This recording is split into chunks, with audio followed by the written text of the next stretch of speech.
fucking guards. That's what that is. What is it got? A fucking AK is the symbol? What is the symbol? Is it a random gun? Yeah. There's a fact about Dubai that always... What the fuck? This isn't what I hit play on.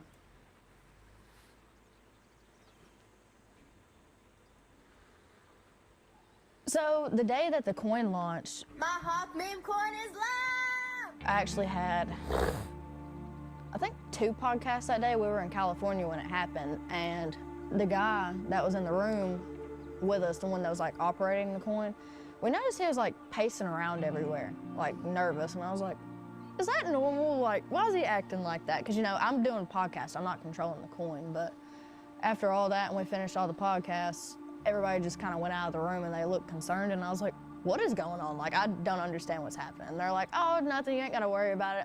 I pull up my TikTok and the next thing I know, oh, yep, Haley Welch is going to jail. And I was like, what did I do? Why am I going to jail, you know?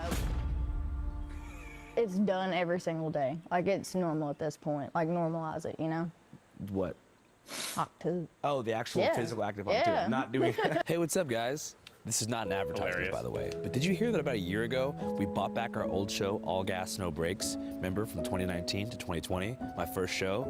We bought it back, as well as the entire catalog of unreleased All Gas, No Brakes episodes. If you're my friend and you come visit me in the RV, do not take a shit. Oh, fuck! Jesus Christ! MS-13 is actually the biggest piece of shit I've ever met. And guess what? We are currently on tour right now, going across the country, screening OG and new All Gas, No Brakes material, and screening some never-before-seen Channel 5 documentaries that I think you'd like to see. So if you want to come to our C5 Carnival, which is a hybrid all-gas Channel 5 screening with a talent show and a rap battle embedded inside of it,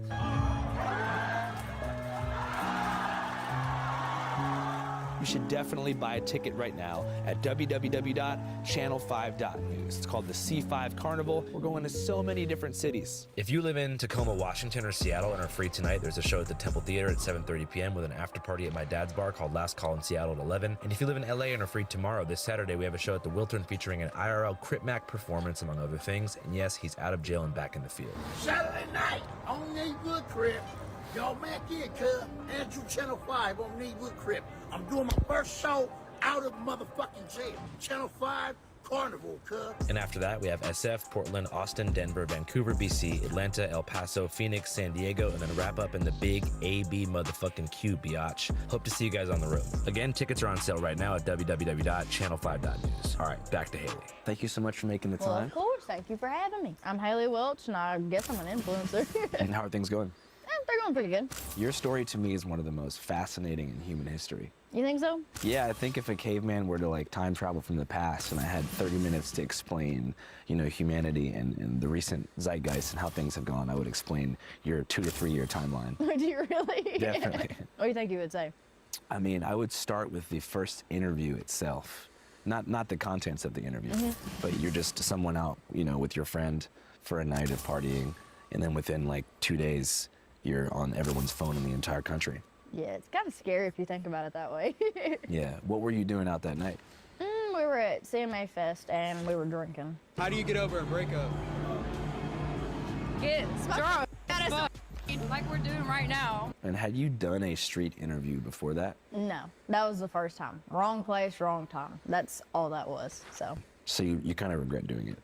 Not really regret doing it. At first I did because I was embarrassed, but after that I'm like, okay, everything happens for a reason. Like, I mean, it's got good stuff with it and it's got bad stuff at the same time, just like anything. As somebody who did a lot of interviews, like in New Orleans, like party interviews early on in my career, now I see on almost every street corner you have like 2 or 3 interviewers, like in major college towns, like in Scottsdale or in on any college campus really, at the main bars, you have like 2 or 3 people trying to have a moment similar to the interviewer that captured yours. What do you think about the ethics of that kind of street interview? I really hope that there's not any more interviews kind of like the one I got, because now that I think about it and I'm like sober, it's kind of disrespectful to women, like the stuff he was asking. But you know, that's just how the world works nowadays. So In what sense was it disrespectful? I retract my previous Just the statement. This questions is he not would like ask. Nick What's Shirley. one move in the bedroom that make a man go crazy every time? She that you seems do to it? actually have and a then brain. after you go to his account and see all the stuff he asked other women, like I think I got off easy compared to some of the stuff he's asked other women. I was like, oh God. You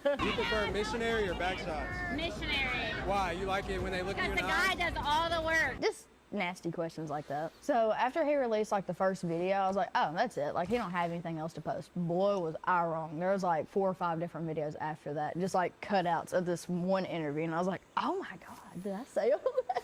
The only way to get over one is get under another. But you probably assume, like, when you talk to someone that it's going to go online. No, he told us when we met him that he was a YouTuber, and we were like, oh, I didn't think nobody still watches YouTube because you know you Yeah. got TikTok, you got Instagram Reels, Snapchat. I was like, Wow. he ain't gonna do nothing with it. Yeah. I was wrong. So what does it feel like to be in those shoes when that's happening? It's very overwhelming. It was at first, and then after I got in the gist of everything and I got a team together, I was like, okay. I was like, I think I can do this. But like those first 2 weeks before like anything progressed to that part, it was awful, horrible. In what sense? Just embarrassed, really.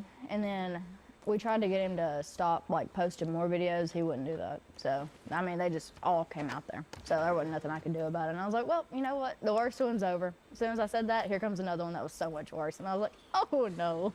I forgive and I forget. But at first, like, I absolutely would not forgive him because we even asked him, we were like, could you please just stop posting videos? Like, yeah, you got your kicks off with the first video. Let it be that. But he wouldn't stop posting them. But I don't have any bad blood with him, I don't guess.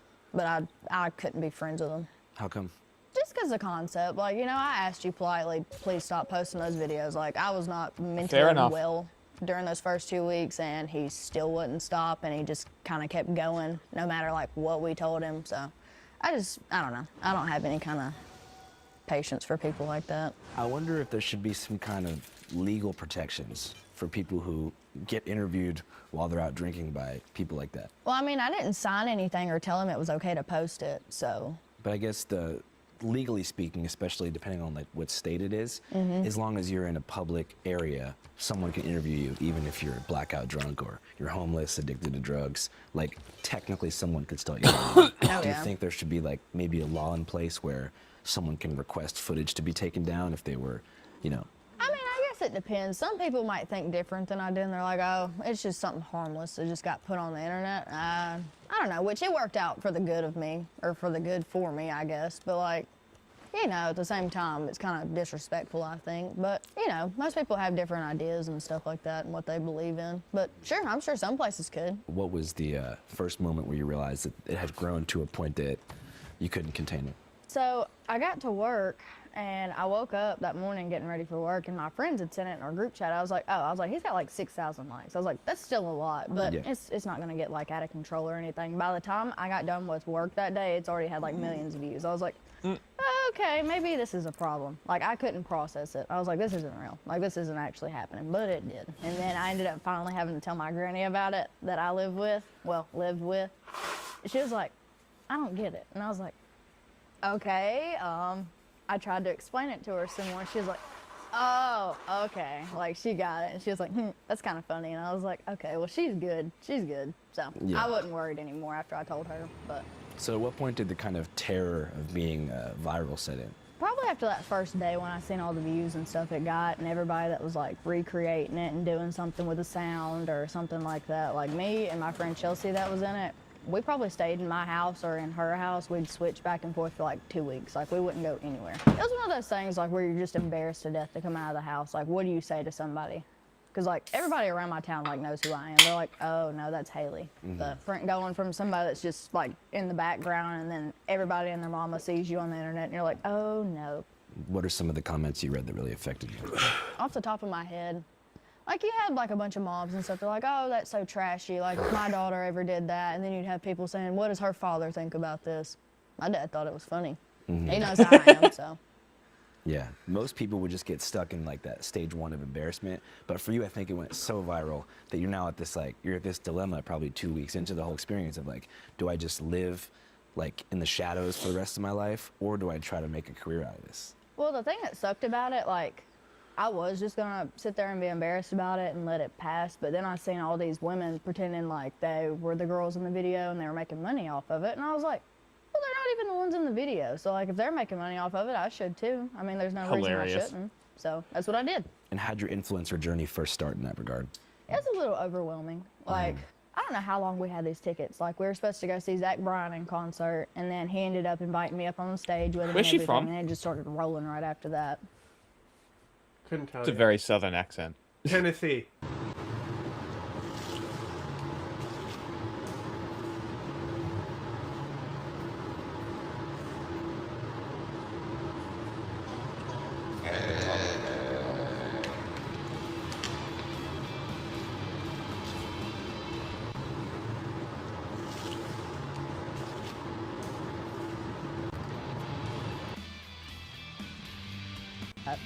That night I was with Zach Bryan. The next night I met Shaquille O'Neal. Like it was going like fast. Was that exciting? Oh yeah, of course. Shaq he's huge. Like I don't think he'd touch the ceiling in here. Like, He's physically that large in person. Yes, he's ginormous. He's like a big teddy bear though. He's a really nice guy. Did you have any other cool link-ups during that first period?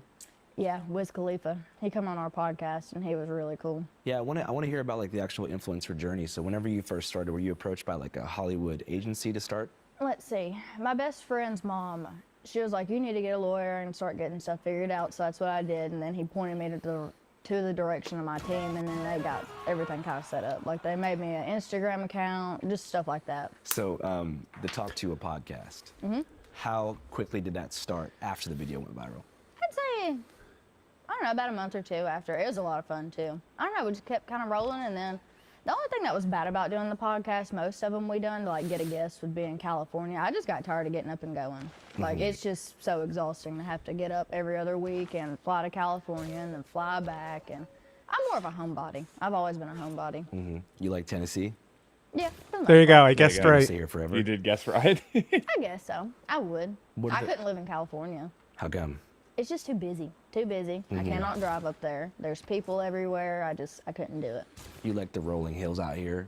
Yeah, it's nice out here, and everybody down here is just polite. Like, it's the South. Everybody, you can drive down the road and wave Unless at you're somebody, black. and somebody's going to wave at you back. Like, True. they're just polite down here. You can go to California, and they won't do that. Especially in Los Angeles. Yeah. Whenever you were like going to LA and doing this podcast stuff, was there any particular like celebrity who reached out to you or anything like that that you kind of couldn't believe? I think I was home when Lil Baby sent me a cowboy emoji, but I was like, what is happening? Like, that's so Lamau. crazy. I still couldn't believe it, but we didn't really talk much. I think he messaged my managers for something, but I don't know. Well, Lil Baby historically doesn't talk much. No, Well, he does, but he's gone through a lot, so he has a hard time getting words out. understandable. What did you and Lil Baby talk about? Nothing really. He just sent me a cowboy emoji, and I was like, no way. And he was like, I can't remember what he asked me. He asked me for, I think my manager's contact or something like that. I don't know. I never heard anything back, but I couldn't tell you. What was the coolest experience that you had kind of coming up in that influencer world? I got to DJ with Shaq. It was a lot of fun. We got to do it in Nashville. He stepped on my foot. DJ Diesel did? Yes. Damn, that sounds painful. It didn't feel very good. It was a lot of fun, though. What was the strangest experience you had during that time? There's a YouTuber that showed up like 2 minutes down the road from my granny's house and was passing out like flyers with my face on it. It was like wanted. Wanted for what? I couldn't even tell you. Like, I have no idea. He was. The Have fuck? you ever heard of him, Frederick Bayer? No, I haven't. He's like, I think it's like an act he puts on, like where he's obnoxious, but he was literally 2 minutes down the road from my granny's house. It was like passing out flyers. He's like, yep, I'm here to kill Haley. And I was like, okay. There to kill you. Yeah. How'd that make you feel? A little concerned about my well-being. That's about it, but I don't know. I had to figure out who he was, and I was like, okay, it was an act. Like, that's all it was, but. Being from Tennessee, does your grandma have a firearm? Who, my granny? Yeah, she's got a shotgun by the door. Okay, cool. So that probably let relax the fear a little bit. Probably ease the fear. It did. It was really hard to keep her contained in the house while that was happening, because she called me, and I guess she was the first one to find out, and she was like, where are you? I was like, what do you mean? I just landed. I'm at the airport. And she's like, oh, okay, well, there's some dummy down here at the store, and I was like, okay. Damn, how do you think you found out where your granny's house was? Most people, like Belfast, where I'm from, like, it's not very big. Like, there's not many places you can go at all. The name of the town is Belfast? Belfast, Tennessee. It's named after a town in Ireland. Yeah. I was just there. Amazing. Were you really? Yeah. What's Ireland like? It's pretty cool. Hey, is Belfast that, has a lot of tension because in Northern um, Ireland it's technically still occupied by the British. What's- There's a lot of tension what's between that Irish loyalists and people who want Ireland Band to be that united. is reviving the Irish language? Is it Kneecap? I mean, I think they have some stuff. Are they the ones that the movie's about? The We movie? should put I them. don't know. Yes, yes, it is Kneecap. Yes, yes, that was that group. Interesting. We should watch that video. It's a movie? Yeah, new there's a movie about Kneecap. It's a new movie? It's self-produced, I believe. They were involved be- with it. Can't be watching new movies. It's really fucking good. What happens? That's when we get the clapping. It's a really, really good movie.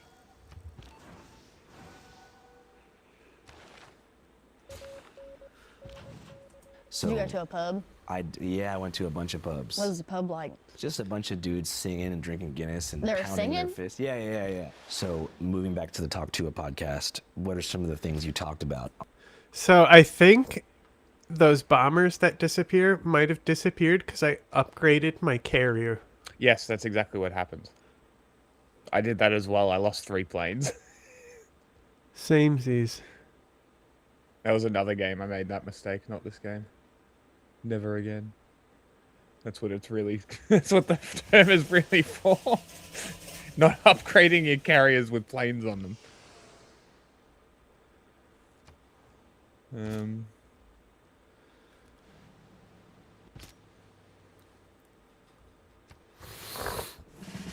On that podcast that you had the most fun discussing?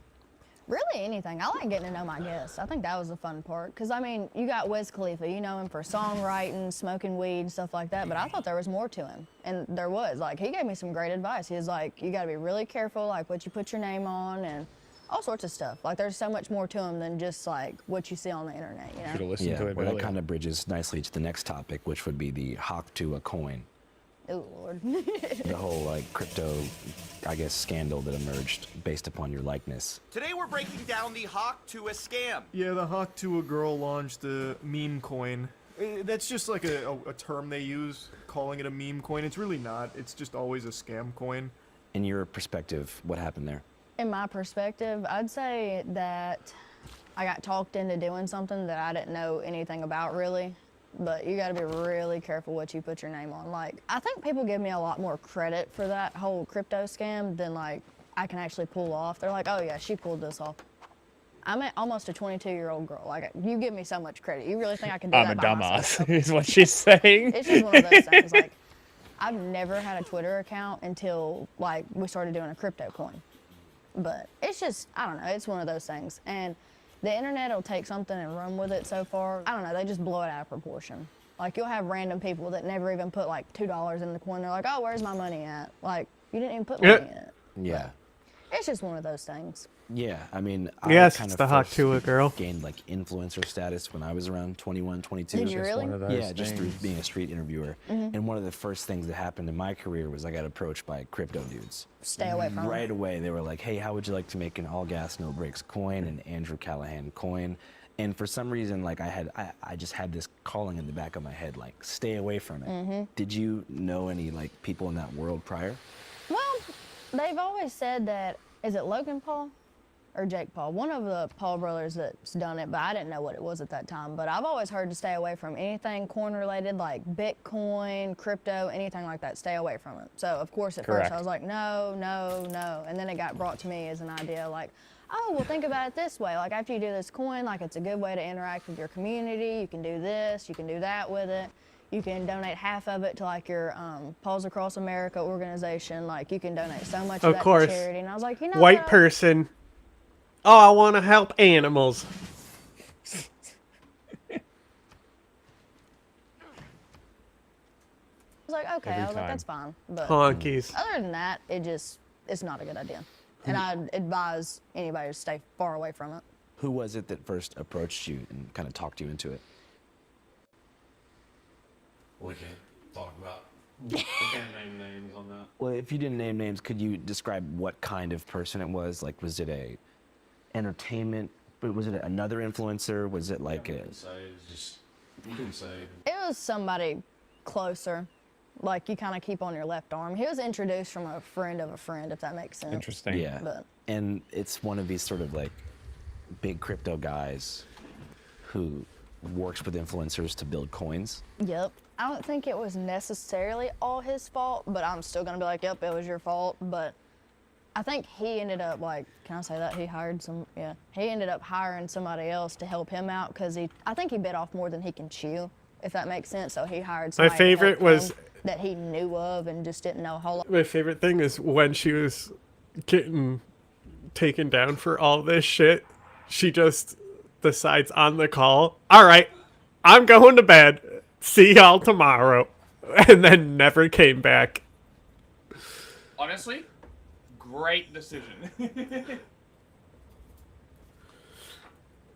Lot about, and then he screwed us, like, really bad.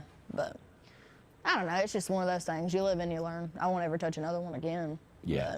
I mean, I just find it interesting because, like I said, You live you're and not you the first learn, person. she says, like, just shrugging after defrauding people. But, like, honestly, if you invest in crypto, I don't care if you got defrauded. Sorry.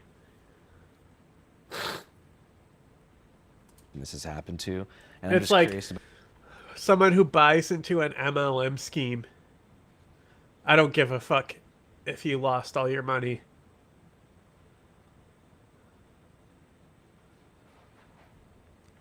the mechanics of how these things work, like how It really exactly the depends on crypto. the context, because some people can get dragged into it, like sucked into it. So I think it Yeah, really depends. but if they're they like, can get dragged "No, it's into a it. great But as idea." long as the fucking MLM is the one who's fucking going down for the defrauding. Yeah, exactly.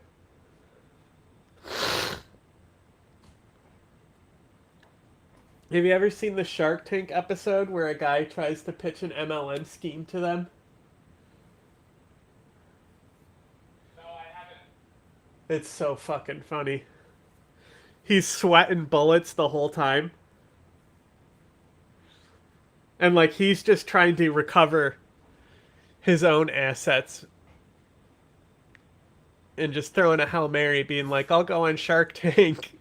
Maybe they'll bite. Yeah, bro, professional investors. This is why you got scammed into this shit to begin with, That is because you're dumb enough to genuinely think fucking professional investors could also be tricked.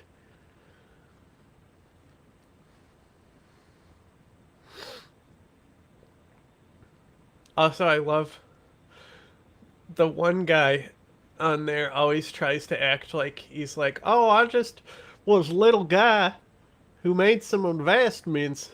He doesn't sound like that. But Mark Cuban, right? Like, he got rich from the original .com bubble. Like, he had a website that he sold.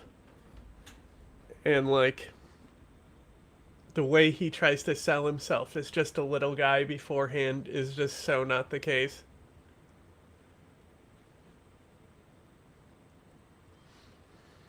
It's like Trump being like, I had a small loan of $1 million. Crowd is tied into the world of influencers, how they go about using them. Because the whole process is just convincing you to sign off on saying, you can use my face on this coin. Exactly, and that's all it was. Like, I did not control the coin myself. I'm not smart enough to do that. I don't know anything about it, but that's just one of those things. Like, you have your face on it, your name on it, and then somebody else runs it. I have didn't never have any part in it, but made a city-state lose loyalty. So. What was the actual pitch? But the city-state is losing Just loyalty. basically what Yeah, I told Elizabeth you, can like, do that. This is going to be so much money. Like, you can Or donate not half Elizabeth, of it, like, Eleanor. You can have it for your charity. You can donate all of this. And I was like, okay. I was like, you know what? That don't sound like a bad idea at all. And then you can get to know your community. Like, your fans can interact with you. Like, one of the biggest ideas we talked about, like, you can do a different thing every month. Like, if some of your fans go out to PetSmart and they adopt a cat from like a shelter or something like that, you can give them coins for that. Like, that's a good deed, technically. That's the way it got used and brought to me. So I was like, you know what? That is a really good idea. But it did not turn out like that at all. So what actually happened? So the day that the coin launched, I actually had, I think, 2 podcasts that day. We were in California when it happened, and the guy that was in the room with us, the one that was like operating the Didn't coin, we already see this? We noticed he was like pacing around everywhere. Did they put this in like, the stinger? nervous, and I was like, Is that Maybe. normal? Like, why is he acting like that? Because, you know, I'm doing a podcast. I'm not controlling the coin. But after all that and we finished all the podcasts, everybody just kind of went out of the room and they looked concerned. And I was like, what is going on? Like, I don't understand what's happening. And they're like, oh, nothing. You ain't got to worry about it. I pull up my TikTok and the next thing I know, oh, yep, Haley Welch is going to jail. And I was like, what did I do? Why am I going to jail, you know? But after everything got figured out, and I mean, I took every step you're supposed to take. Like, I was cooperative with the FBI, like the, what are they called? The SEC. I was cooperative with everybody. I even sent my phone off for days and like had everything searched through there. And I'm sitting here talking to you, so I mean, I didn't do anything wrong. Yeah, I saw that you got cleared by the SEC. Yeah, like I'm good. But what about the other guy? Yeah. So that's still ongoing, but you're out of it. Damn, that must be a crazy experience. Oh, it's enough to traumatize you. Like, I wouldn't come out of the house for like months. How would you compare like that second wave of I guess shame to the first? It was worse than the first time because like this time I was starting to get like death threats and everything else. People telling me I owe them all this money, and I'm like, I didn't do this, and I'm sitting here and I'm the one getting hit for this. But it's rough. It's like one of those things like where if you come out of the house, you put your head down. Like it's just rough. Yeah, it was worse than when the video went viral. Oh yeah, 100%. It was just, I don't know. I don't wish that on anybody. What was the worst thing that happened in real life after that? It's just, not even for me. Like you see all these people that put in their money that they bust their ass at work to make, and then they put their money into this and they just lose it, like for nothing after they trusted me. It's a terrible feeling, you know? Did people really lose a lot of money? I think Honestly, they calculated I can't have what? sympathy for people who How buy much was actually lost? crypto from fucking influencers. Real people and Because everyone knows everyone who buys in thinks that they're gonna get out before the dump. Exactly. And then they cry. They all know that it's gonna be a pump and dump every time. And then they get stuck holding the bag. Because they think that they're smarter than they are. And they think When that like they everyone have who's the actually in. gonna profit off the dump is able to get early access to the coin. Yeah, and they already... And you bought their coins. You're the one they're who literally was dumped. out. They are literally out before these people put in. It's insane. Like the initial coins that go up for sale is the dump. You're buying the dump.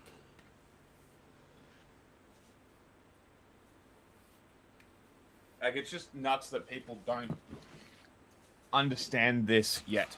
After everything that Logan Paul and Jake Paul did with their fucking coins, still nobody can figure this out.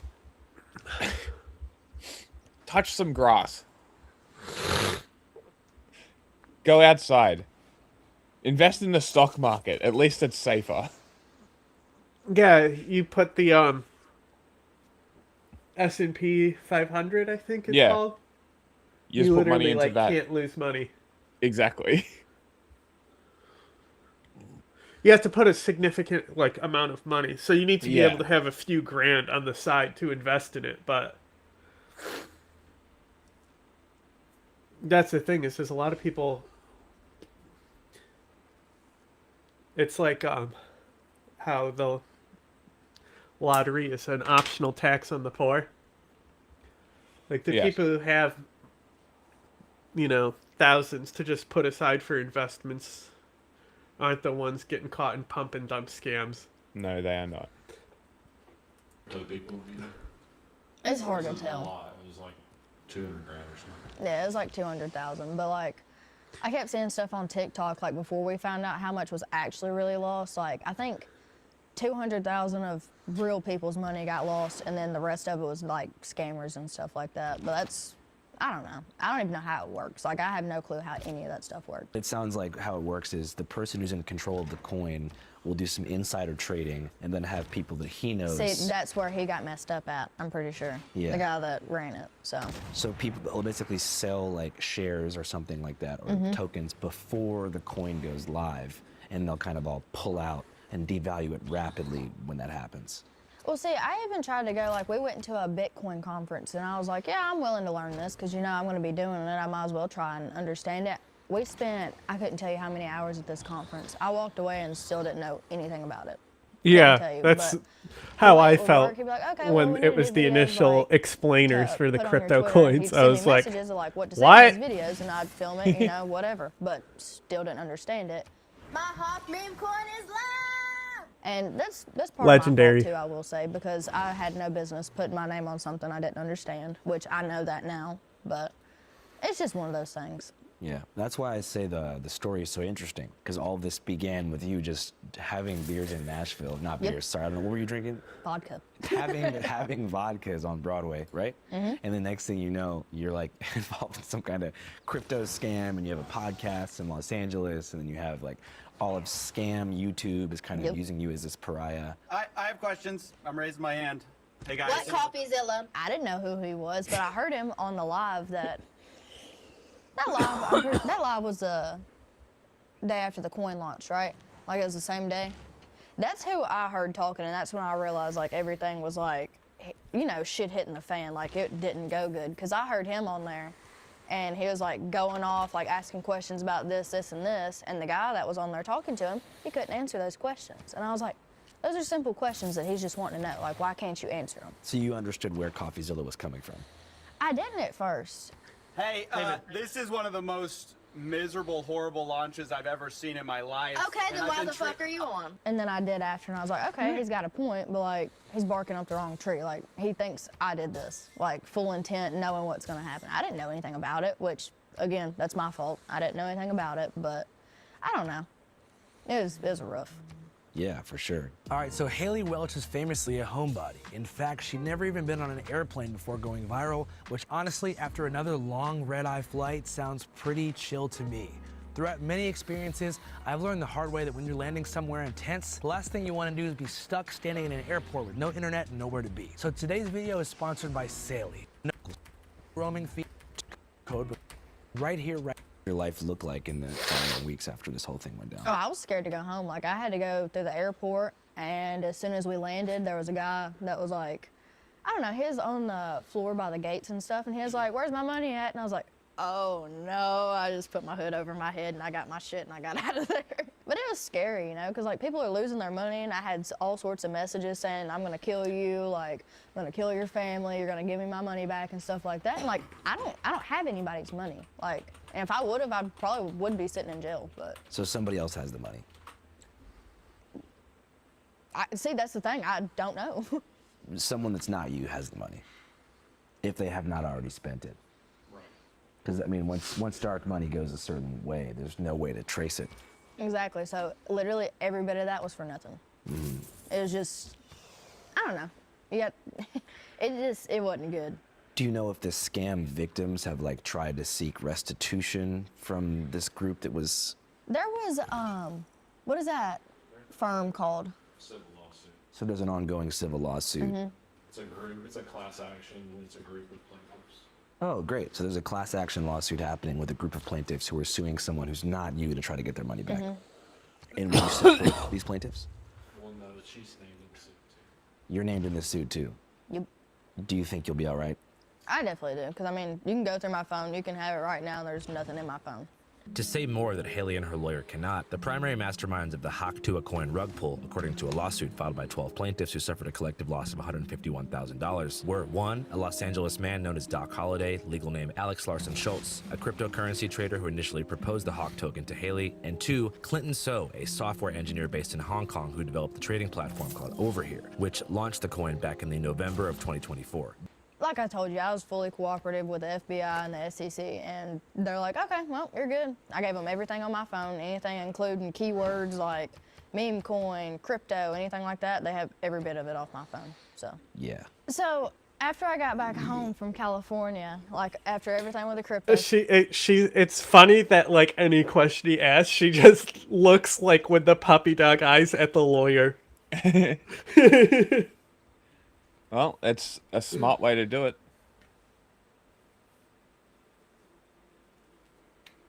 So if I can't even remember where I was at. I might have been at my boyfriend's house. I have no idea.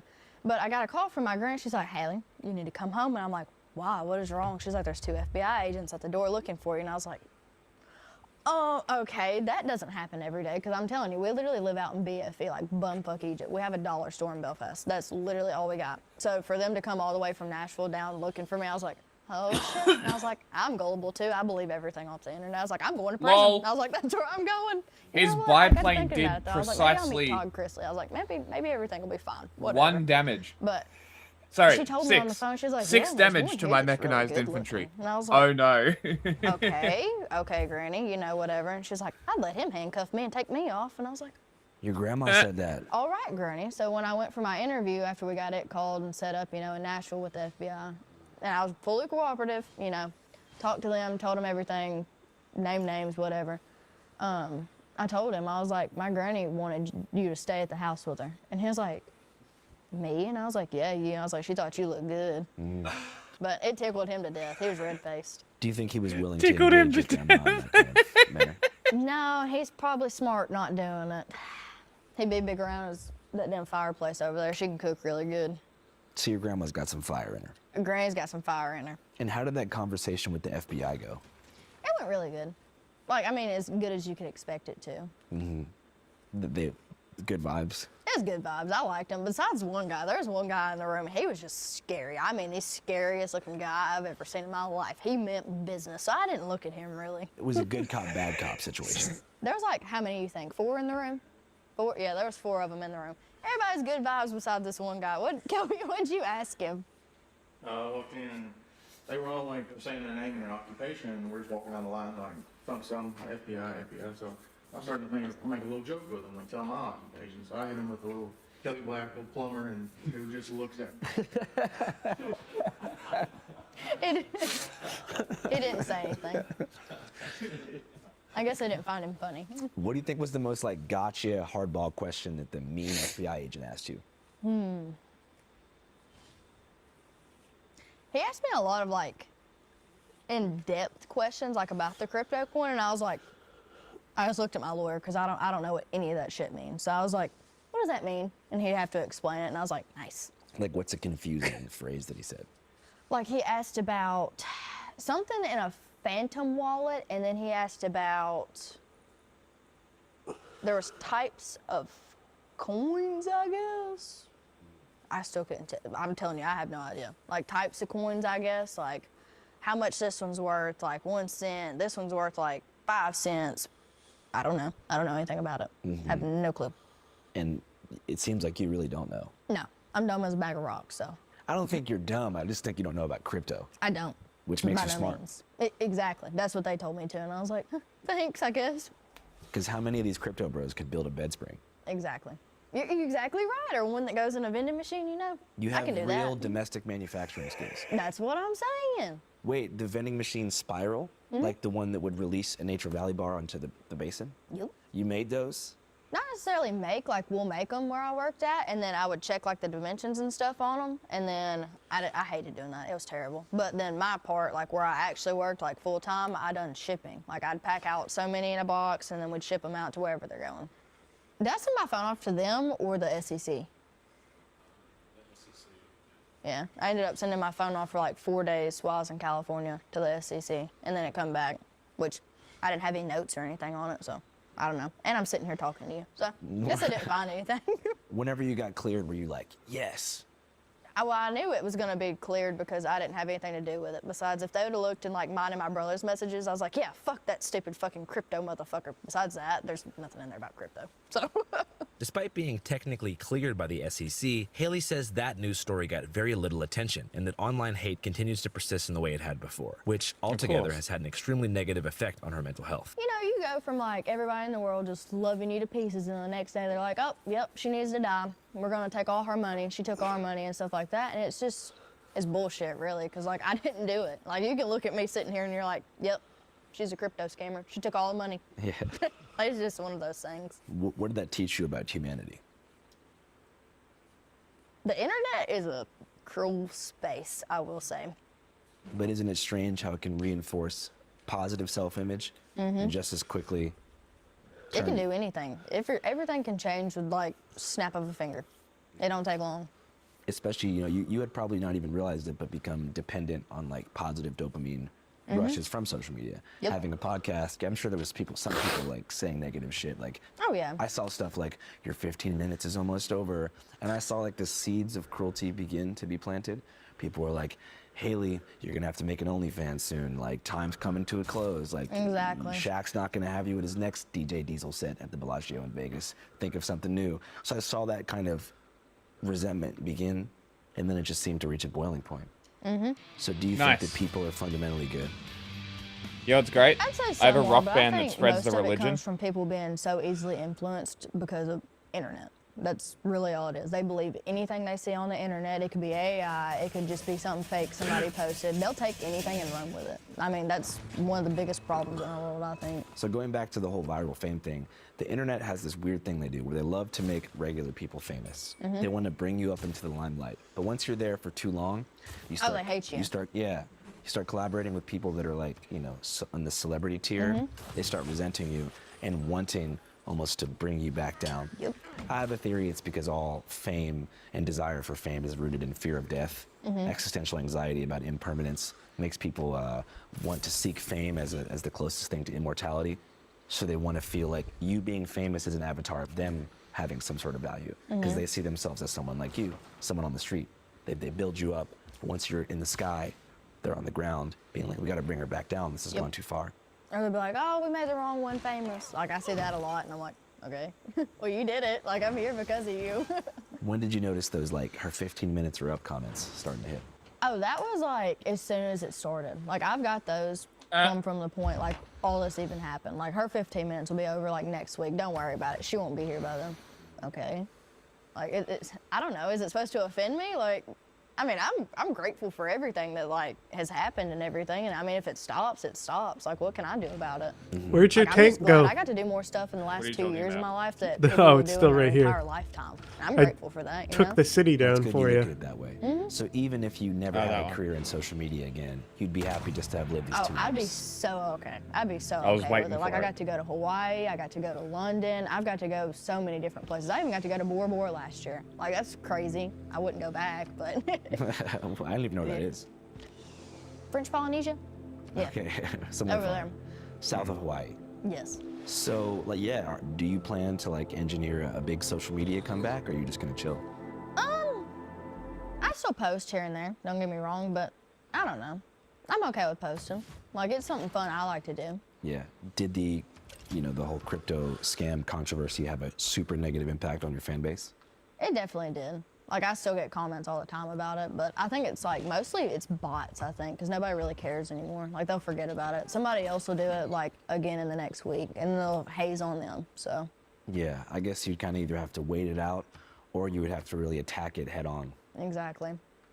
It's just one of those things. Like, I can't sit there and comment back to every single person that comments, oh, crypto scammer, where's my money, and stuff like that. But really all it is, they just want a response or it's a bot. That's all it is. Would you respond if you could?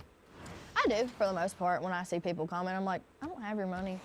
Or, like, I'll joke with them or something, and then they're so nice after. Like, they just wanted you to respond to them. Like, That's interesting. I had somebody comment on my thing. I think it was on one of my threads the day before yesterday. I was going back and forth with him. Yeah. He put a picture of the Epstein files on there, and he was like, I know you're in this picture somewhere. Where are you? I was like, I'm flying the plane. And then he was so nice after. Like, that's exactly, I don't know. So you think even your biggest haters just want to be heard? Yeah, oh, yeah, of course. That's how most of them are. But then sometimes you will get a grade A asshole that's just, you know, being an asshole for no reason. Did you try to relaunch the Talk to a podcast after the whole controversy? I tried to, and it just, I don't know, it wasn't as fun. Like, we started doing it in Nashville instead of California, so I wouldn't have to travel as much. It just, I don't know, it just wasn't as fun. Kind of burnt out, really. But I think we took so much time off not doing it, I just couldn't get back into it, you know? Yeah. Are you going to consider, like, going back to working a regular job? If I ever had to, yeah, I would. I'd love it. I'd love to go back to my old job. I enjoyed it. At the Spring Factory? Oh, yeah, it was peaceful. There was maybe, like, I don't know, 15 of us in there. I had my own corner to myself, and I'd sit there all day by myself, and I'd work at my own pace. It was nice. It was meditative. Yeah, I liked it. Did it pay pretty good? No. No, by no means. I brought home maybe $400 a week, if that. But I had insurance come out and then taxes, but I don't know, it was doable. Like, I could have lived off $400 a week. I got all my bills paid, and I had like a little change to get me a snack during the week, but other than that. And like, so what are you doing for, you know, money nowadays? Let's see, I have my fanfics. Fanfics? What's fanfics? Like, you can post pictures of yourself on there. You can talk to people all day, but like, I think they gotta pay you to talk to you too, don't they? Yeah. That's pretty cool. Maybe we should do that. Do it. And that's enough to like meet the Spring Factory Oh yeah. level of revenue? Plenty. That's cool. Did you see those Wait, so tweets it's that went OnlyFans viral without over the past the couple of porn? days that said you had an OnlyFans? OnlyFans Yeah, I heard something still about can that. be like that. Not true. No. I don't think I could ever do OnlyFans. Yeah. I mean, this is so weird to say. You You don't gotta have have to something to say post before nudes you on can get on there. I'm OnlyFans? nothing but back. So, Sorry, I mean, say that again. they can leave me out. You don't have of to that post your shit. nudes on So, like, it's OnlyFans. crazy because that tweet went viral. Yeah, people expect me to turn around and do that. Like, after everything's ended and, you know, nobody wants to see me on the internet no more, they expect me to just jump on OnlyFans, make a quick buck, and be done with everything. I don't want to do that But at they all. don't know that you're a true American and Yeah. you're down to go back to the Spring Factory. I'm so okay with that. Like, you just don't even understand. I had Just so a much normal fun going to person. work. How much of your like future on social media and in the digital content world do you think depends on the outcome of the class action suit? Like, for example, there's the lawsuit. Like, do you think that like you being cleared in the suit and like the details coming out in discovery will help you kind of like really advocate for yourself? Not really. I mean, everybody's had months worth of hate and shit. They've commented all over my posts and stuff. They've already got it out. Like, it's just one of those things.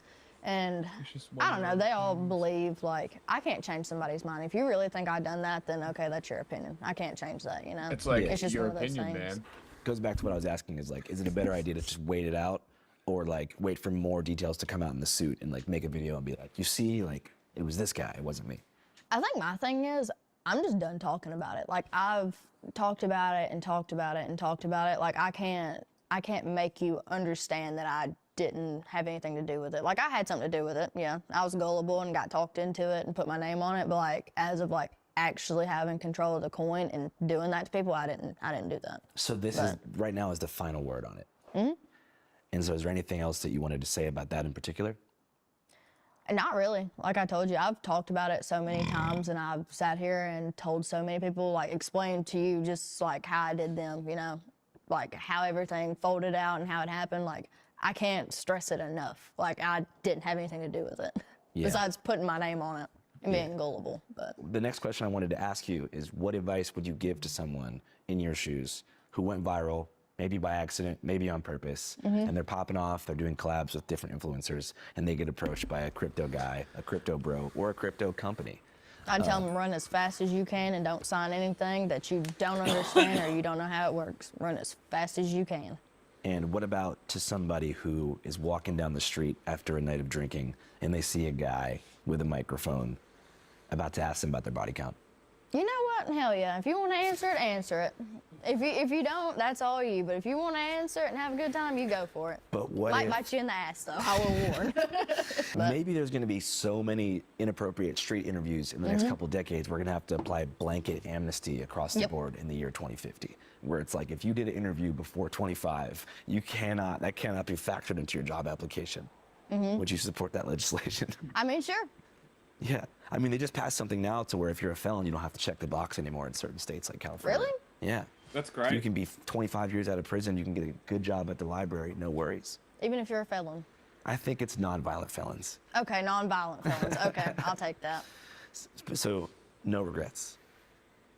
No, I don't think I have any regrets. I Regrets. mean, like I told you, No I've got to do regrets. more in this last 2 years of my life than some people will ever get to do in a lifetime. So I'm just grateful to be where I'm at. For those looking to support Haley without engaging in fan flicks or subscribing to any other social media content, she'd like for you to support her charity, Paws Across America, a canine adoption service that rehomes pups in need, among other things. Yeah, so I have a charity called Paws Across America, and it's where I go and I can like go to PetSmart Wait, and I'll it's- have the it's shelter I'm wanting hers? send me a list of stuff She they started need, it? and then we'll go. Or if we don't Okay, even that's a little donate stuff different. to them, like from PetSmart, like they'll message us and be like, oh, like any kind of donation will be fine. And I'll be like, okay, we'll send them like whatever they're asking for, if not more. Like send them that out of the account, and they'll do that. Or we'll go and we'll make a whole day out of it, and we'll vlog it, and we'll go and buy stuff from like PetSmart and donate it to them. It's nice. Like you can get to go. I'm tender-hearted. I don't like seeing all the sad stuff, but that's something I want to do. Like after I retire and everything, like later on, not right now, but I want to have an animal sanctuary and take a bunch of animals and stuff in that don't have homes or They're like deaf, blind, anything like that. If you became the first female president, would you abolish all kill shelters? Oh yeah, 100%. 100%. Well, what would you do with the surplus of lonely dogs? Oh, I'd take them. See, I want to buy like There'd be 100 millions acres. of them. Yes, I want to buy like 100 acres and have it fenced in and just turn them out every day. Turn them out? Mm-hmm. You know, where they can go and play. Gotcha. Not like turn them out like into the world, not like that. No, not like pawn Yeah. them off to bestiality guys. Yeah. There was they recently uncovered a bestiality compound near my hometown of Seattle, Washington. What is that? A bunch of dudes were fucking cows at a big barn near Oh my my God. hometown of Mount Lake Terrace. Some of them were high-ranking professors at the local college, caught in the act. Cow gangbangs. But they're all in jail now. What? Would you recommend The death penalty fuck? for dudes like that? Or do you think you'd recommend a more rehabilitative Swedish model of incarceration? I feel like death penalty is too kind because they just get it over with and they don't have to suffer anything. So I'd say probably life in prison. Life in prison with maybe No sunlight. no sunlight. You don't need to go outside and you get 1 meal a day. That's it.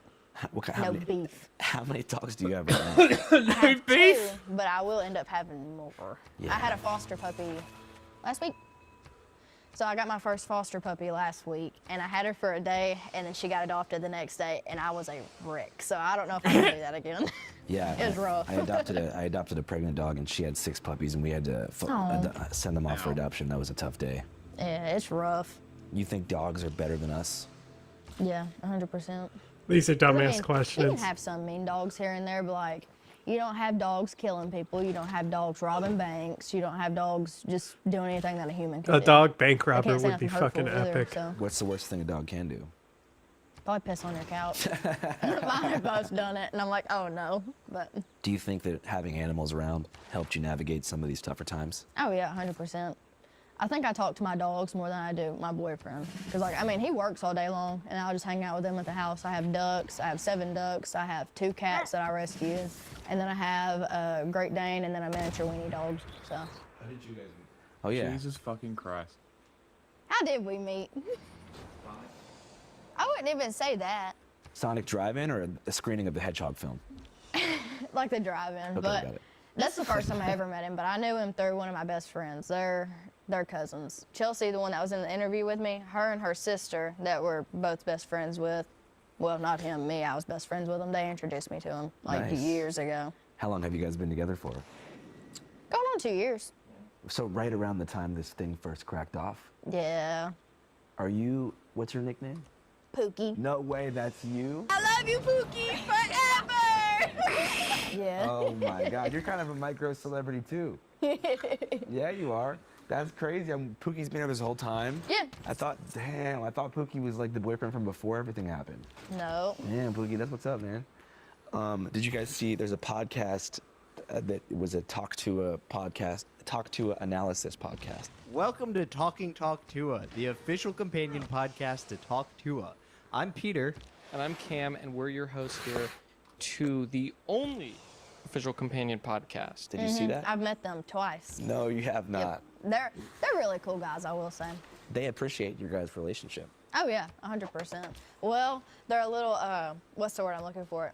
One's a little biased about it. Like one was Team Pookie and the other one wasn't. But we do learn that Pookie has some skeletons in his closet. You think people are cruel?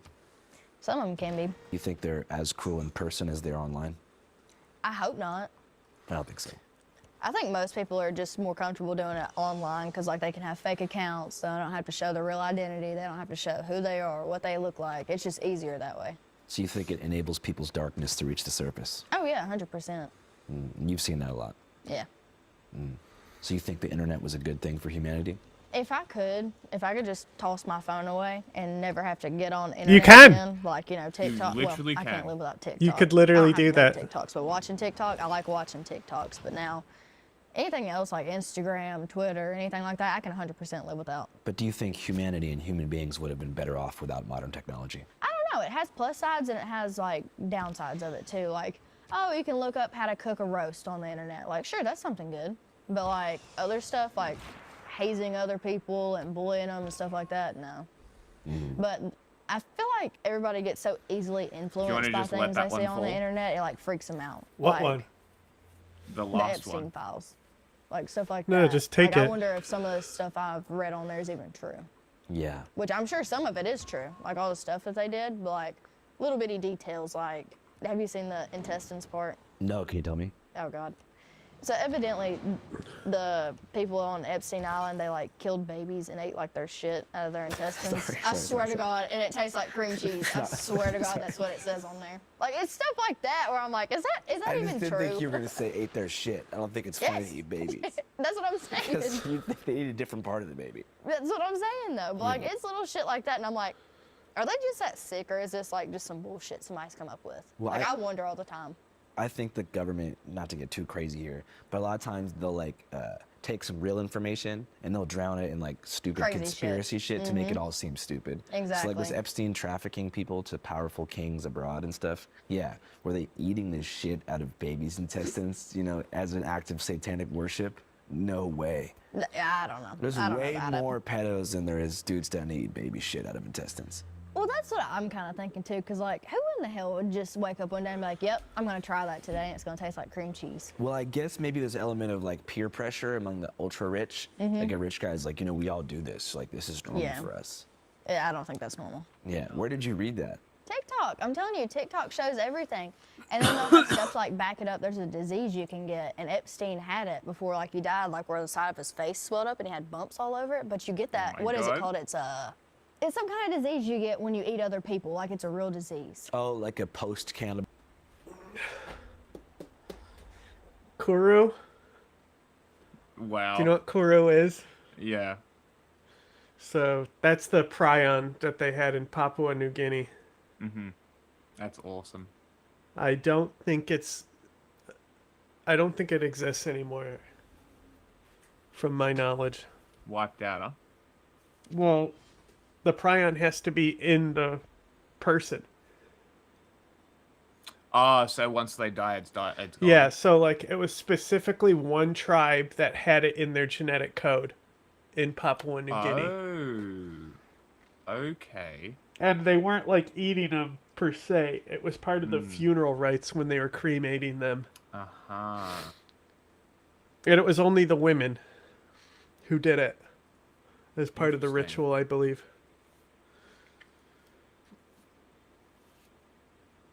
Ballistic syndrome. Yeah, something like that, but it's a disease you get. And he had it on his face, and I was like, okay, they might be onto something here, but I'm gullible. I'm gullible too, so I can't really say anything about believing shit off the internet. So you think TikTok is like the biggest place for misinformation? Yeah. What's some other stupid shit you've seen on there? I see a lot of stuff. Like, mostly it's about the Epstein files.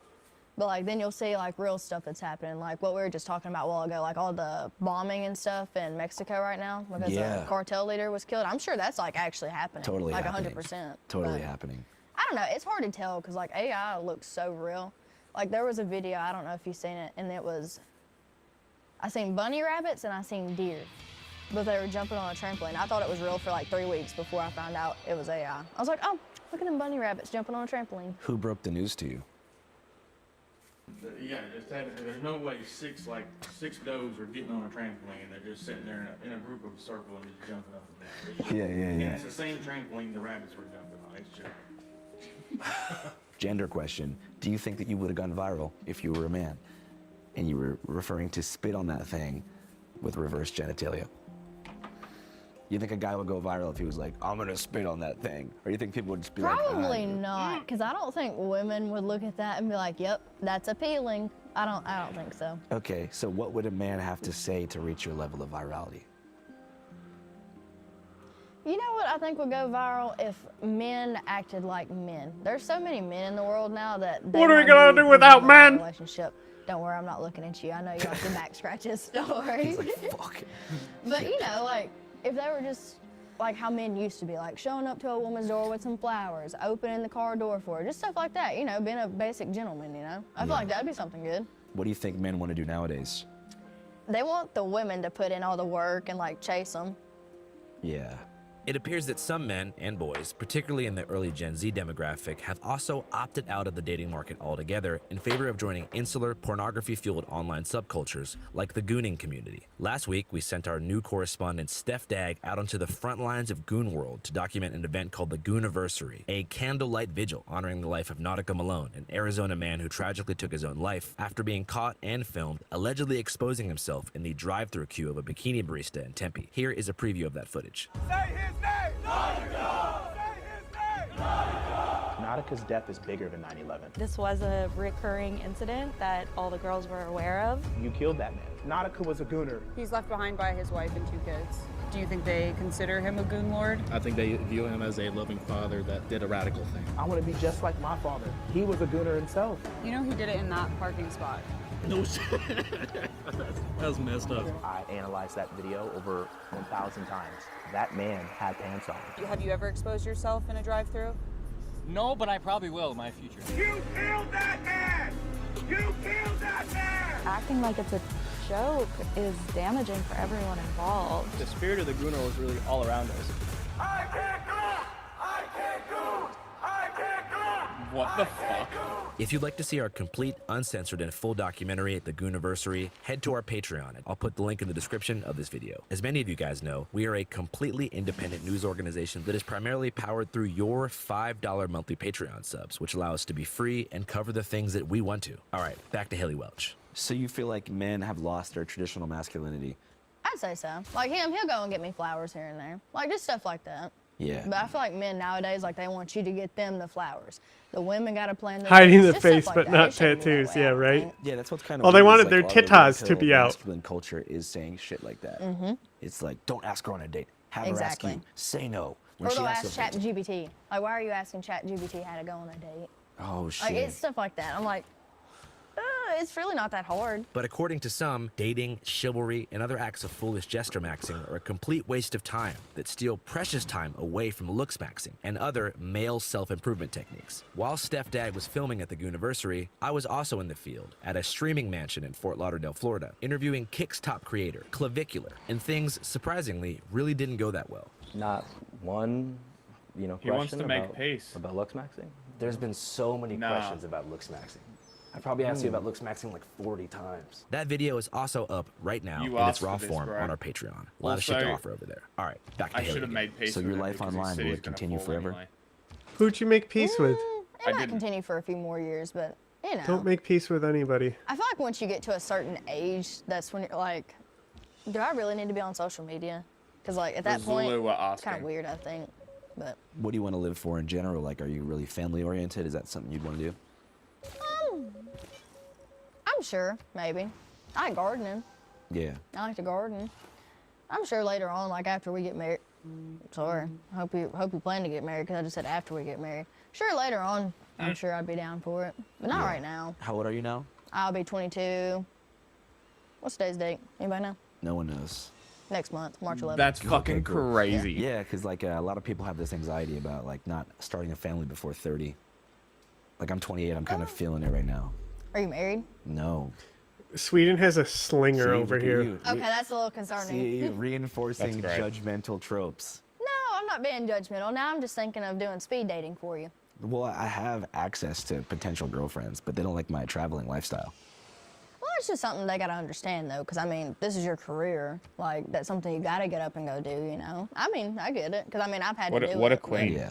It gets hard after a certain part, though. Yeah. I will say, it does get hard, but Well, the road for me will never end. You know, I want to be like a traveling journalist my whole life. we need to find somebody to travel with you. That's true. And I got just a friend for you. Do you really? She loves to travel. And what's the best thing about her? You said you're 28? Yeah. Is that old? She's funny. No, Okay. I'm older than Chelsea. She'll be 22 in April. Chelsea from the Talk to a podcast? Mm-hmm. Shit on that thing? I'm telling her you said that. She'd die. That'd be I perfect. watched all the episodes. That's so Did you? funny. Fuck yeah. He watched I'm them making all. peace with Christina. He watched them all. Channel 5 News. No, wait. Wait for the last fucking already city. clicked it. What the fuck is wrong with you? There's one city. Yeah, but it's already falling to you. It's just one of those things. Nubia's going as well. That's why I let you take a big chunk of cities there. And now that I'm repairing all these tiles on Mogadishu, it's pushing hard onto Nubia.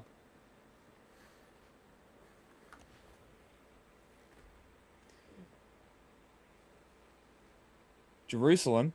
Do you want to take down Jerusalem? I'll bring my bombers over. There's a fact about Dubai that always strikes me.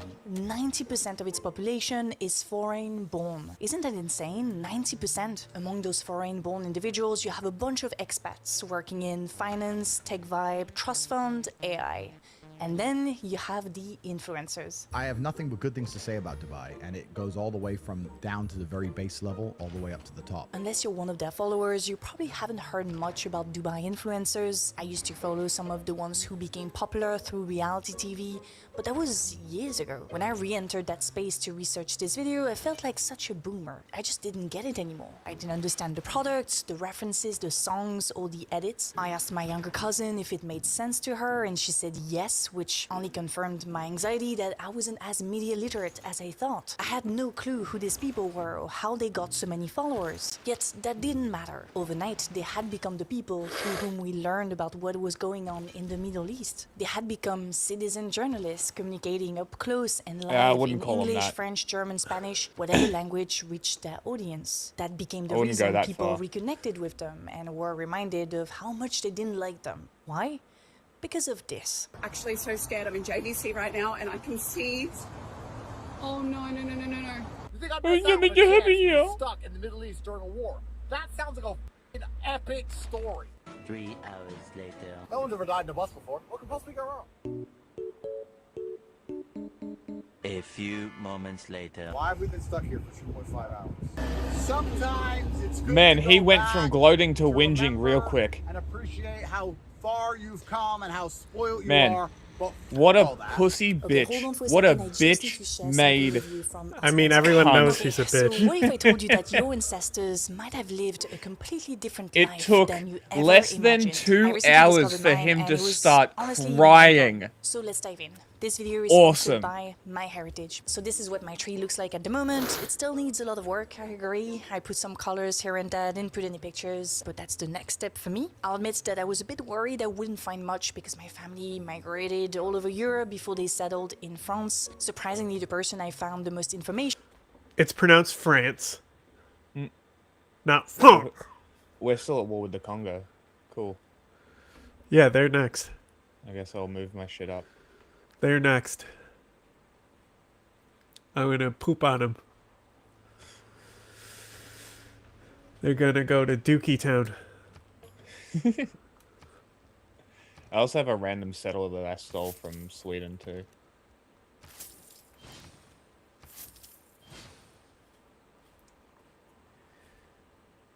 They're gonna be like, oh no.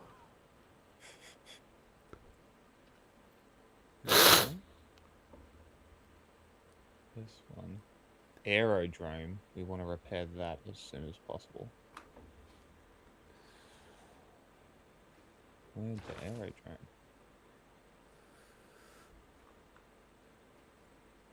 Oh. Oh, it's right there. Beautiful. I can't see it because my hover tank is on it. Aqueduct repair. On was my great-grandfather who moved from Belgium to France to work in the coal mines. I once wrote about how the mining system kept daily, very detailed records of the miners, their activities, and it's funny that those records actually made him the easiest person to research on MyHeritage. My mom also spoke at times about her great-uncle Marnix, and what I found on MyHeritage was pretty mind-blowing. She told me that Marnix was a miner and a communist, and online I discovered that he died at Rosen. I don't know if I'm pronouncing it right, but basically this is a concentration camp. So it's very likely that he was drafted to the war. There's a document showing that he was drafted in 1943 and then was probably captured by the Germans and probably relabeled as a political prisoner. So that discovery was pretty insane. Another feature that stood This out is for an me ad, was but the I'm ability totally to interested, so I'm colorize, listening. enhance, and even animate old pictures. Look at this picture of my great-grandmother here, colorized. Pretty sure I got my downturned eyes from her.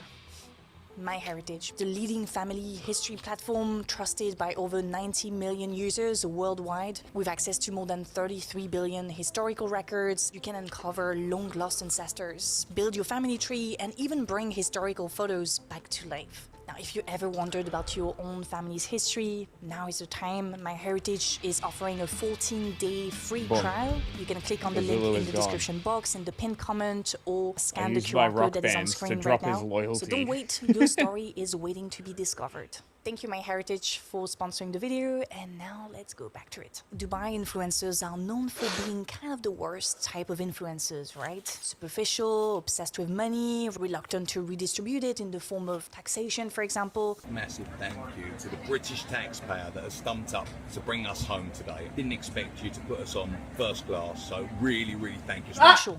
There are a lot of places in the world where people cluster and end up becoming the image of the city. Dubai is no stranger to the phenomenon. It attracts a specific type of person, projecting its own personality onto the world in the form of luxury, leisure, and the perfect mix of urban and beach life. But that image of privilege and perfection is now being shaken by recent events. As influencers threaten to leave and stories of returning tourists circulate in the news, Dubai finds itself in a crisis it worked so hard to avoid. That's why I thought it might be worth taking a step back to understand how Dubai became what it is today, how fragile its promise of abundance and safety really is, and what might happen as tensions continue to escalate. My name is Alice, welcome back to my channel. Today we're talking about Dubai influencers.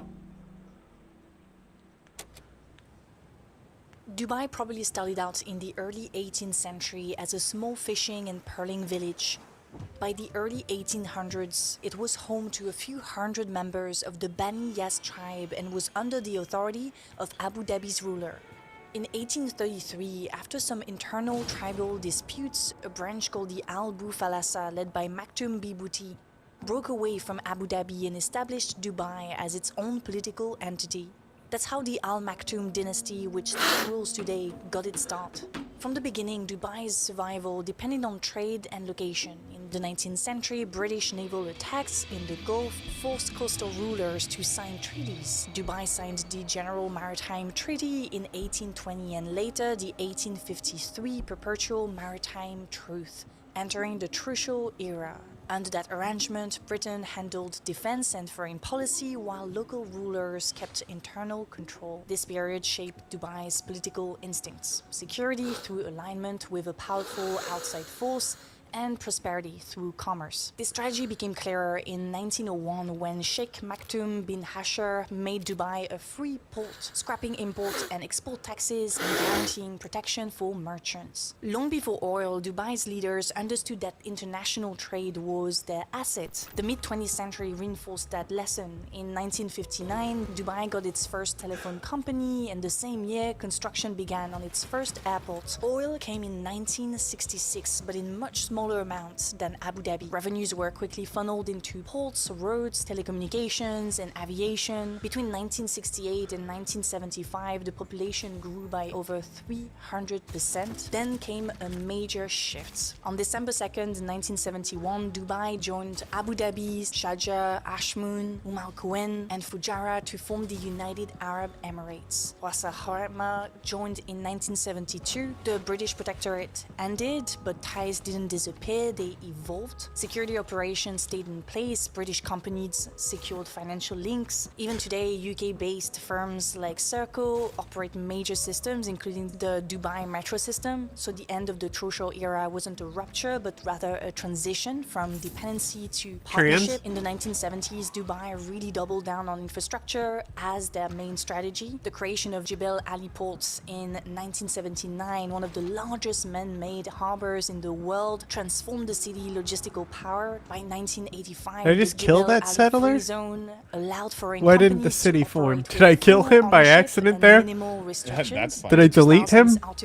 Where'd he go? Palm Jumeirah, and the world confirmed that Dubai was determined to keep growing. In 2010, the Burj Khalifa opened, the tallest building in the world. Now, these projects weren't just for show, they sent a clear signal. Dubai had both ambition and capacity. At the same time, the UAE expanded its global partnerships, it strengthened security ties with the United States, built trade connections with China, kept pragmatic relations with Russia, and deepened engagement with the European Union. So rather than picking sides in the multipolar world, Dubai cultivated all sides. This is what experts call the quest for indispensability. The UAE are basically testing whether a small state can secure autonomy not by retreating or aligning exclusively, but by integrating itself so deeply into global systems that all major powers have a stake in its stability. It all becomes very clear when you look at it chronologically. In the Trucial era, growth came under the scrutiny of the British Empire. After 1971, sovereignty came with continued trade deals. From the 1970s on, oil revenues were funneled into infrastructure. And in the 21st century, as oil reserves decreased, that infrastructure became the platform for Dubai's contemporary promise of safety and prosperity. The perfect stage for Western influencers. Tolerance and safety are probably the two biggest marketing points Dubai uses to differentiate itself from other Middle Eastern countries in the minds of Westerners. British preacher Reverend Andrew Thompson claimed that the United Arab Emirates is one of the most tolerant places in the world for Christians, even saying that it's easier to be Christian there than in the UK. The state guarantees freedom of religion, and Christianity is the second religion in Dubai, representing about 20% of the population. That said, tolerance doesn't exactly extend to everyone. Gay and trans people are not welcome in Dubai and risk being criminalized. And when you look at the type of influencers who move there, you kind of see it, right? They all look very straight, don't they? So that's it for the tolerance. Now, when it comes to safety, things get more interesting. In the last week, we've seen plenty of videos of influencers sharing their fears and their desire to leave. But we've also seen influencers defend Dubai's safety, especially in comparison to Western countries. What does everyone mean there's bombs and explosions going off in Dubai? As long as I've still got my sauna, and I've still got my G-Wagon, and I still live in my $21 million mansion on the Palm, I don't really care. All of my things are still here. What's everyone going on? Explosions and bombs and things going off. Cringe. Can't hear anything over the sound of success. Oh, I didn't want to show this here because that's exactly what this guy wants. As you can tell, what by an his feed actual now. He saw the tosser. potential with these little videos for a small account and ran with it. But you know, this is YouTube. This is a visual medium. I need some coverage. Ugh, now that we're on it, though, let's indulge in another one of those videos. Here we go. Dubai, the 3rd of March, 2026. MAGA, Trump golf course. Everyone's saying that we're in a war zone. 18 holes looks like a war zone, big man, yeah? What a day playing golf in an apparent war zone. That's it, okay? Don't ever Imagine look being at this British. little Andrew Tate fans videos again. I trust you. Anyway, just one more maybe? Jokes aside, there is a real suspicion around this trend of influencers pushing positive messages about what's happening. The reels usually show an expat enjoying life in Dubai, while captions appear asking, "You live in Dubai, aren't you scared?" referring to the current events. The caption that follows always gives the same answer, "No, because I know who protects us." The words appear over images of Sheikh Mohammed bin Rashid Al Maktoum, the Emir of Dubai, as well as his son, Crown Prince Hamdan bin Mohammed Al Maktoum, who is Minister of Defense. Now, influencer activity in Dubai is tightly regulated. Speech, more generally, is tightly regulated. Since mid-2025, the UAE Media Council has required social media influencers to obtain a license, giving authorities even greater oversight of the content they post. And after Iran's retaliatory strikes hit the country on Saturday, officials issued a reminder to the public, including Dubai influencers, that spreading rumors or sharing unverified information in the UAE is a criminal offense, punishable by law. That's why many online have warned against seeking information from influencers. To be fair, a lot of people were already annoyed by the discount codes and ads squeezed in between updates about what is going on. Sure, Dubai influencers have to keep working like all of us, but at times it felt like the crisis became just another way to increase viewership of their stories, ads included. Again, that guy we talked about earlier has made a bunch of similar videos joking about the situation after his first one went viral. Ultimately, the UAE would probably prefer if influencers stuck to their usual content. Dubai has worked tirelessly for decades to market itself as a safe place in the Middle East. Look at this magazine article saying that the existential focus on security and stability created and sustains the UAE. Security and stability in a region often destabilized by military interventions from the US and its allies. Security and stability, however, necessary to grow its two main sources of income: free trade and tourism. Our Dubai influencers sit right at the intersection of Dubai's key industries. Free trade, which includes real estate, financial services, crypto businesses, and more, and tourism. Influencers benefit from 0% tax on taxable income up to 375,000 dirham, which is roughly $100,000. That threshold was designed to support smaller businesses and startups. Anything above 375,000 dirham is taxed at 9%, which is the standard corporate rate, and 9% is very low. It's among the lowest corporate tax rates globally. A few years ago, the Dubai Unlocked investigation carried out by journalists from 75 media outlets in collaboration with the OCCRP and E24 shed light on another side of the system. It revealed how Dubai's real estate market became a hotspot for criminals, money launderers, drug lords, fugitives, political figures, abused of corruption, and sanctioned individuals Not looking Dubai. to hide their money. So that's the free trade side of things, the legal and the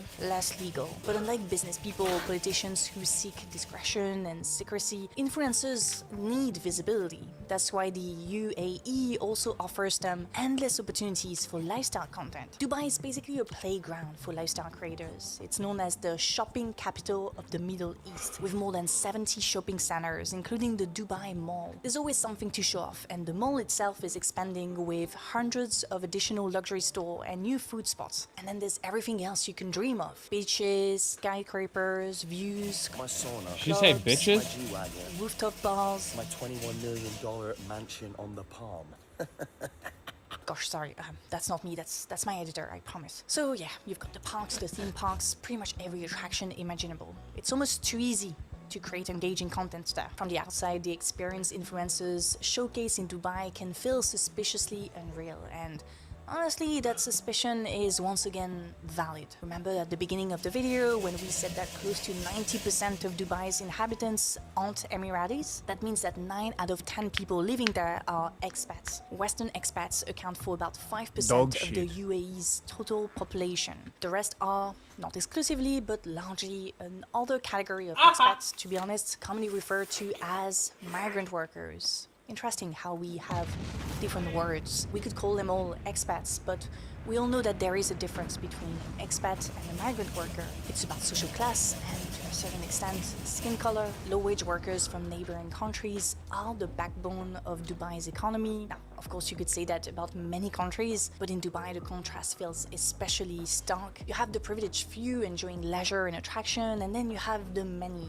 often hidden, you won't see them on the videos, who are working in the background. By the way, many reports have reported alarming working conditions. Higher income expats generally have more power to push back against unfair practices like passport confiscation, but low income expats, on the other hand, often can't afford legal support. They may face discrimination when seeking help, and in many cases, they cannot leave the country that easily. Reactors blew to up. summarize, the financial and visual setup Dubai offers influencers is rare, if not unique. It rests on the promise of safety, reinforced by strategic military and trade alliances with neighboring countries and Western powers, and on extremely high levels of migrant labor exploitation. Dubai wants to be friends with everyone in order to maintain economic growth, military but at what engineer. cost for the people who make the Dubai experience possible? In the last few days, we've seen a line being drawn between those who experience events and those who survive them. Those who experience were the first ones to call on their governments to repatriate them. They were concerned about their travel plans and the impact on their economies back home. You know, we've talked a lot about the indecency of Dubai influencers, but I was watching Sky News from a hotel room while everything was unfolding, and I was honestly shocked at how smoothly news hosts switched from on-site reporting of attacks to interactive charts about oil prices and investment opportunities for Western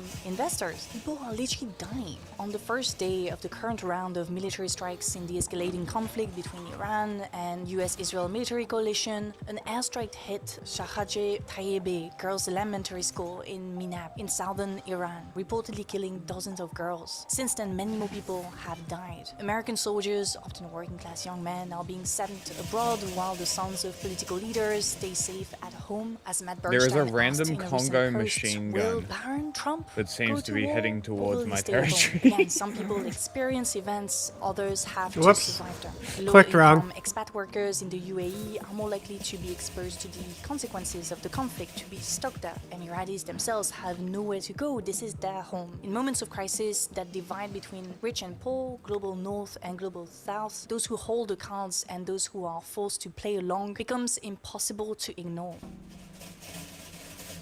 So, what's gonna happen to Dubai? I've read what experts on the issue have been saying, and there's a general sense of uncertainty that makes any prediction risky. Some influencers seem determined to stay and keep enjoying life as usual, while more and more expats are heading home. But this isn't the first time Dubai has found itself caught up in a military conflict. I want to go back to the Gulf War of 1990-1991. Iraq's invasion of Kuwait caused massive disruption to trade and investment across the region. Businesses in Kuwait were forced to relocate to safer, more stable environments. Dubai, with its political stability, free trade policies, and already well-developed infrastructure, became a natural destination, and this pattern repeats itself around the world. As Naomi Klein explains in The Shock Doctrine, moments of crisis and economic shock often becomes opportunities for investors who are willing to take the right amount of risk in exchange for potential huge returns. So in 1990, when Kuwait was struggling, Dubai was basically saying hi. And now that Dubai is struggling, maybe somewhere else is preparing to say hi. Who knows where influencers would relocate next? What becomes the next Dubai?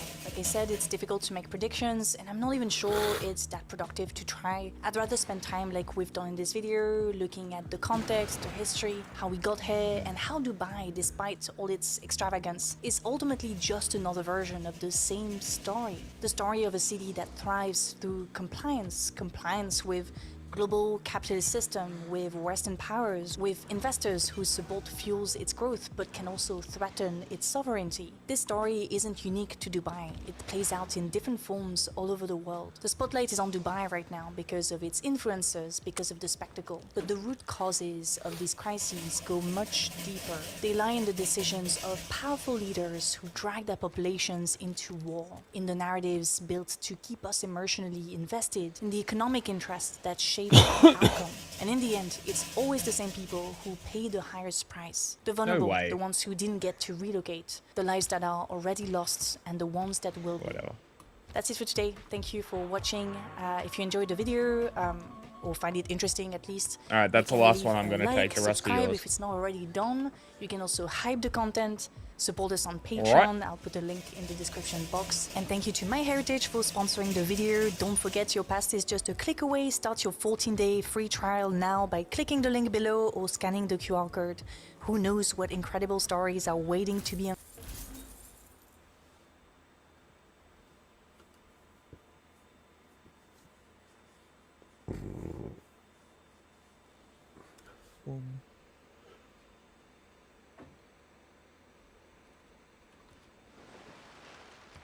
Bamba. Losing loyalty in that one. Very interesting.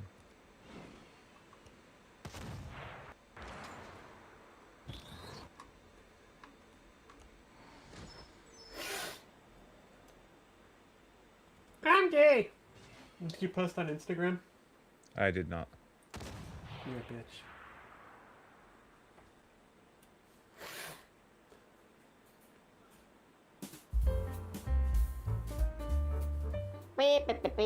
Oh, hey, what's up? Hey, what's up, man? Hey, what's up, man? How you doing? How you been, man? Right.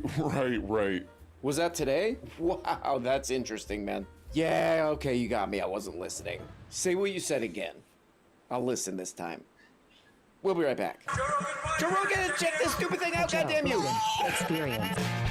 How are you, sir? Pleasure to meet you. It's great to be here. Thanks for having me. that guy. Great to be Sorry. back in Texas. I'm glad we shut up, finally Joe. did this. Yes, me too. Calm I down, wanted to do it Joe. the first go around. This is from a gunsmith and machinist in Calgary, Alberta. His name is Jay. No, it's not. He's lying, Joe. It's a trick. Yes, kettlebell. Guess what That's the a weight trap, is? Joe. Jamie, it says here on the front. Jamie, pull it up. So you got that. No. Joe, sit down, please. Wow, that's really cool. Look at this stand. Joe, here. you're standing so we've weird. Got, That's great, man. That's a great one. This is a great episode of a program that I watch. I watch this program. It's called Joe. I believe it's called The Joe Show, featuring Joe Rogan. With his amazing house band, the Pull That Up Jamies. This is from what I understand. This is all alleged. This all needs to be looked into, but I listened to this whole thing. This got what is this? 2.2 million views in what, like a day or two? This is unlistenable, man. I 2x this thing. I listened to an hour and something minutes of this. This is slop, man. Because Joe Rogan said, I'm not going to be replaced by AI. There's this story, man. There's this classic story. I can't remember what the details of it are. But there's some famous story about how, like, a machine was going to build railroads. And there was some railroad guy who was like, I ain't being replaced by no machine. So he tried to, like, outbuild the railroad. It's I'm Paul not looking Bunyan. this up. I think it's funnier if I just explained it all stupid. But that guy was like, I'm not being replaced by no machine. I'll build it faster. I believe he died. And that's just against AI. He's like, oh, AI makes all this stupid crap, these dumb videos that everybody hates. I'm going to do that even worse. I won't be replaced. I could do it even worse. and then we've got here your favorite quote. Okay. From, how do you know? How do you know his favorite quote? What's his name? The Japanese martial Miyamoto artist. Musashi? Yes. And it says, Who's that? If you know the way broadly, you will. And Joe, I got you a gift here. It's really slowing down the whole podcast momentum, but I got you a gift, and it has your favorite quote on it, which is... Generally speaking, Chinese people look Chinese. Generally speaking, yes. Chinese guy on there. Oh, man, this actually was, 2.2 million views. This was hard to listen to. I was just out wandering the world with a dumb look on my face, listening to this. And I was like, even I was kind of like getting embarrassed. I was like, this guy's like bringing Hell out these yeah. gifts. And I got Joe's the like, Colosseum when I took what's Olympiad. that? You can tell Joe just doesn't care. He's like, where the hell am I going to put that? What is that? It's just like, oh man, this is brutal. This is crap, man. But anyway, this is this guy, Pierre Polivier, however you say it, I don't care. Whether he's here or whether he's there, this episode is a total nightmare. We'll be right back, okay? But yeah, it's just like unlistenable. This guy who would try to be, the Canadian version of the president. I think he was trying to do like a Trump type thing in Canada, where he was like, oh, I'm for the people. I'm not, but I am. But he's just like another terrible right-wing politician who nobody should like. But you would think with Joe, after what's been going on, and Joe really like can't talk about political stuff too much because it's not going great for him, prediction-wise and whatever the hell he's doing, You would think at this point Joe would just be like, okay, I'm just going to have on Joey Coco Diaz. He'll yell or whatever the hell that does. I'll have a Dr. Ronda Rousey or whoever on to talk about supplements. Like, that's what I would do at this point. I would just be like, okay, all my political stuff is just like going about as wrong as it can. Just change the show around. But no, Joe's like barreling forward with this. Now he's like, how did you not become president? I'm so good at talking about political stuff. You should have been the prime minister in Canada, I think. This app that she's learning French. But it's just an amazing place. It's a great country. And no problem. To see it go the way it's been going and sliding the way it's been happening over the last X amount of years. Okay. There's just so many things that concern me. And for Canada, too. One of the things that really concerns me is this. Okay, so great, man. That's Joe. And he knows of how to fix all the political stuff in United States. And for Canada, too. Thank you. The guy that he's interviewing is just terrible. Like, he's just a scammer. He's like one of these guys who's just like, just super anti-normal people. Right-wing, anti-working people kind of deal. But he's like, but I'm an outsider somehow. So it's just all the same crap. But it is funny that Joe's like, look, I fixed everything here. As you can see, hello, I'm Joe. I fixed everything political-wise here. I handled that like a... adult baby. So now I know what's best for Canada, which is this awful guy. right here. Also, the crazy thing is he seems totally bored in this interview most of the time. Like, this guy tries to, like, relate to Joe. He's like, oh, I like MMA. I like MMA, man. You Are know, we in attacking Canada, the Capitol? We got some MMA. There's some guys kicking each other in the Tookus here, too, man. And Joe's just like, oh, wow. He's, like, giving him gifts. Beep, Here, Joe, wow. Joe's, like, falling asleep. But I like this part. Joe's like, I'm just really worried. We're just really worried about what's going on over there, man, in Canada. We're really worried about it, man. Because I, personally, Joseph T. Rogan, at your service, I fixed everything here, so now I'm kind of moving on to Canada to try to fix that too. Man, I'm really worried about what's going on there. Oh yeah, what are you worried about? I don't know, I saw something on X. It says there's a transgender person there or something. It's out of control, man. That's about all I know. It's pretty bad. In Canada, now you guys have legal marijuana, No, too. they do not, Joe. Been legal for 10 years. Which they should have That's in a America. lie. It's so ridiculous. They just recently decided to make it Schedule 3. Is it state by state? Yes. Okay. It's legal in a lot of states, but it's still not legal federally. It's goofy. If alcohol is No. legal, marijuana's far Enough, safer. Joe. It should be legal. It's ridiculous. It's also a personal freedom thing. Stop Leave people toking alone. up, Joe. It's like no one's robbing banks, smoking weed, and fucking killing their neighbors. It's Yes, crazy. they did. Yes, Like, they it's a did, Joe. Personal Yeah, choice thing. it's not.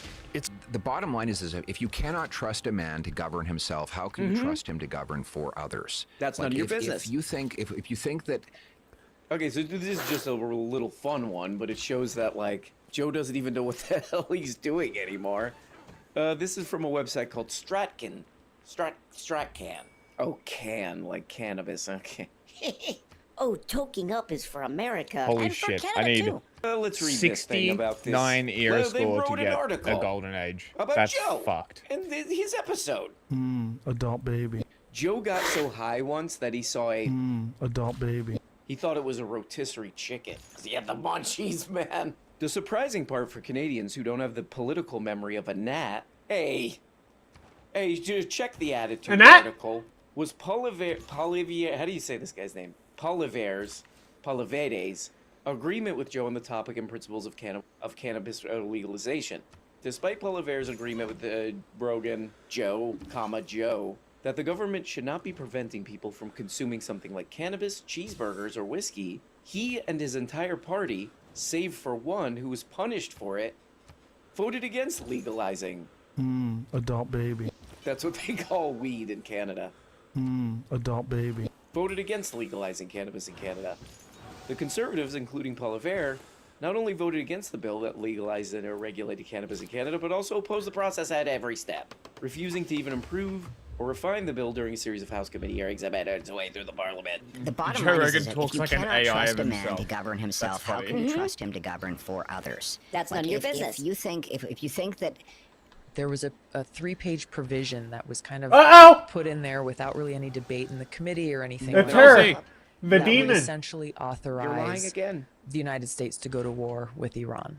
No. Now you would think something like Yeah. that, with that magnitude, would be kind of a big deal. You would want to have hearings. You would want It's to have fine. to the Secretary of State and Secretary of Defense to create and implement a strategy to counter Iran. And implement? Extremely dangerous and a blank check to essentially start a Sounds brand bad. new war that currently has not Sounds been bad, man. declared. Blank check. Hey, which There are some which people who admin are do- you a who part do of, want Tulsi? do want us to That go one? to war with Iran? Well, who are those people? Joe You don't have to Rogan. name names. But There Tony are. I Hinchcliffe. would say it's a bipartisan. Tony Hinchcliffe. wow, man. Let me listen to this. Wow. This is me listening to a Joe Rogan. Wow. But her name is Tulsi Gabbard. Tulsi Gabbard. Oh, she's from Hawaii. Wow. Wow. Joe has had on Tulsi Gabbard, this is just from what I saw on Facebook, 428,000 and 490,000 times. This Yeah, he is loves just something her. I heard. Loves is a just something I sadist. heard. Grain of salt on this one. But what I heard is Joe's in love with her. That's irrelevant. That's a rumor. You know, come on. Not everything is about that, man. But Joe had her on 28,000,000 times. And she's always like saying this kind of stuff. And now people are kind of making fun of her because it's like, Exact opposite. Kind of the exact opposite now. The IC assesses that Operation Epic Fury is advancing fundamental change in the region. That When? began with Hamas's attack on Israel. The full When? impact of Operation Epic Fury's devastating strikes, threats to the homeland, put our homeland And do you reckon within she range. cries every Safety in the night, or do you homeland think against she's strategic perfectly put our comfortable I living think in she's the fucking homeland? evil. I don't know. There Yeah. is this like weird online thing of like, oh man, she's awesome. She's the best. Like, oh, if she was is? actually Why so? principled, I she don't would know. be She fucking just is. necking Okay. herself. Is there something going on here? What? No, nothing. Just Like, the- if you get sucked You mean into like a a David Carradine? government. Yeah, I don't how know who so? that is. Did he neck part of the himself? government? I don't. Shut up. Look It's it not- up. It's not a big deal. Look up how did somebody David posted Carradine it, die? Posted? Right. Okay. So now I'm just. We telling talked about him everyone- that one time. It's the guy with the hose workout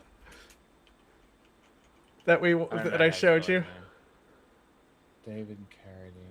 He's Bill from Kill Bill. Did he die? Ah, yes, I see that now. Bangkok, Thailand, from accidental asphyxiation. What? From what? What? How does he accidentally asphyxiate? What Which happened? forensic experts and family hired pathologists concluded, which was likely caused by autoerotic asphyxiation rather than suicide. He was found naked in his hotel closet with cords around his neck and other body parts. Jesus fucking Christ. Is that what we're talking about? In Thailand, sure. Let's do that. You know, she was principled, and being a part of Donald Trump's administration, she would want to autoerotically asphyxiate She's herself. just in there choking herself, slapping her pussy.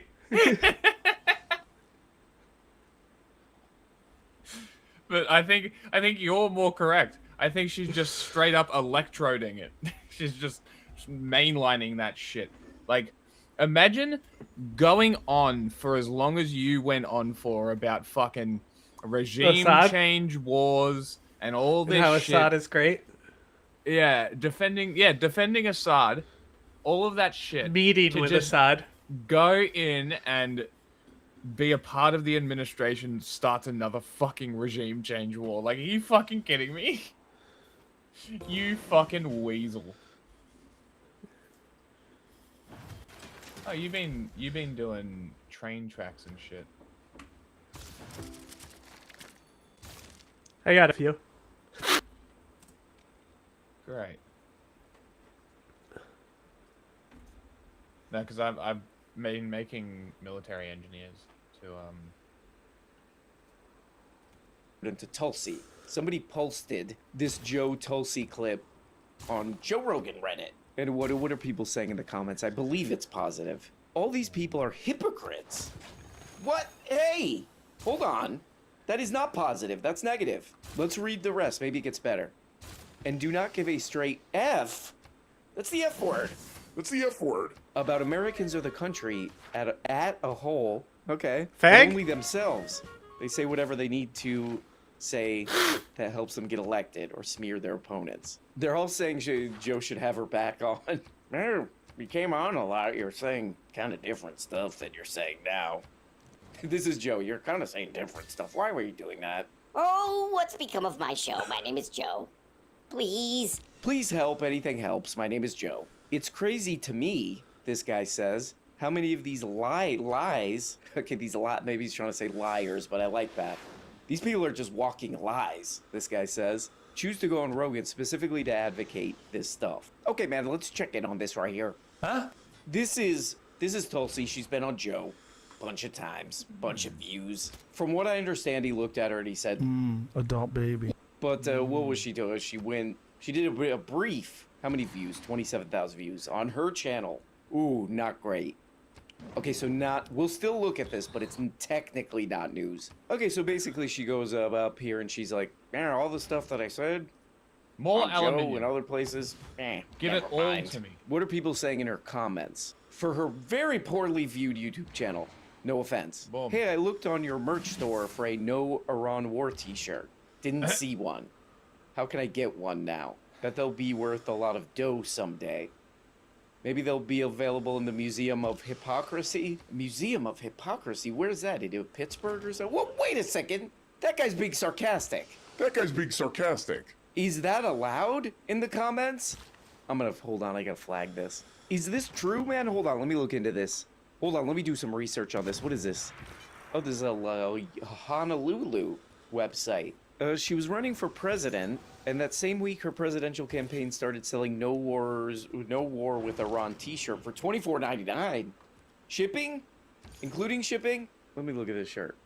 No, The build is war, mine. Okay. SMLXL. Okay, it can go all the way up to 3X on that. Oh, it has copy too. Sniping it has builders sales like a copy. motherfucker. Oh, I love sales This copy. What does it fucking say? gunship Say army no is to war wicked. with Iran. How many more American lives? How many more trillions of dollars and all this crap? Okay, get the t-shirt. Oh, 100% cotton. Okay. Oh, man, I heard this story. I heard this story, dude, that, you know, Joe had some guest on his show. And the guest was like, what's that on your computer, Joe? And then Joe closed the laptop. And the guest was like, was that a picture of Tulsi Gabbard? And Joe was like, I don't think so. And then the guy was like, yeah, I think that was a picture of her surfing. Why do you have that? Why did you search that? And then Joe was like, that's stupid. You ever get No, close it's to her what probably her an face ad or looks like? something. Oh, okay. Formaldehyde okay, Joe, face. Can we look at the What, you were, like, Can we look at this guest was kind of like Caroline really, Levitt, really one pushing of those. Joe, you know. He's like, can we look at that? Can you open the laptop back up? Ow. And then Joe said it was broken. Joe said the laptop was broken and he couldn't open it. I don't know, man. I think that story is probably not true, but you know, that's just what sources are saying. Here's another Rogan question. So Rogan had been a Bernie Sanders supporter. Okay. Yeah. Then he became a Trump supporter. He's now criticizing Trump on some fronts. What's your sense of sort of where his politics falls? Well, he was very liberal. I mean, he was very Okay. liberal. And then when the world... Okay, so it's Dana White. Expert on things. Expert on not slapping just how wives. to make a bunch of money from Wait, what? MMA fights, but everything else. as Dana well. White, expert on slapping Oh. wives. Oh, I thought you meant Joe. I was like, what the fuck? Probably him too. started to lose its mind. Also, can I just ask, what the hell is this? Ted Cruz couldn't get a better shot than this? This might be the most unaware guy of like how he looks and sounds. Yeah, get the camera right in my face. Made me look even more of a creep. I don't look like that enough already. Well, he was very liberal. I mean, he was very liberal. And then when Okay. the world started to lose its mind, I mean, Right. if you're not a little right, Yeah. you're not right. Yeah. Oh shoot. So It's like a pun. I think. Hey, that, don't you only know, a run lot a of these fighting guys- fucking corporation? Hey, don't you hit your Shut wife? Shut the At one point, fuck up, including me. dickhead. Hey, don't you hit your wife? Calm So down. what changed your views? Shut up, Ted. Did Jeez, she man. do that on Jeez, camera? You're gonna get MMA if you don't stop it, man. Common sense and a lot Right. of the other nutty stuff a that lot was of going on. I like the idea of a guy who kind of looks like Joe Rogan. That's a Rogan look. That's a Rogan aura. Dana White. But I like the idea that this guy just like makes a bunch of money from MMA fights. He's like an expert. Yeah, man, everything just went so crazy. Somebody went so crazy that it's, you know. Yeah, right. Well, what do you mean, man? This is Ted Cruz. What happened? Yeah, man, just like everything went so crazy that it's like, just so Joe is now doing a different thing. Right, what is it? What do you mean by that? What do you mean everything went so crazy? Oh, man, I don't know, like the bathrooms thing?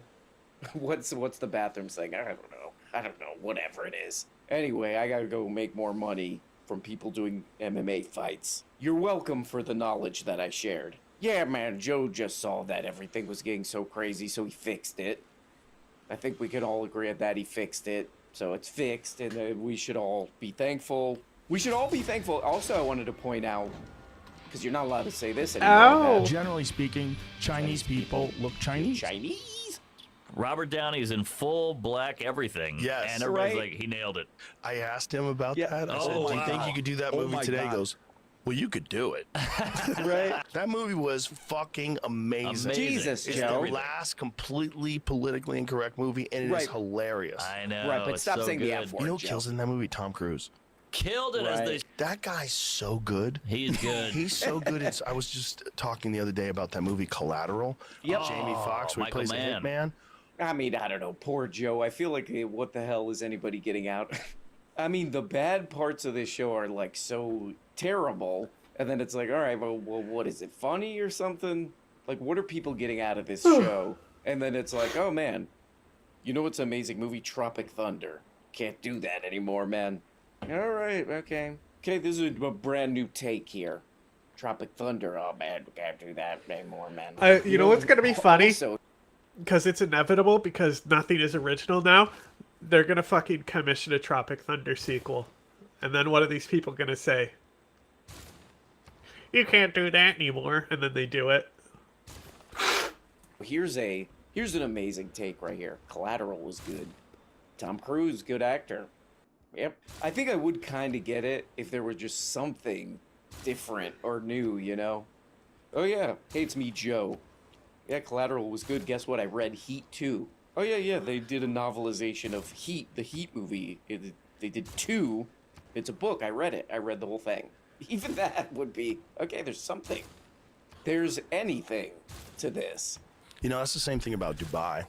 A buddy of mine moved to Dubai, and he said, "What's his name?" He's black, and he was saying that in America, I didn't ask go to a that. nightclub, I worry about being shot. He goes, "There's none of that there." And he goes, "And if you could just leave a diamond, like a diamond ring on the ground, someone will pick it up and turn it into the police." I have done that. Now, I did do that in Dubai. How do they do that? Is that cultural? Is that raised better? What is that? Laws, Good question, Mark. Hardcore laws. They have they have kings. They have a king over there, and that's Oh it. my God. And there's no Jesus, ifs, ands, Joe. or buts. Oh my There's God. no social justice warriors. Right. There's no people that are going to give you no cash bail and let you out Watch Tropic Thunder as many times as you want. Okay, go because ahead.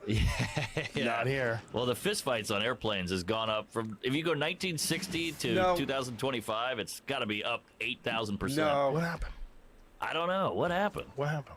Why we lose our fucking marbles? Maybe because flights got cheaper and Right. you get bus people on a flight. Exactly, Mark. You know what I mean? Right, bus people were the people who were cutting people's heads off on a truck. No, unlike Yeah, Dubai, I man. assume that's what it is. Because you know, back at Oh man, this is my favorite part of this like 9-hour Joe. This is Joe and Mark. It's Joe and Mark. This is Joe and Mark Normand. I think he's been on 100 times. I've never really watched Mark Normand. He just seems like, hey, comedy or whatever. It's Hey, comedy. That's such a good But impression I of did think him. this part was funny where they're like, oh man, over in Dubai, can't just mess around, man. They'll throw your butt in jail. You can't just mess around, man. They'll throw your butt in jail. Then they go on to this thing about like, man, people are just out of control on planes now. They let those absolute bus slobs onto planes, and they can't even fly on them anymore because they're pooping their pants because they don't even know how to use the bathroom. I thought this was a little funny series of the crap to say, because it's kind of like if you're just like the average Joe listener, you know, you're listening with 2% of your attention. You know, you're just wandering around going like this. Huh? Joe Rogan droning on in the back. What you'd probably think is like, oh man, you know, bus slobs. Poor people, man. What a bunch of maniacs. You can't even let them on planes. We gotta kind of deal with these people similar to how they do in Dubai. Coming up, Whoa, welcome Jesus, whoa, what the hell is that? Coming up, welcome to Dubai. You're in the international drug business. Dubai is a great place to do business from. The new crime capital of Australia. Public enemy #1 sorts of criminals can operate with impunity and keep their businesses going. Why No, they our can't. worst crooks and suspected crims They are people with a lot of influence, a lot of money. love They this are. glitzy gangster's paradise. The baddest of the bad. The baddest of the bad. No, That's next. that is a sort of weird thing. You know, that's what I would take if I were an average Joe listener. I'll be like, oh man, we need to be more like Dubai, man. Not dealing with these bus slobs. Not dealing with these t-shirt wearing, disgusting, bus riding, undesirables. We need to be more like Dubai, man. Throw their butts in jail. That's kind of what I would take from all that. But it is Losing funny rock because, bands when like, they some cost people are 2,000 speculating, faith they're like, hurts. oh man, let's just say Dubai. Yeah, might stop be using in, rock bands might if they're that possibly be in expensive. some trouble right now. Start You know, using people wanting missionaries. to be there. Wise. The city was home to 237 people worth $100 million or more, and at least 20 billionaires. Describe the exodus as showing no signs of slowing in the first days of the conflict. You know, and there's part of people who kind of know about what goes on in Dubai. You know, it's kind of like, oh no, their tourism might struggle. Oh man, where's Andrew Tate gonna go? Oh, man. Oh man, what's Andrew Tate gonna do and hide his money now? Oh man, where are those human traffickers gonna have fun, man? There's a little bit of that, you know. And had the Beatles catalog too, which is weird. That dude went from zero to here. You see how much money he's made since he's died? Put the headphones on or talk into the microphone. Do you see how much money Michael Jackson's made since he died? Okay, not to give this guy too much of a hard time. That's my man right there. That's my main #1 man right there, Joey Coco Diaz. I like this. I watched some of this, and it seems like the whole time Joey Coco Diaz is not talking into the microphone. It's just like, Hey, Brendan, what the hell's wrong with you? Joe has to be like, hey, can you talk into the microphone? We're doing a podcast. That is sort of funny because, like, aren't you kind of famous for this, for podcasting? Isn't the one thing kind of just talking into a microphone? No hard time here, man. No problem, man. It's not the main point. You know, that's my dude, Joey. That's my man Joey right there. 7:30. How dare you? You son of a bitch. If they cancel me, then I'll be back. Yeah, Mike, you should probably Joey. should because the Joey, TSA Mike. is still fucked I up. heard it's Did bullshit, you hear that Bullshit. Elon Musk, he offered to pay for all the government workers? He said he would figure out. They won't let him, right? Okay, man. Well, whatever. This is a thing that probably everybody. Did you thinks hear about that Joey. they're He was putting just ice talking about instead of karate. TSA because If he they're was just paying talking ice, about but his they don't little- want to pay TSA? Karate, but then it's like, oh, let me get this far-right lunatic, you know, Canadian politician Fucking on. Oh, doofuses. you're amazing. I know so much about this. I've really. Oh, I have, like, I've really so many slam rock bands dunked out, by the everything way. in the political ideas space lately. Let me get this guy on. If it was just him and his dudes, Joey Coco Diaz, unable to talk into the Hell Waste yeah. of faith.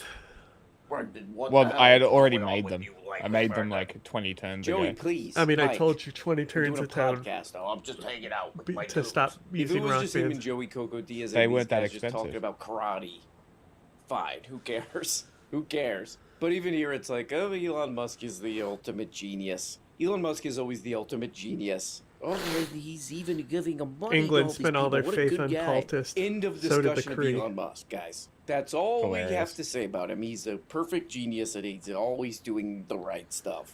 But I felt bad in this one because I was looking through the comments and it's like the thing that people are obsessed with. It's like, this is like half the comments is like, oh, that guy Brendan Schwab, you know, classic Joe Rogan, extended universe creation, Brendan Schwab. Like half the comments are making fun of him because he like lit his cigar backwards or something. Like the Hilarious. little whatever, the little ring on the cigar is up top. People are like, this moron. Let's read one of these. What does this say? Brendan Schwab lit his cigar backwards and smoked the cigar ribbon. It's like Epic. every day is his first day on Earth. Shut up, man. You do not talk about that Joe Rogan guest like that, lest ye get one of these. Boom, boom, boom, boom. And one of these. Uber cars. And one of these. Huh? And 4 of these. You know, I watched a bunch of this Joe for this video, and he really doesn't seem to know what the hell even he's doing anymore. Kind of seems a bit ghostly, the whole thing. Doesn't seem to really want to be there anymore. It's just repeating the same crap, you know? What the hell's going on here? But everything's just like a little weird and backwards on the Joe show. You know, they're making This fun of this cheeky guy bitch. for whatever. She's doing protecting something herself stupid from with my a cigar. cultist. But it's kind of like, By why are you even body smoking blocking me. cigars on a podcast in a little room? Oh, you know what's the best way to It's so smoke close cigars when to. you're supposed to be If I hit it talking with one, and it you're in might a fall next small turn. enclosed space, and there's a mic right next to your mouth. She has. That's a She can't perfect use any of her great people. opportunity for that kind She's of got a thing. fucking And with this warrior. Brendan Schwab thing, it's just like, oh, we went even. Can I use it worse from the somehow. water?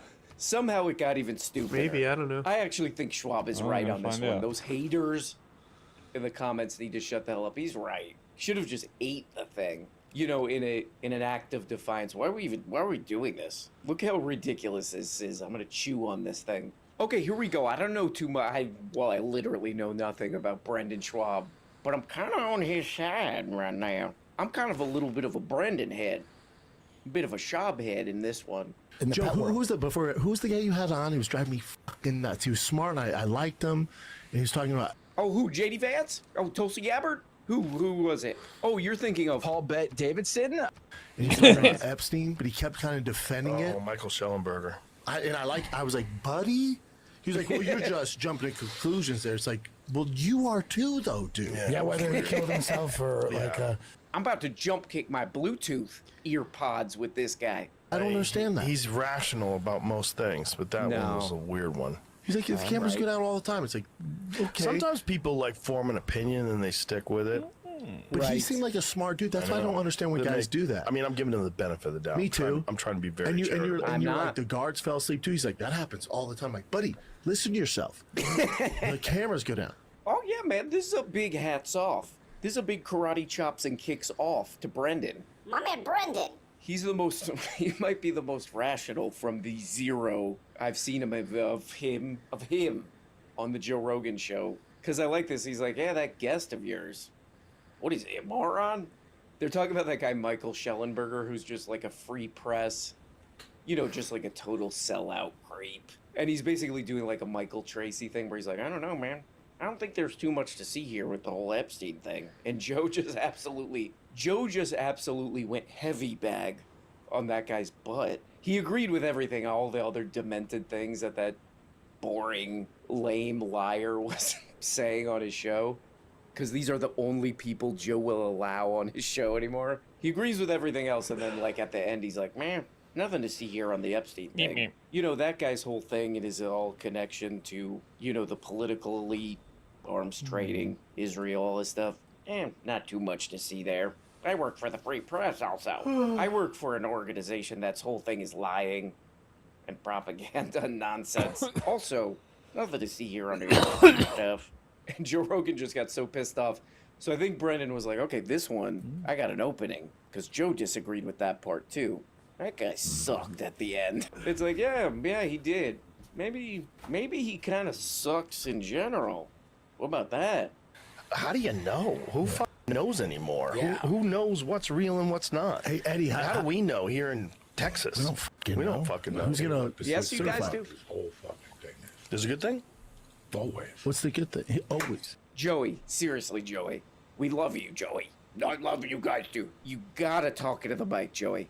Joey, just to remind you, we're doing a podcast. It's an audio-based form. You want to direct that face toward the mic, please. The good Certified. thing about this whole fucking thing is This is a good thing? There we go. always. What's the good thing? Always. In 3 weeks, we're going to Cuba. The mothership's opening up. That's all I know. That's all I'm thinking about. Blow up everybody.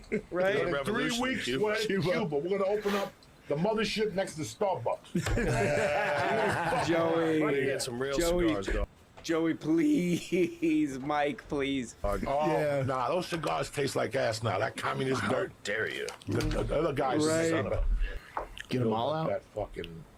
They have roaring blackouts. And that's a 3 or 4 day. I wish I could. Joey, it sounds like you're really dropping some real knowledge. Wish we could hear it. Years ago, they got no power.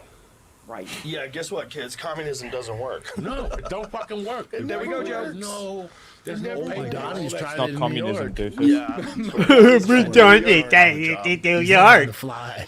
This is what we're allowed to talk about, guys. I've never watched this before. I mean, if this were just like we're breaking down the MMA. Oh, kicking in the leg, that's good. Kicking in the toilets, that's bad. If it were just that, I would be like, okay, what's that? What's the intricacies of giving some guy one of these? Boom, boom, boom. Yeah, it is like, what the hell is this? What the hell is this? If you're like an MMA fan, and you're just like, I want to learn about what leg kicks are impactful in our current season. I want to know more about this. Boom, boom, boom, boom. Lacroix or whatever, the MMA fighter, he's doing this. Boom, boom, boom. Learn more about that. George And then St. you tune Lacroix. into this and just like out of nowhere or whatever, it's like, yeah, Cuba sucks because communism. Their lights Leg are going off. kicks have now become like the meta in MMA. It's crazy. Really? Yeah, Interesting. because there's a nerve that you can kick Mm. in the leg. So if you precisely target it, you just fold. Ah, interesting. You literally can't stand up if they hit the nerve. Very interesting. Because communism. Also, Mamdani sucks. He's trying to do that here, kind of thing. And hey, here's a funny joke. We should open the comedy mothership there because the president we like is gonna take it over. Oh man, I'm learning a lot about those leg sweeps. Even if I was just like an innocent mixed martial arts fan, and I'm like, oh, I want to hear about the sport that I enjoy, and they go off on this, I'll be like, okay, this is not for me. I'm just gonna listen to I'll find something else because this sounds stupid. Also, that one guy refuses to speak into the microphone on a sound-based entertainment platform, podcasting. Maybe this is not for me anymore. That really is, though, like a disqualifying, stunning level of really, like, disrespect. Disrespect for human life and stunning ignorance, you know? We'll go to the comedy club there, Joe. Those people suck. Communism sucks. Like, you look into what's really going on there, creating, like, a humanitarian crisis with an embargo and all this crap. It's like, yeah, we'll do a comedy club. That's ridiculous. Terrible. Oh, I just wanted to hear about some cool throat punches. Boom, boom, boom, boom. These guys are going off with some weird thing. They're not allowed to talk about anything else. Okay, so there we go. Apparently the Joe Rogan show is inhabited by a demonic force of one sort or another. But anyway, guys. The reviews are in. The critics are calling it fire. The audience are calling it another one. But I hope you guys are doing great. It's Friday. To us. In our minds it is. Talk to you guys next time. Bye-bye. Oh, God in heaven, my sweet... It's official. Doge killed a Holocaust archival project because that kind of thing is way too DEI for grant funding. Specifically focused on Jewish cultures and amplifying the marginalized voices of the females in that culture. They also nixed an HVAC system upgrade at a North Carolina museum because AI flagged it as DEI. But a lawsuit forced the people behind these decisions to testify on camera. The plaintiffs are a group of historians, archivists, and librarians, so naturally they uploaded all the primary sources to YouTube until a federal judge ordered them to take it down. But not before we got our hands on it. I watched all 23 hours of the Doge tape, so you don't have to. So let's break down the inner workings of Doge that these tapes reveal, how a federal agency unraveled in 22 days, why projects like a Holocaust archive got labeled DEI, and what this all means for the lawsuit trying to hold the Doge Bros accountable. The National Endowment for the Humanities, known as NEH, is a small federal agency that funds things like museums, archives, research, and cultural preservation projects across the country. Groups like the American Historical Association and the Modern Language Association rely on that funding to support historians, scholars, and public education. And we're not talking about massive spending here. NEH's entire annual budget is about $207 million, which, if you compare that to something like, I don't know, what Elon Musk makes in a year, is so small that you have to write it in scientific notation.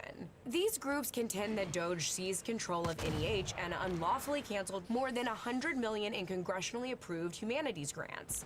The cancellations forced armies of historians, librarians, preservationists, and civil servants to halt research, lay off staff, and abandon work already in progress. At the center of the case is how those grant cancellations happened. Discovery in the lawsuit alleges that Doge staff took over the subject matter-driven institution without any relevant subject matter expertise. I mean, just look at this kid. But it gets worse, because they allegedly used a flawed ChatGPT-based process to flag grants as related to diversity, equity, and inclusion to terminate them en masse, in some cases wiping out roughly 97% of NEH funding. So you used an LLM to screen the grant descriptions for certain terms? Yes. Okay. The plaintiffs argue that these grant terminations violated the First Amendment by targeting grants for their viewpoints and perceived political associations. Goddamn. That they violated the Equal Protection Guarantee by classifying grants based on race, sex, and other constitutionally protected characteristics, and that Doge made and executed the termination decision without any legal authority in violation of the Administrative Procedures Act. Predictably, the government's response frames the NEH cuts as part of a broader effort to cut federal spending and eliminate certain programs. So that's what the plaintiffs allege. But the deposition tapes give us new insight into how exactly all of this went down. It all starts on March 12th, 2025, when Doge's small agencies team sat down with NEH leadership. The team was led by this guy, Nate Kavanaugh.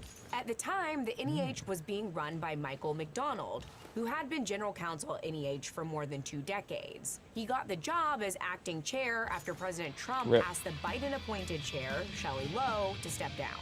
Now, Doge's Wonder Boy Kavanaugh isn't a traditional NEH history nerd. His background is in finance, not humanities or grant making. He didn't have a background in diplomacy either, but somehow he was later also installed as head of the United States Institute of Peace during a separate Doge takeover, a move that itself triggered legal challenges over whether those actions were lawful. In contrast, the acting head of the agency at the time, Michael McDonald, had spent his whole career at NEH. He knew its grants, its grantees, its legal obligations, and what exactly is at stake. All of which makes it odd that McDonald would essentially hand Doge the keys to the family Hyundai. And what did they say to you about their intended scope of work here when you went? They were going to, what they said was, again, they repeated that they were here as consultants. They were here to take a look at the grants that have been made, take a look at contracts, and take a look at the staffing situation, and that they would be assisting me as acting chairman in making decisions to reduce the workforce, to eliminate grants, and to cancel contracts. I would like. Why can't I buy it? Push back on any of those Get off plans the city. in that meeting? Objection. No. What McDonald did not know at the time and would only learn later in the deposition room was what Doge planned on doing with that data. Leave And some look, of the in the age damn of units so I AI, can kill some. databases are power. Not We're gonna probably happen. on a bunch of them, and anybody with a credit card and an internet connection can pay to access them. So now is probably a good time to wipe all your personal and private information off the internet. Your cell Oh, the phone giant number, death home robots address, your private have information, 4 but upgrades using when you buy them. That's Thank great. you to Incogni will they can collect if you still want to keep it. Deposition testimony and discovery documents filed in federal court. Doge staffer Justin Fox took the NEH's grant database and fed it description by description into ChatGPT. And not just any ChatGPT. This was ChatGPT 4.5. OpenAI hadn't introduced the thinking feature yet, and it was basically just a really fancy predictive text model. And I think it's fair to say that the prompt Justin Fox fed to ChatGPT 4.5 was overly simplistic. Quote, Oh no. does the following relate at all to DEI? Respond factually in less than 120 characters.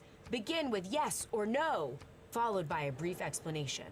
The prompts given to ChatGPT did not identify specific criteria of what DEI means. In fact, as his deposition testimony made abundantly clear, there was no consistent definition of DEI guiding this I wasn't paying process attention. at all. Just a series of prompts, keywords, and yes or no outputs. Fox then compiled ChatGPT's responses into a spreadsheet. Grants that received a yes were flagged for termination. But Fox had also created what he called a detection list. This was a catalog of keywords that, if found in a grant description, would mark it for potential elimination. The list included terms like BIPOC, indigenous, tribal, homosexual, LGBTQ, melting pot, and equality. Anyway, Fox was then asked about specific grants his process had flagged. Why is a documentary about Holocaust survivors DEI? Objection. It's the gender-based story that's inherently discriminatory to focus on this specific group. It's inherently discriminatory to focus on what specific group? The gender-based, so females during the Holocaust. It's a Jewish, specifically focused on Jewish cultures and Christina amplifying declared the water on me. marginalized voices of the females. Oh no, Korea! It's inherently related to DEI for Nubia is at war with us as well now. those reasons. Because it's about Jewish That's great. Plus, Bye, Nubia. marginalized female voices during the Holocaust. Hopefully I don't lose my Gender-based robot that's violence. sitting on this city that's Trump's about to executive rebel. order targeting DEI directs federal agencies to terminate DEI-related programs and funding, including grants like those issued by NEH. But critically, the order never clearly defines what counts as DEI, instead referring broadly to discriminatory preferences, mandates, and programs, without setting any consistent standard for agencies to apply. As a result, agencies were left to interpret the term themselves, which kind of helps explain why officials at other agencies relied on tools like keyword searches and ad hoc judgments to decide what grants to cut. As everyone knows, DEI is just a state of mind, man. But the lack of consistent definition matters legally, because plaintiffs' lawyers can now demonstrate from these tapes that the grant terminations were driven by vague, inconsistently applied criteria instead of any clear lawful standard. Do you see this as a grant? This is again on the to cancel list titled My Underground Mother, a feature-length documentary that explores the lives and legacies of survivors of Jewish women's slave labor during the Holocaust. Yes. And then could you read into the record the project description and Production of a feature-length documentary on Jewish female slave labor during the Holocaust, using as a lens one daughter's journey to uncover her mother's past. Do you believe this grant involves DEI? No. The plaintiff's lawyers will probably point to this testimony from Fox and McDonald as evidence that the grant terminations were arbitrary and capricious, which is a legal shorthand for decisions that lack a rational connection between the facts and the outcome. If an agency is labeling a Holocaust archive or an HVAC upgrade as DEI without a coherent explanation, that's evidence the agency is applying its criteria inconsistently or irrationally. And that's exactly the kind of decision-making the APA prohibits. Now, McDonald also testified that he had been completely unaware that Doge was using ChatGPT at all.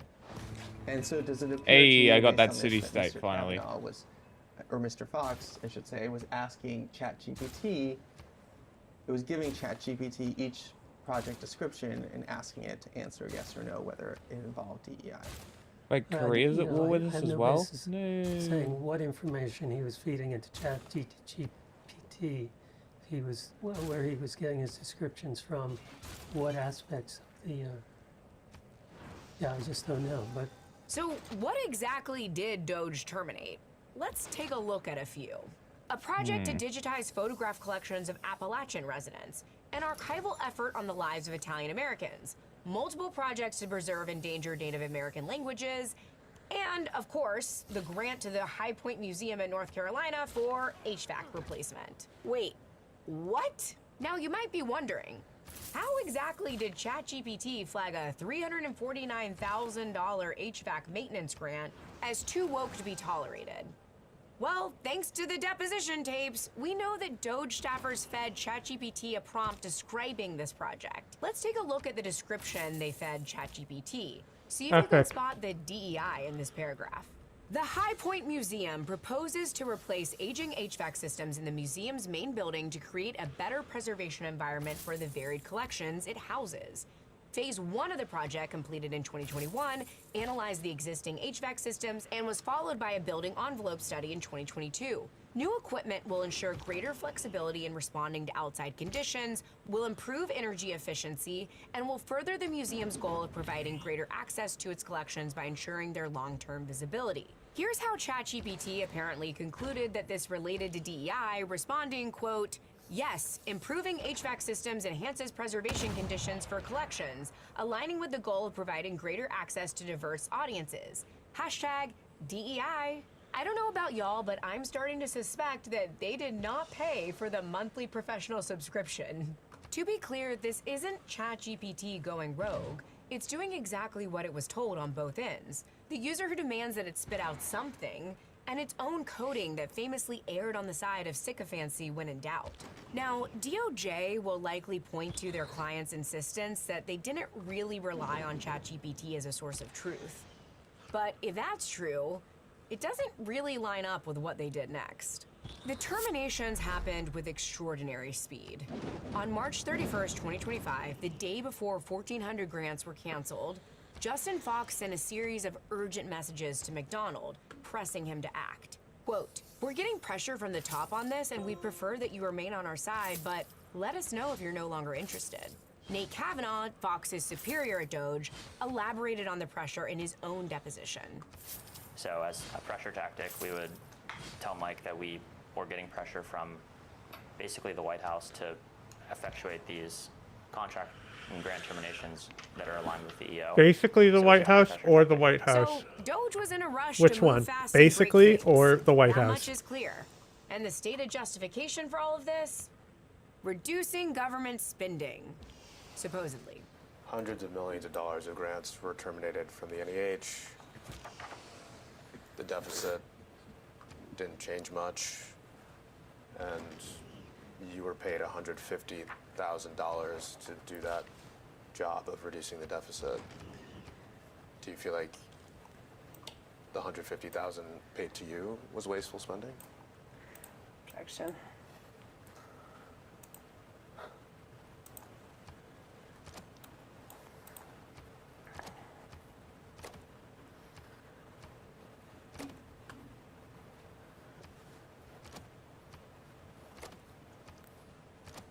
What are you definitionally saying wasteful spending is here?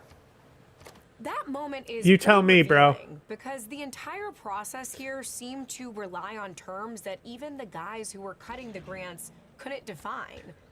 DEI isn't defined. The wasteful in wasteful spending isn't defined. And when you can't define the rules, you can justify pretty much any result you want. That's why in these videos you see the plaintiff's lawyers taking the government's own justifications and stress testing them under oath. If the person making these decisions can't even define what DEI or wasteful means, it makes the entire process look arbitrary. As evidenced by the very long pause in that clip, the lawyer's question was an effective trap. Fox suspected that he'd been caught, but couldn't quite think of a way out of it that didn't bounce back on him.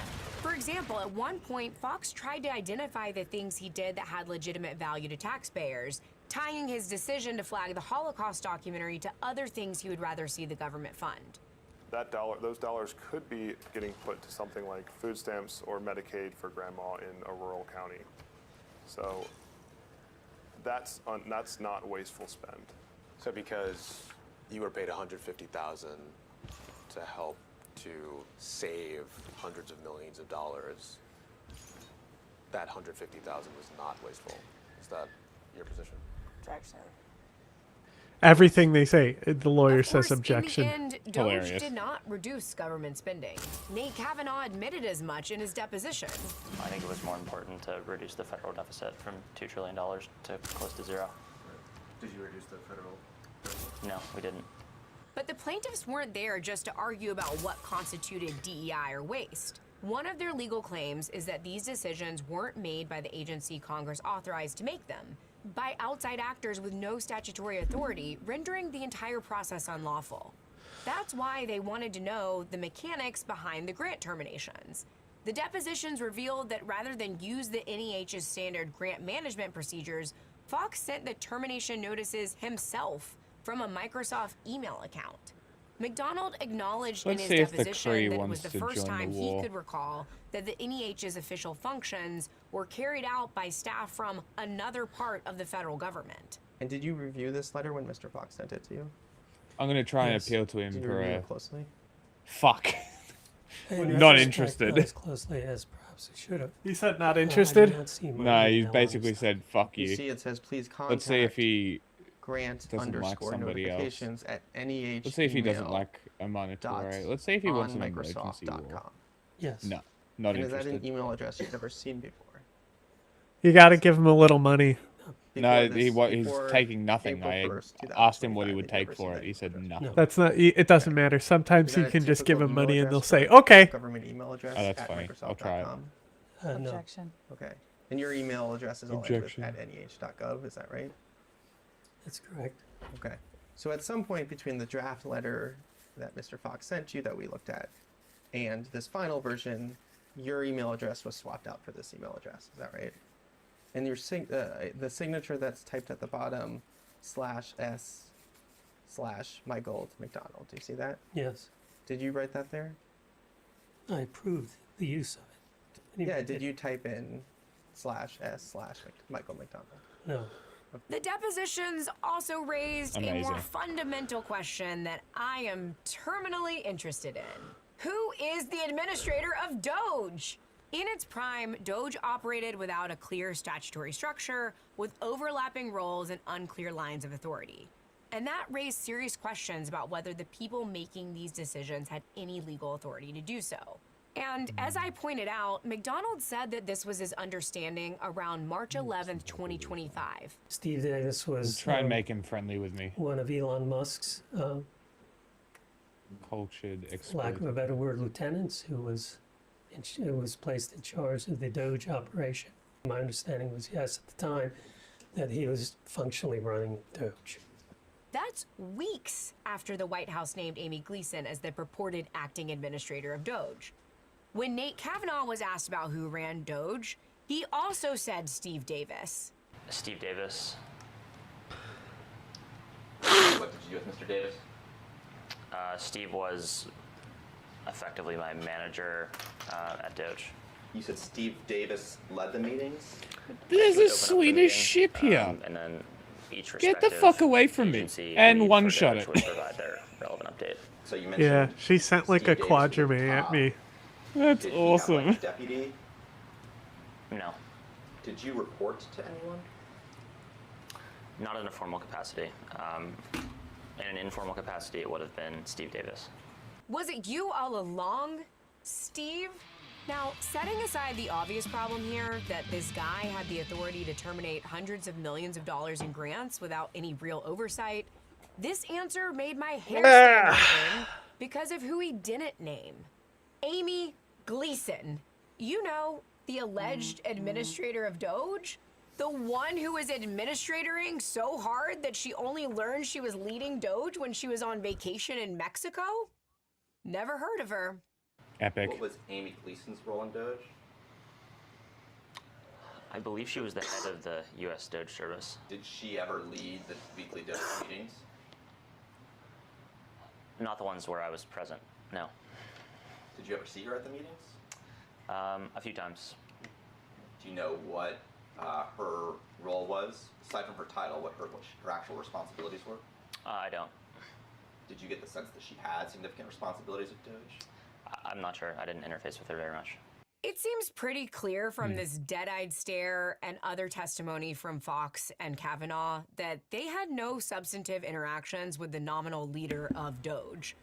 And this is not exactly Epic. surprising, since the administration seemed to make up the structure of Doge as it went along.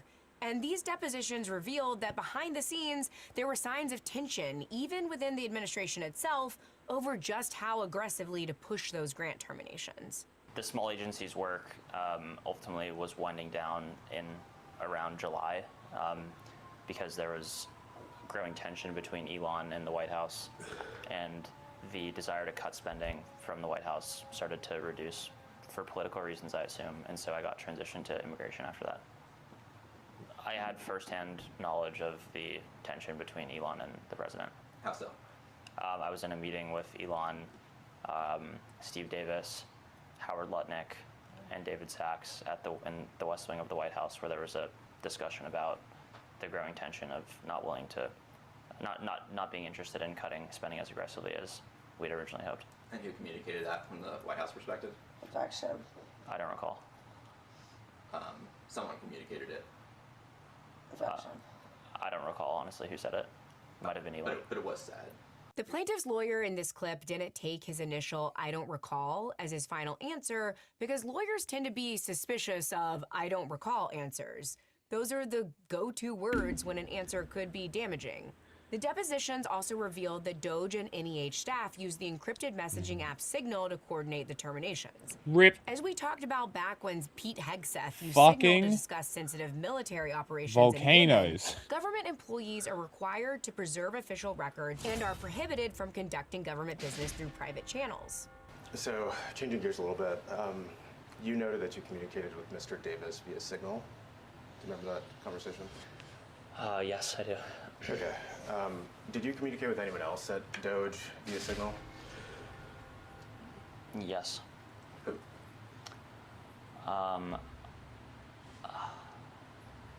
In the course of NEH or generally? Generally. It'd be a pretty long list. That's a big no-no. We've seen this pattern with the Trump administration before. When Lindsay Halligan reached out to me on Signal, it raised the same issue. Government officials can't move public business onto disappearing messaging apps to avoid preserving records. So no matter how you feel about Doge and this administration, when any pressure campaign draws a curtain around its movements, sometimes there's only one way to get answers. You gotta go to court and get those answers under oath. Do you do anything to ensure that ChatGPT's perception of DEI as applied here wouldn't discriminate on the basis of sex? Objection. It didn't matter because, again, this was not the ultimate decision-making factor. But that doesn't answer my question. Did you do anything to ensure that ChatGPT's perception of DEI as applied here wouldn't discriminate on the basis of sex? Objection. I didn't need to. Bro This looks was like not discount the Cillian Murphy. decision-making factor. Right, but I'm not asking whether you needed to or not. I'm asking whether you did or not. Objection. It's a yes or no. This is just to identify phrases that may relate to DEI to assist in our population of giving context to Adam and Mike as they're reviewing. And this was not the ultimate decision-making factor. Okay, there's a lot to unpack here. First of all, why is he answering questions if his lawyer is objecting? Well, keep in mind, this isn't a trial. It's a deposition. There's no judge in the room, and the rules are different. During depositions, lawyers can ask broader questions, and witnesses generally still have to answer, even if the other side objects. That's because depositions are part of discovery. Evidence is considered relevant if it has any tendency to make a fact of consequence more or less probable than it would be without the evidence. This includes gathering information that may lead to the discovery of admissible evidence later. And if there's questions about the admissibility of deposition testimony later on, counsel have preserved their objections by objecting in the moment. And unlike in a trial where lawyers often want a tight yes or no answer on cross-examination, depositions are usually about getting the witness to explain their Sweden thinking. will not stand but the test of sometimes, like time. here, lawyers push for yes or no answers to pin the witness down to an answer. Here, the lawyer's asking a very specific question. Did you do anything to make sure the system wouldn't discriminate? And notice what happens. But that doesn't answer my question. Did you do anything to ensure that ChatGPT's perception of DEI as applied here wouldn't discriminate on the basis of sex? Objection. I didn't need to. Now, this line of questioning and Fox's evasive answers went on for quite some time. Did you do anything to ensure that ChatGPT's perception of DEI as applied here wouldn't discriminate on the basis of sex? Objection. There was no need to do that because this was only an intermediary step. And that's why I love that he eventually keeps the government's answering. lawyer pushed back. You can't keep asking the witness the same question time after time. This is becoming harassing. Okay. The government's lawyer calls this harassing. That's a common move in depositions in which counsel will argue the question has been asked and answered. But here, the problem is that it hasn't really been answered. That's why the plaintiff's attorney feels like he's on safe ground to continue. I would just put into the record that counsel's statement there is partially coaching the witness. So again, I'd ask that you keep your objections to former founding. It's not coaching the witness. Thank you. You are. I appreciate that, You counsel. are proceeding in an inappropriate manner. I appreciate that, counsel. You're clearly coaching the witness, and if we need to go to the court about this, we will. Okay, feel free to call the court. I have not done anything remotely inappropriate. And you are doing something inappropriate. In your estimation. Thank you. Okay. In response, the plaintiff's lawyer accused government counsel of coaching the witness. In a deposition, lawyers are supposed to make concise objections, not give speeches that suggest how the witness should answer. When objections go beyond that, the other side may argue that it's really an attempt to influence the witness testimony. Let me put it this way. If that was an attempt to coach the witness, it was a pretty weak one. I don't think the government's lawyer's interjection was a serious attempt at coaching in this example. But let's take a step back and talk about why plaintiff's counsel is pressing so hard on this point. It's because Fox insisted his use of ChatGPT was just an intermediate step before grants were terminated. That's not accidental, it's a defense. If this tool didn't actually make the final decisions, the government can argue it doesn't matter how it worked because some higher authority made the call about which grants to cancel. You can see their logic. We didn't give untrained Doge bros free rein to cut grants with the help of AI. There was a logical, methodical process. But plaintiffs will argue the opposite. If this step determined which grants were flagged in the first place, then it matters. And if no one checked whether it could discriminate at any level, it matters even more. Remember, one of the issues here is whether Doge followed the Administrative Procedures Act and whether it had to. But by this point, the picture is coming into focus. Unclear standards, unclear authority, and a process no one seems fully able to explain. So what do these depositions actually prove? First, the depositions revealed that Doge pressured NEH to move fast. Witnesses described direct pressure from the White House, and the evidence shows a deliberate time crunch to rush the terminations through. Political pressure and accelerated timelines are central to the plaintiff's argument that the process violated the APA and the Constitution. Second, the depositions expose how the decisions were actually made. Don't know. And it's not pretty.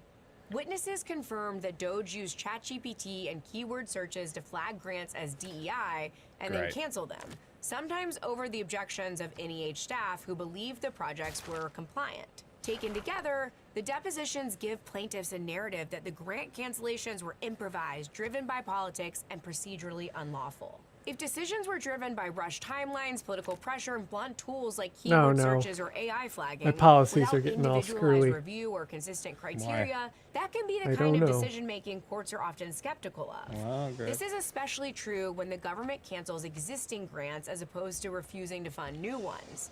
Even more importantly, the evidence suggests that Doge, an entity with no clear statutory authority over NEH, was directing the outcome. Testimony from key officials, including Doge staffers like Justin Fox and Nate Kavanaugh, as well as NEH leadership, shows that Doge was effectively calling the shots on which grants lived or died. That may strengthen a separate APA theory, that these decisions were made by actors who lacked the legal authority to make them. Now, the constitutional claims are a little bit more uncertain. Okay. Courts are What often that? cautious about reaching constitutional issues if they can resolve a case on statutory grounds, so the APA claims are doing most of the heavy lifting here. That said, if plaintiffs can show viewpoint discrimination or improper White House control over a congressionally created agency, these arguments could reinforce the narrative that the process was unlawful. As Christian Farias explained in his video about Anthropic, the plaintiff's First Amendment argument is grounded in a basic principle. The government can't discriminate based on viewpoint. The Supreme Court has already made that clear in cases like Rosenberger versus University of Virginia and Good News Club versus Milford Central School, where it held that once the government creates a funding or access program, it can't exclude speech simply because it disagrees with the message. Now, the government does have some discretion in how it allocates funding, especially in the arts. In National Endowment for the Arts versus Finley, the court upheld certain content-based considerations in grant making. But even there, the court emphasized that this discretion is not a blank check to engage in viewpoint discrimination. And here's where the plaintiffs say this case is different. These weren't applications being denied. These were grants that had already been approved. Then they were canceled after a change in the administration. In other words, this isn't just the government choosing what to fund. It's the government pulling the plug on projects because it didn't like what they were about. Specifically, what they had to say about the humanities and I like that I can put wind farms in deep ocean tiles. Now, all this That's highlights why it's so important to have a great lawyer when you're dealing with your own case. Now, after I started this channel, every week I'd get hundreds of comments and emails from viewers who are dealing with legal problems, and they gap in our justice system.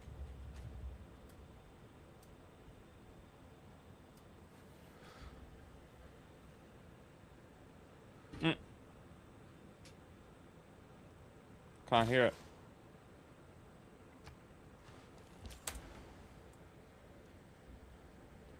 The Cancer Man. The Cancer Man can.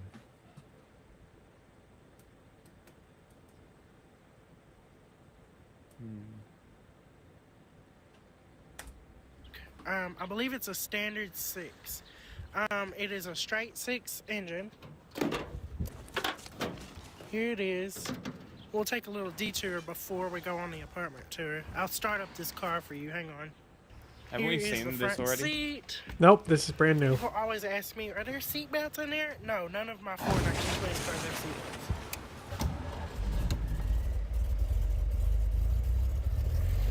belts. I love that it starts straight up. That's great.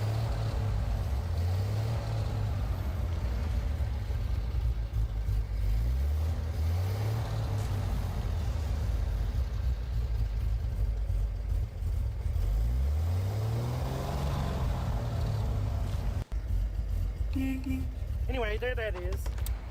There that is. Okay, let's go on an apartment tour. So that is my 1926 Ford Model T truck. It turned 100 in January, I believe on the 29th. That one I have to do engine work on. I think one of the connecting rod cap bolts came off. I haven't opened it up yet. I haven't had time. This is my 28 Durant. It's undercover, but it looks like that car, except it is red. It was burgundy and black. Durant, Amazing. William Durant founded General Motors, and they kicked him off of the General Motors team, and then he retired and sold Durant Motors. Well, after he started Durant, he retired and sold Durant Motors back to GM.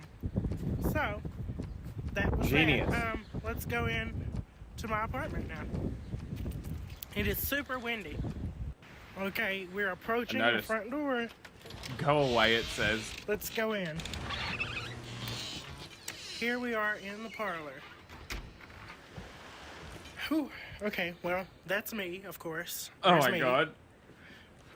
Anyway. All the here's pictures my being of parlor. him is my So, favorite part. All of the antiques you see in here, people are like, who fixes your stuff for you? Or how do you find all this stuff? I fix everything you see in here myself.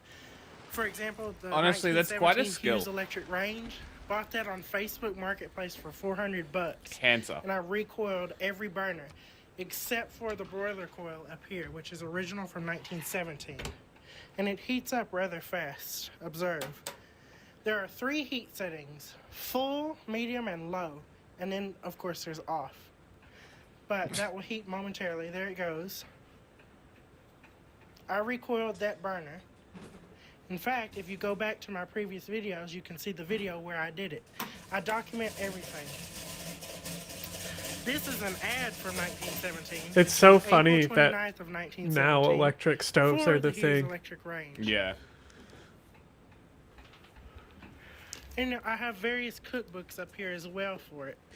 Like this one that I bought on Amazon. And then this one that I got on eBay.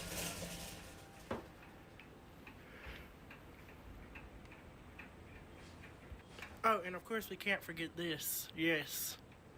Yes. The lights just flickered. That's a sign. Anyway, okay, let's go back to the parlor.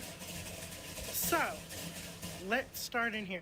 Well, we've already started in there, but let's resume in here. So these 2 chairs I got for $10 each from Facebook Marketplace, and I reupholstered them myself with mohair and brass tacks. The original upholstery was not original, but what was on there before me was this stuff, and I didn't like it, and it was moldy. So I took it off, and I reupholstered it myself. I didn't watch any how-to videos or anything. It's just straightforward. It's like I have a chalkboard in the back of my head. It's just logical to me. Like, I can break things down on that chalkboard in the back of my head. It's the best way I can describe it, and then it just makes sense. So when I work on a 1920s engine or anything like that, I can literally break it down in my head piece by piece and understand what each part does. And that is how I'm able to work on these things. I fixed this as well. This thing I bought on eBay. It was just the box. Anyway, I ordered the arm holder separate and the amplification horn, which is called a witch's hat horn, which I need a new one. This elbow and this long throat reproducer is what you call that. Ordered that all separate. Fixed up the motor, and it works. I just played this record today, which I got this record and somebody had glued it together over the years. These 2 chairs I bought on Facebook Marketplace, and they actually came out of a cave in Cleveland, Ohio during the Prohibition bust. And the reason I know that is because there is a piece of tape that came with the chair. I don't know why I remember this is here, and I don't know why it is there, but it says Red Velvet Antique Chairs. I paid $100 for the set, so I talked them down in price. But anyway, said found in a cave in Cleveland, Ohio during bust of Prohibition bootleggers. And that was these two chairs right here. Pretty cool. Anyway, let's see. This phonograph is from 1906. This fan I got when I was 6 years old. It was at my great-grandpa's house. I found it in the original box. My dad did not want me to have it being 6 years old. He was afraid I would cut my fingers off. And also, it hadn't been oiled since it was made, so you had to spin it at first to get it to go because it needed oil so bad. Well, so in order to let me He's take about it to home, put he his said, "We finger can in take there." it home under one condition. You have to let me cut off the cord." So I said, "Oh, okay." So the next day I put a new cord on it and oiled it, and it works to this day. And All it right. doesn't cut off your fingers. Hell yeah. Anyway, that's that. He did Okay, put his this fingers in lamp there. I got from my friend Whitney at the hotel I was the butler at before it burned. Why did it burn? How'd it get burned? Yeah. So she let me have that, and I fixed it I up. have many I had to do aircraft some carriers. restoration on it because a whole ceiling collapsed on it and everything. So I Bye, had to rock fix that. band. Anyway, this couch or this Victorian love seat is Been from the good, King. 1890s. This rocking chair is from the 1890s. Hey, This chair another is from the Korean city. 1860s, 5 years before slavery ended. There's me. That's a tintype. I had that taken by Fox Tintypes in Dallas. This one was taken by my friend Sean. He does tintypes too. You can find him on Instagram. There's that. That's me and my other car that's not out there right now. That's the Model T Touring from 1926. Okay, oh, and this is a calendar clock right here. This is from 1870, and it is completely unrestored. It still works.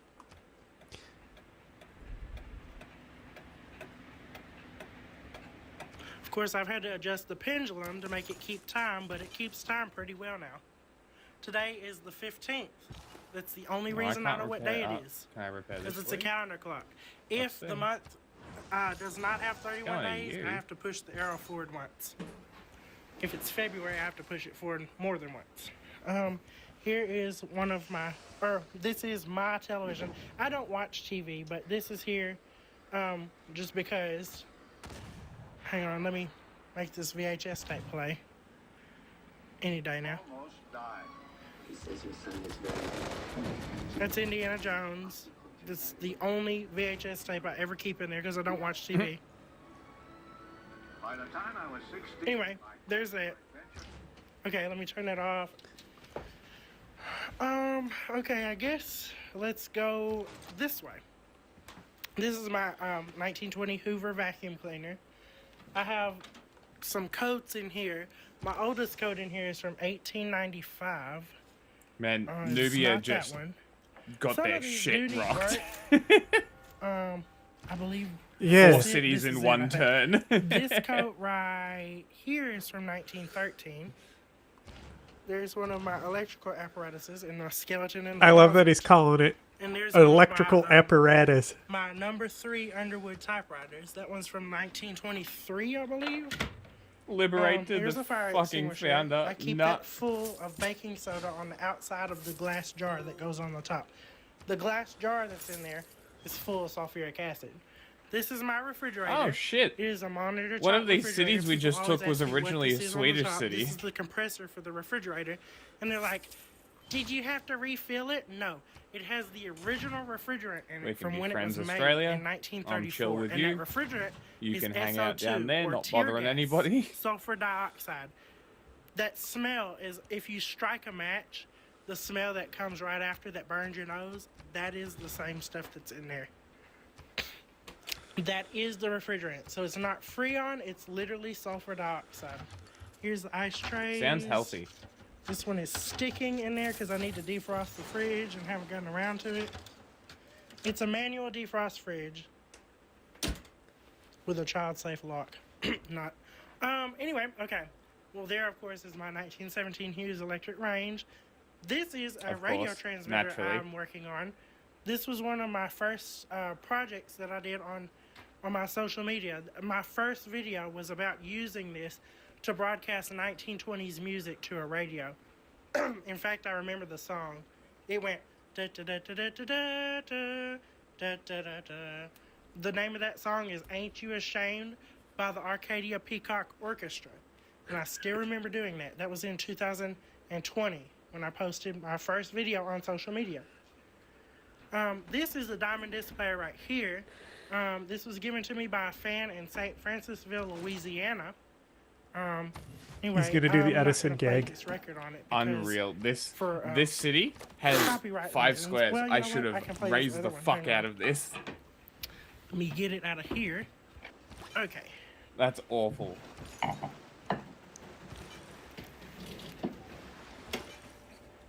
So this record was recorded March 20th of 1925. This machine is from 1918.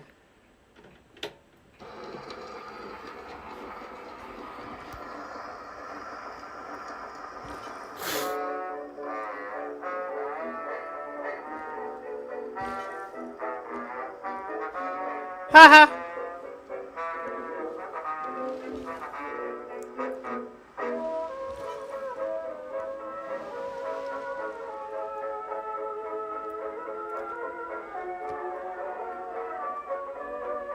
Okay, that's better.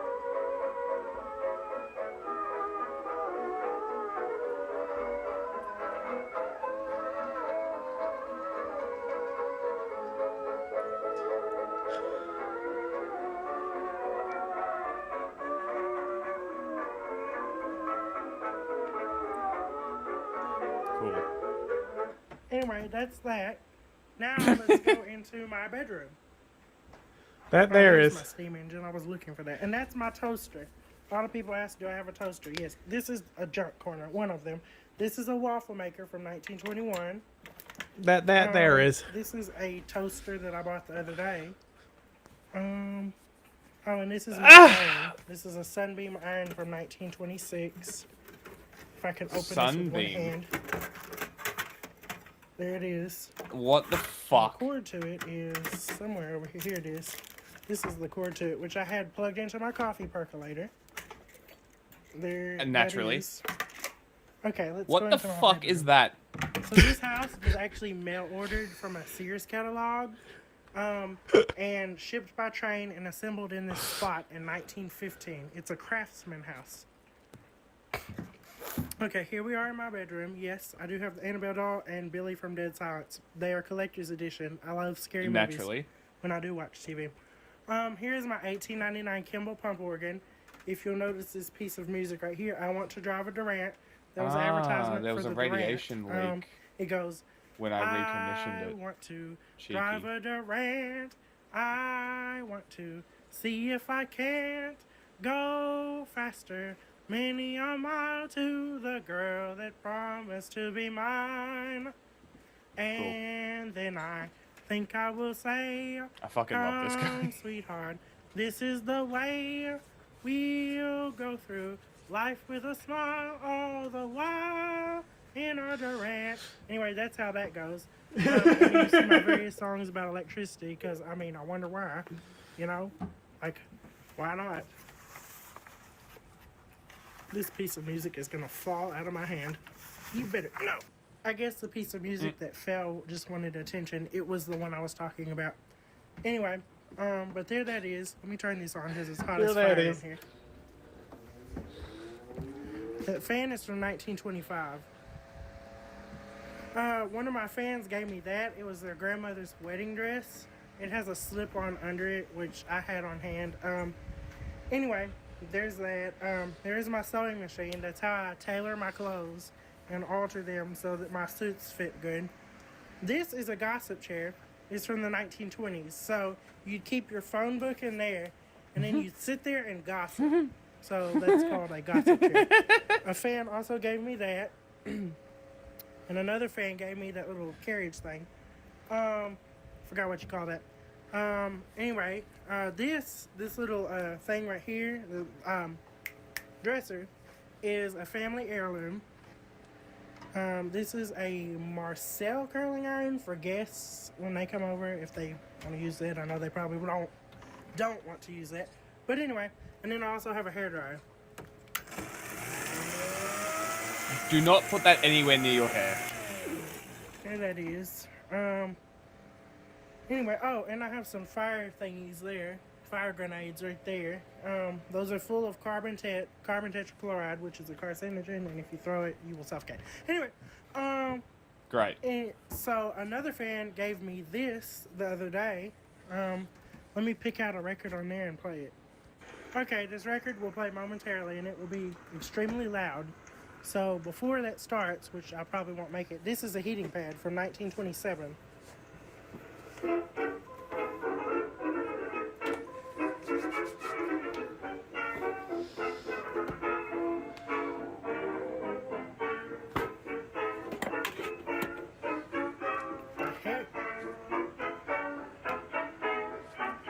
He gave himself my bed syphilis. right there and this dresser are a matching set. They were given to me by a fan. They also gave me that table. These two chairs right here were given to me by another fan. That sofa right there was given to me by a fan. These two chairs, I paid $275 for the set of them at our local antique store. And then all of the stuff on the wall is actually fabric that I put up. It is not wallpaper, it's fabric. And it's stapled to shiplap. That's the shiplap that's original to the house. What they originally would have done is tack up cloth to that shiplap. That's why you see so many nails everywhere. Those are original to the house. And after they tacked up the cloth, they would paste on top of that cloth wallpaper. The reason they would do that is so when the house settled, it wouldn't crack your wallpaper. And actually in these closets, there's still original stuff.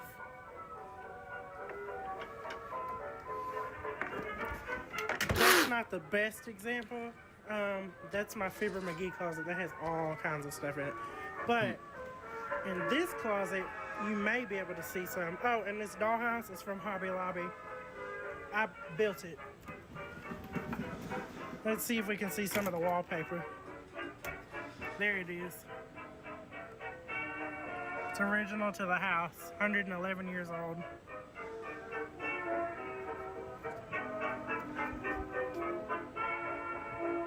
That's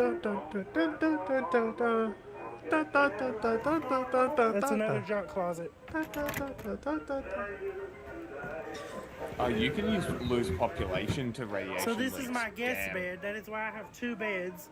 My guests sleep there. I sleep at the head of the house right there, the north. This chair is from the 1870s, and it is unrestored. You sleep in the same room? In fact, that's the original fabric on it, and it's stuffed with straw. Why? And then the last stop, oh, and also this goes downstairs, but it's blocked off because I rent up here. So these are this is basically like a duplex now. Downstairs is a separate living space, and up here is a separate living space. So I rent I from think my downstairs is biological the real grandparents house. who live downstairs. Before I rented up here, other people have in the past. Let's go and see my bathroom. There is my high tank toilet, and the clawfoot tub is original to the house from 1915. This ad from 1919, December of 1919, for Clorox toothpaste, which did not contain chlorine. And my toilet is super loud when you flush it. I'll show you. Imagine being a landlord. And then there's my heater for when the winter comes.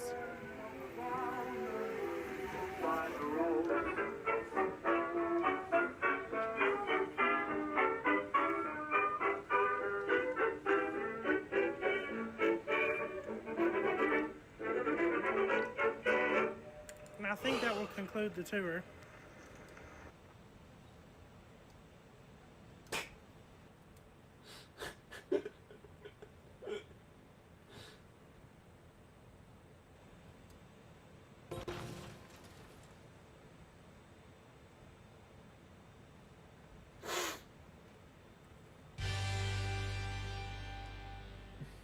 Well, hi there. So a few months ago, we ran into Hi. this terrible, but terribly viral video about king cobras.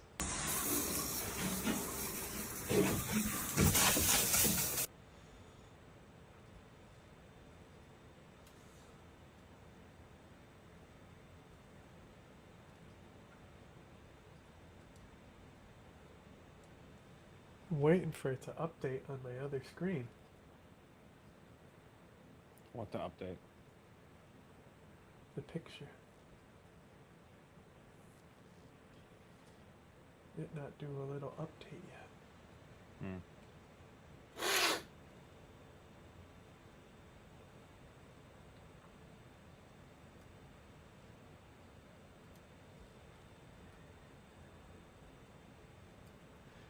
It's still Dr. Parkenstein on this screen over here for me. That's what I see.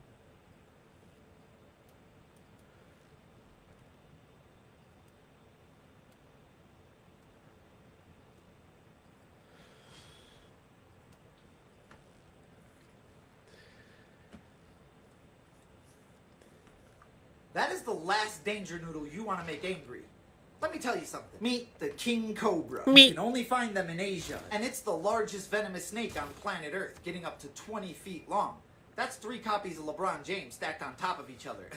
No thank you. But the crazy part is they're not actually a species of cobra at all. They get the name king cobra because their primary food source is other smaller cobras. They eat cobras.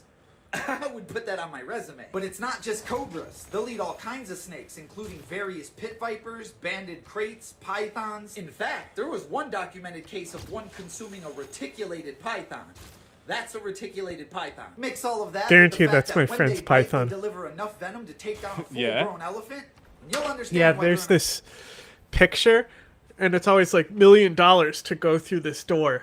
And it's a hallway with 3 giant snakes. Oh, you showed me that. Yeah, no, they're not reticulated pythons. They're Burmese pythons. But he has multiple different pythons. But they're huge, yeah? The yellow Yeah. and white one. Yeah. Well, No, he that's has more than fucking that. Cool as fuck. He has more than that snake. He has one I that's a imagine. super boa. Ooh, interesting. Okay. Yeah, fuck. I have so many nuclear aircraft carriers now. I'm just going to be producing planes, and I'm going to send them over.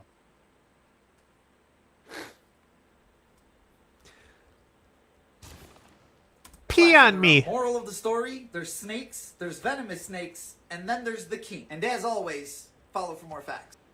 None of those were facts. It's terrible. And we made a whole video reacting to that video, as well as a few more snake videos from that same creator, Odd Danny. And he knows about it. I know that he knows about it because he commented on that video. And while the contents of that comment didn't exactly fill me with hope for change, it's easy to respond defensively and then quietly make some changes after you have some time to think about it. So I hope that has happened. And he just released a new video about king cobras, so it'll be exciting to see. Just a reminder that the king cobra Just a is basically reminder. the final boss of all snakes. This is the largest venomous snake on Earth, getting up to 20 feet long. That is 3 Sounds like copies me of when I'm LeBron James congested. stacked on top of each other. No, thank you. But what you don't know He about doesn't the even king have cobra original is that jokes. this is not He actually literally a just took his species of old cobra script. at all. They get the name What a king lazy cobra ass. because their primary food source is other smaller cobras. They eat cobras. I would put that on my resume. But not only do they eat cobras, they eat all kinds of venomous snakes, like various pit vipers and rattlesnakes. In other words, they are literally in a class of their own. Oh dear. That might be worse. Okay, so the king cobra is not a bad candidate for the final boss of all snakes. Though black mambas, soft-scaled Russell's vipers, and, in fact, Burmese pythons might have a claim on that title. I mean, a Burmese python was recently found eating a longer reticulated python. But if I had to confront a grumpy snake, and I knew where it was, the king cobra would be one of the snakes I would least want to encounter. Though I would prefer it to a black mamba. And at least this time, when introducing the snake, he showed an actual king cobra. Though, that accomplishment only lasted 6 seconds. Because he doesn't even get through his description of them before he switches to some footage of 2 true cobras fighting. These look to be Chinese cobras to me. I could be wrong about exactly which species, but I can be confident that they definitely aren't king cobras based on the shape of their hoods and the unmissable giant eye spot on the backside of the hood. Not all true cobras have those, but kings never do. Then we get 2 more not king cobras, and then 2 more not king cobras. And while he is slightly exaggerating their maximum size, again, it's only slightly. They do get pretty close to 20 feet. But he is right, as he was before, that they're not true cobras. Though his reasoning for why they are called king cobras is flawed in exactly the same way as before. But his description of what they eat is even worse than before. And we're not done showing examples of not king cobras. I think he might have seen the last video and concluded that he needed more true cobras in it. I might need to count how many kings and how many not kings are in this thing. It might have more true cobras than kings. But king cobras are not true cobras because they are more closely related to mambas than they are to true cobras. And they're called king cobras because they look like cobras and once were considered true cobras along with the mambas. King comes not only from being the largest, but from the fact that they eat other snakes. It's very common to call snake-eating snakes king snakes. But how much of their diet is composed of what he calls other cobras, which would insinuate that king cobras are cobras after all, depends more on the prevalence of cobras in a given area than any sort of a preference for cobras as food. So there's no reason to suspect that their primary food source is cobras, just snakes, of which cobras are one. What they definitely don't eat, at least in the wild, are rattlesnakes. Rattlesnakes exist He did say exclusively rattlesnake, in the didn't he? Americas. King cobras are in Asia. And again, king cobras are in their own genus, but they're still in the reptilia. So not a class of their own. They're in the same class as flamingos. But give me just a second to count snakes.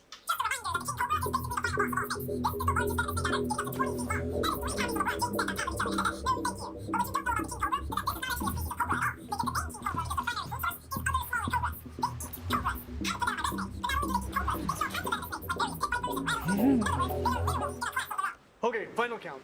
Of 10 total snakes, Nah, queen cobras don't with get a mention. cobra in their name, 3 were king cobras, and 7 were true cobras.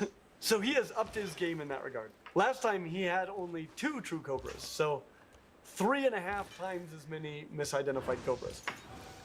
It's fun to see character development. It's one thing to double down on misinformation, but to more than triple down seems almost deliberate. But maybe king cobras are just not his strong suit. Fortunately, he talks about a lot more animals than just king cobras. And he has released quite a few reptile videos in the last few months, so hopefully they're a lot better.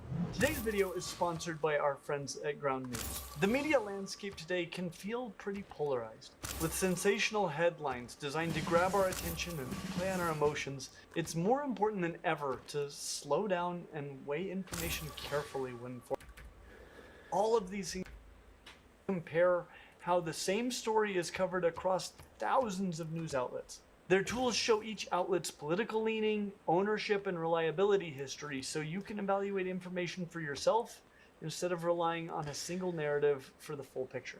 Take a look at this recent article about how some mosquitoes evolved a preference for human blood about 1.8 million years ago, around the time early humans were spreading into new environments. Some outlets focus on Crazy we haven't scientific won yet. details like the genomic analysis of mosquito samples or the geographic context. Other sources If you focus spread on the faith present-day to impact of Poundmaker will humanity's win. most lethal animal, highlighting the millions of devastating infections mosquitoes help transmit each year. Being able to compare that highlights stories that are heavily covered on one side of the media landscape we personally use. That's ground.news/Clint for 40% off. A big thank you to our friends at Ground News for sponsoring this video, Something and to you blew up. for tuning in each week. Now back to the video. Oh, you know this thing is a problem when they decide to name it the crocodile monitor. It's basically a venomous, fully carnivorous apex predator that's only found in New Guinea, and they are really aggressive. They wake up just mad at the world, which is really bad for the world when you find out that No, they don't. also have the largest teeth of any lizard on planet Earth. That looks like a doctor's office, and those teeth are designed for ripping and tearing rather than crushing. But what makes it even scarier is, according to new discoveries, their teeth are also coated in iron, which helps them never dull and stay sharp. They have iron teeth. Those aren't teeth. Those are knives. Well, at least he's consistent about showing animals that aren't the animals he's talking about. But some of these facts are true. So he started off by calling crocodile monitors venomous, fully carnivorous apex predators, while showing one crocodile monitor and one Asian water monitor, which are both large monitors, but with very different head shapes and colorations. But all of that is true of crocodile monitors, though perhaps overstated. They're certainly predators, and New Guinea is low on large land predators, but they do have saltwater and New Guinea crocodiles in and near the water, Papuan eagles in the air, pythons, and singing dogs, which all probably eat crocodile monitors when the opportunity presents itself. And they are venomous only if you are pretty liberal about your definition of venom. I've spent considerable time around these monitors. I feel like my interactions with them have been the most dangerous interactions I have ever had with a reptile, as they could have killed me had the desire struck them. They certainly have the tools. But their venom was the least of my concerns. I mean, if you had a dozen deep lacerations and were bleeding out rapidly, and you were simultaneously bitten by a wolf spider, yes, I mean, technically, you would be envenomated, but I doubt that that would occupy many of your final thoughts. Monitor lizards are in the clade of lizards called the Toxicophora. It includes king cobras, Gila monsters, and most of the other meaningfully venomous squamate reptiles. Gila monster. And arguably all of them, including iguanas, bearded dragons, Asian water monitors, and these, are venomous. But it's really those teeth that freak me out. And if you're going to be killed by a crocodile monitor, the venom is going to have nothing to do with it. Those teeth are legendary and horrifying, and likely do include iron, as that is pretty typical for monitor lizards, as well as crocodilians and even rodents. It's my understanding that of the monitors that we've looked into, Komodo dragons have by far the most iron. But I would be shocked to discover that croc monitors do not have iron in their teeth. And their teeth are absurdly long, though pretty small for knives. I used to think that croc monitors had silly looking faces, with those bulbous snouts, until I figured out why they have bulbous snouts. They have to bow like that to make room for those giant teeth. Just look at their skull next to that of a Komodo dragon. They're insane. And they are razor sharp and serrated. Definitely not for crushing. Fortunately, I would not describe them as aggressive at all, unless you're an animal that they could easily overpower and swallow.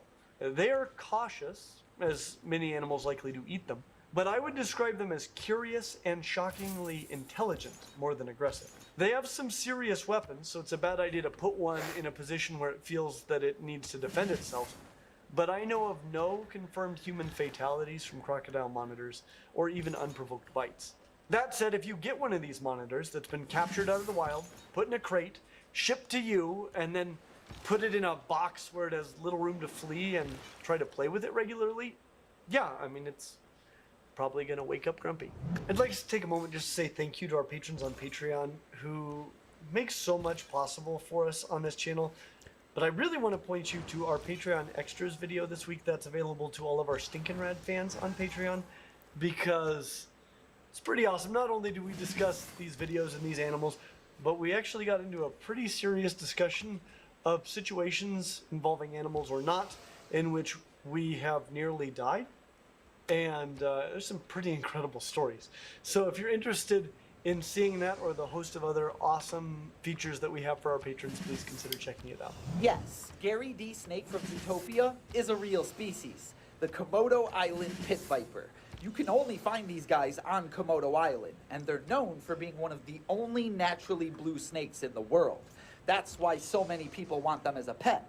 However, those people are crazy, because they're also known for being one of the most venomous snakes on planet Earth. Not to mention, they're really aggressive, and their venom is a hemotoxin, which means if they bite you, you'll begin to bleed from every hole on your body until you see the pearly gates.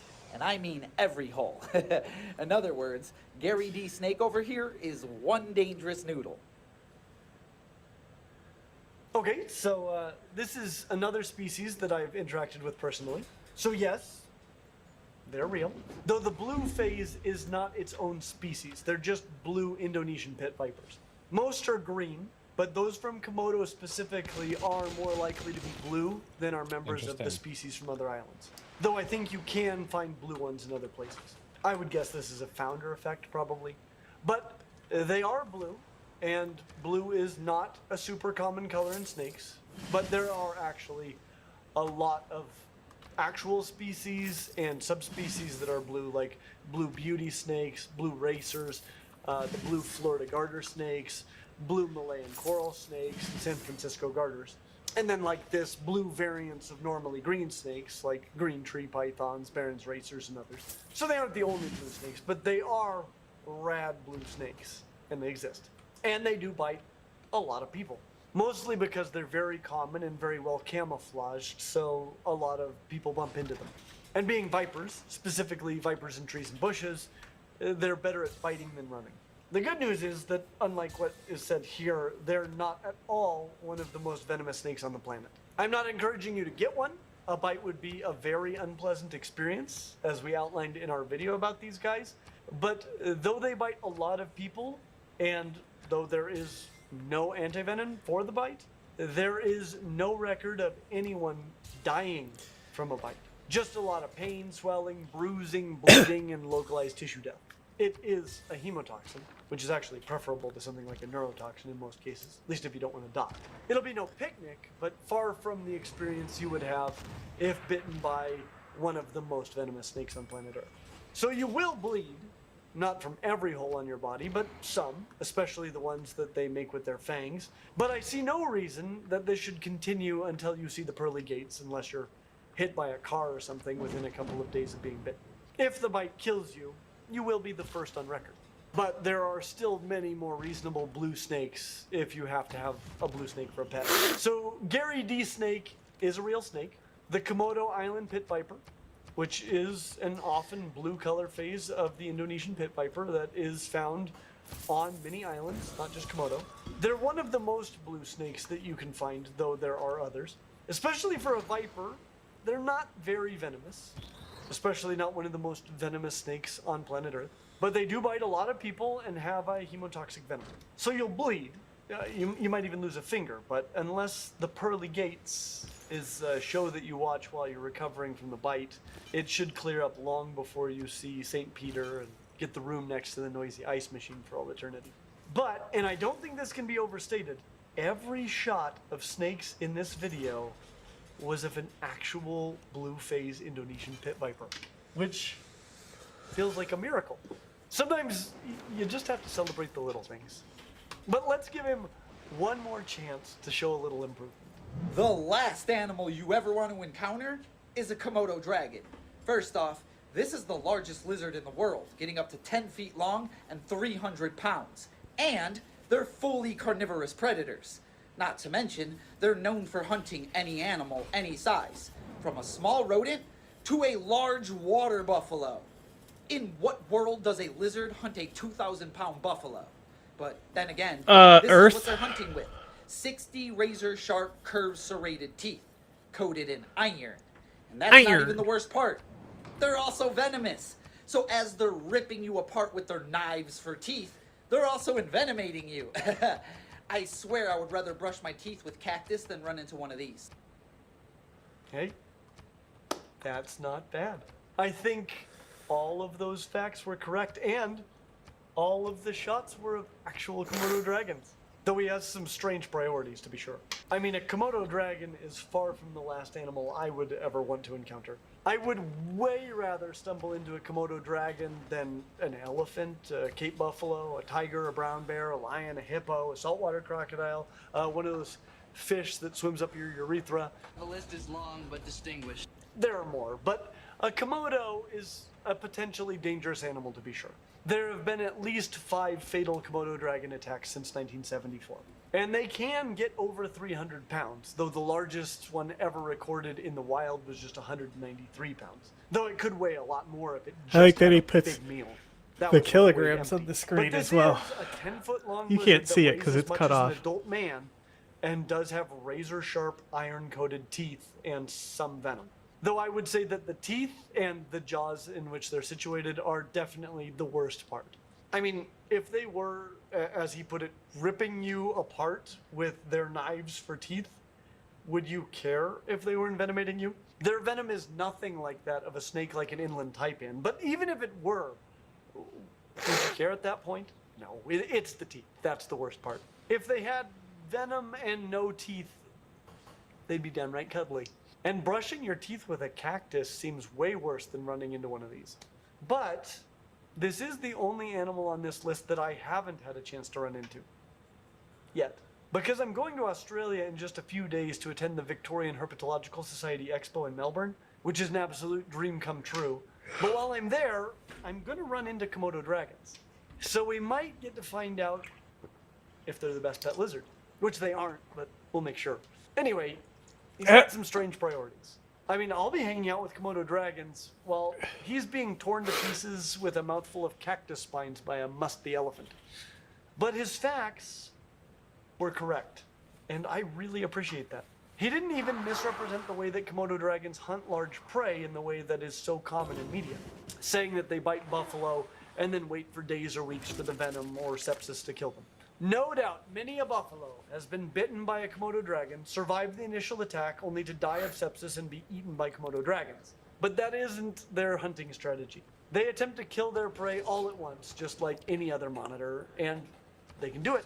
Water buffalo are introduced, so they didn't evolve hunting water buffalo, but they did evolve eating dwarf elephant relatives called stegodons, as we discussed in this video, which you should totally watch next. Since most people don't know that Komodo dragons are not an example of island gigantism. If anything, they, like the stegodons they used to hunt, are island dwarfs. But Danny, you can make a video with all true facts and make it just as entertaining as your other videos. So why not do that? As always, like and subscribe. We hope to see you real soon. Can you see it? Let's see.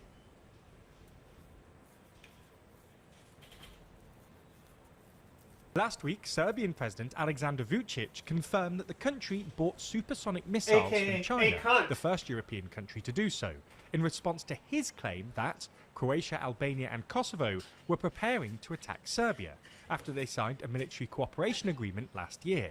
Now, there isn't much concrete evidence behind these claims, and Croatia's government has fervently denied them. But comments like this still risk destabilising an already fragile post-conflict region, which has seen a significant arms build-up in the last few years. So, in this video, we're going to take a look at why tensions are bubbling in the Balkans again, and why Belgrade's acquisition of Chinese supersonic missiles is causing concern in Europe.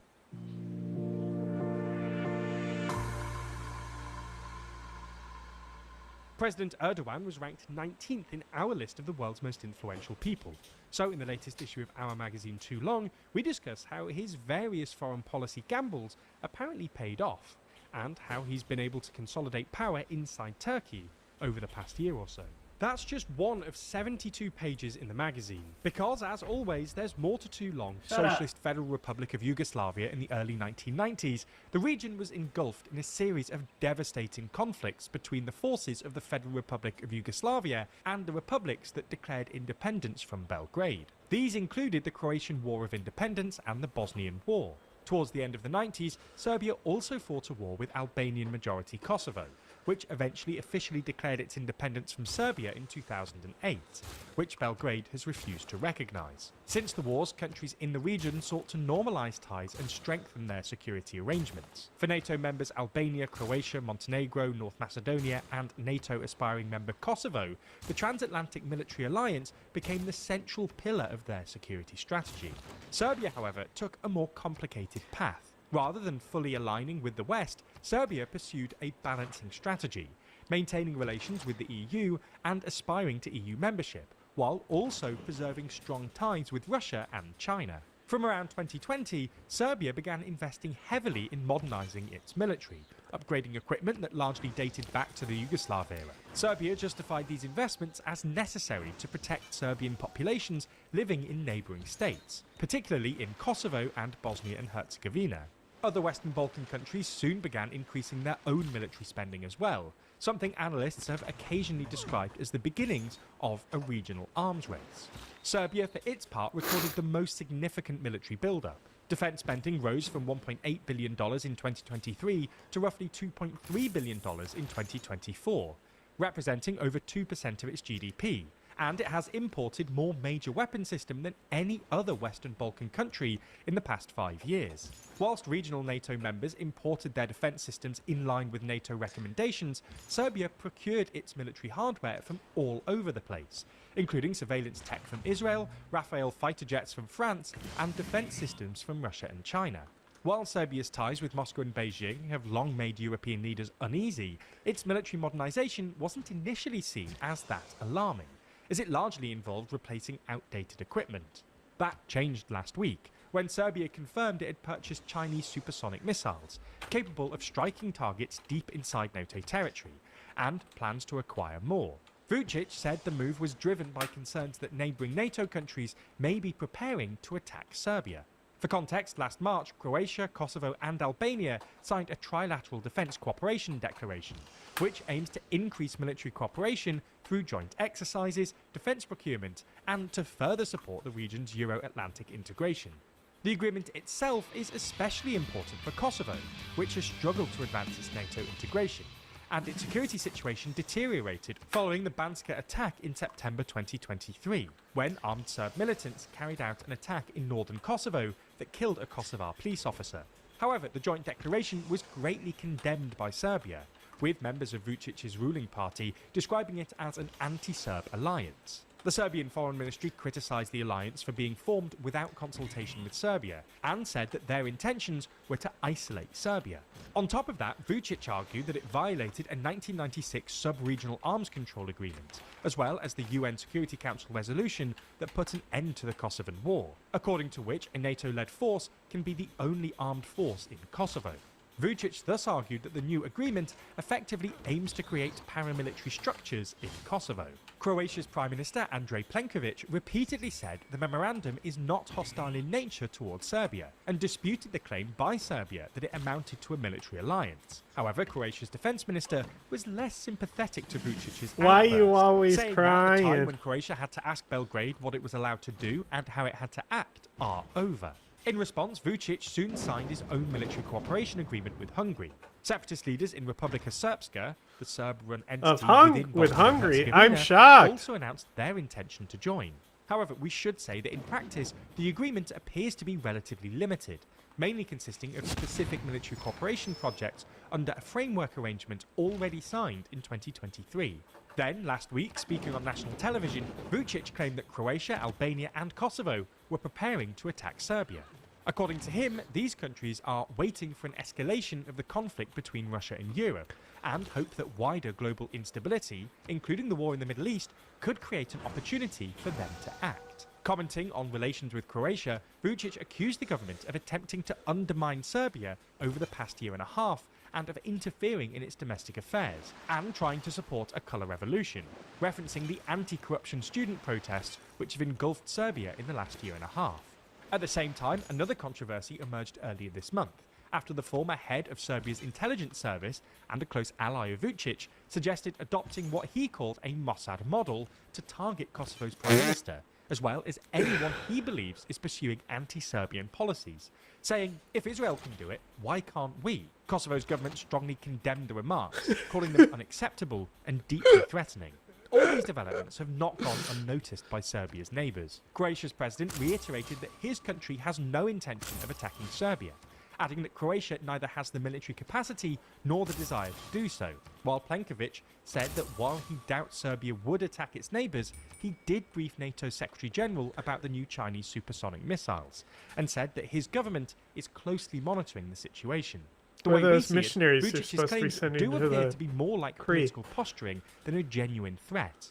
Vučić is facing significant pressure at home, including growing unrest and calls for early elections. Framing Serbia as being under threat from external forces not only serves as a distraction, but also allows him to position himself as a defender of the nation, something that could resonate strongly with his core voter base. However, this doesn't mean that Europe is sitting particularly comfortably. Serbia has now become the first European country to acquire this mid to long distance Chinese missile system. China has already been expanding its economic influence in the Balkans, particularly through its Belt and Road Initiative, investing heavily in infrastructure projects, with its flagship Belgrade to Budapest high-speed railway finally completed this year. However, Serbia's acquisition of advanced Chinese weapons suggests Beijing's role in the region may now be extending beyond economics and into security. No doubt a worrying development for Brussels. As we mentioned earlier, the latest edition of our magazine, Too Long, is out Oh my now, God. which means that if you order a Shut physical up. edition... Video is going to explain Is that how Steven the Seagal? North Korean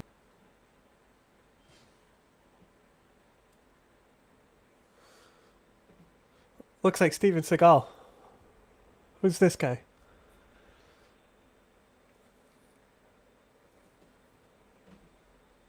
leadership works by going through each of North Korea's leaders, as Kim Il-sung, Kim Jong-il, and Kim Jong-un. And my goal Wait, a with North this Korea video? presentation is not to simply buy into the narrative that, oh, North Korea is crazy and irrational. Though they are crazy, I want to present North Korea as a state that is not insane, but often at times acts rationally.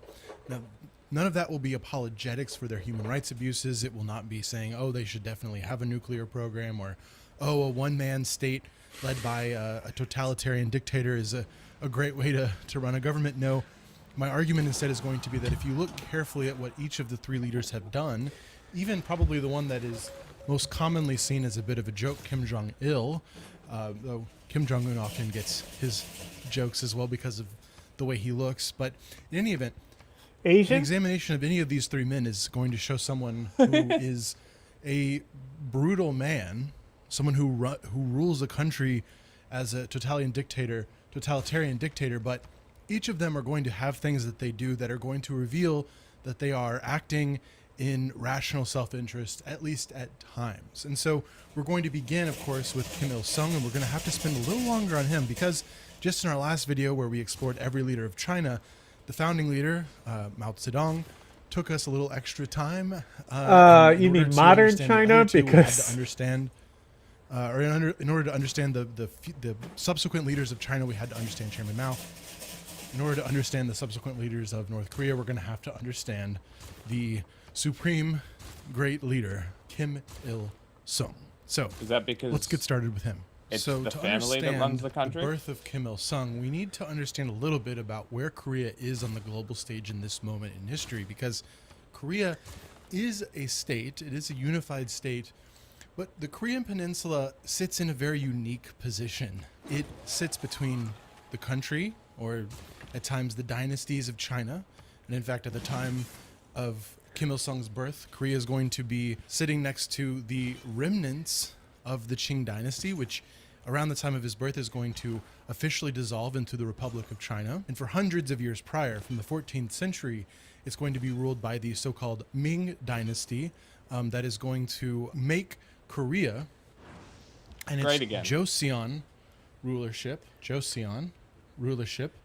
is going to be a vassal state of both the Ming and the Qing dynasty. So Korea, and this is important to understand, Korea is independent. It handles its own internal affairs. It's not necessarily part of the empire of China. It's not part of the empire of the Qing or the empire of the Ming before that. It is a vassal state to the suzerain, the suzerainty of the Ming or the suzerainty of the Qing. So let me write down the word suzerainty. Now it's important to understand that suzerainty is a way of describing the relationship between the suzerain and the vassal state.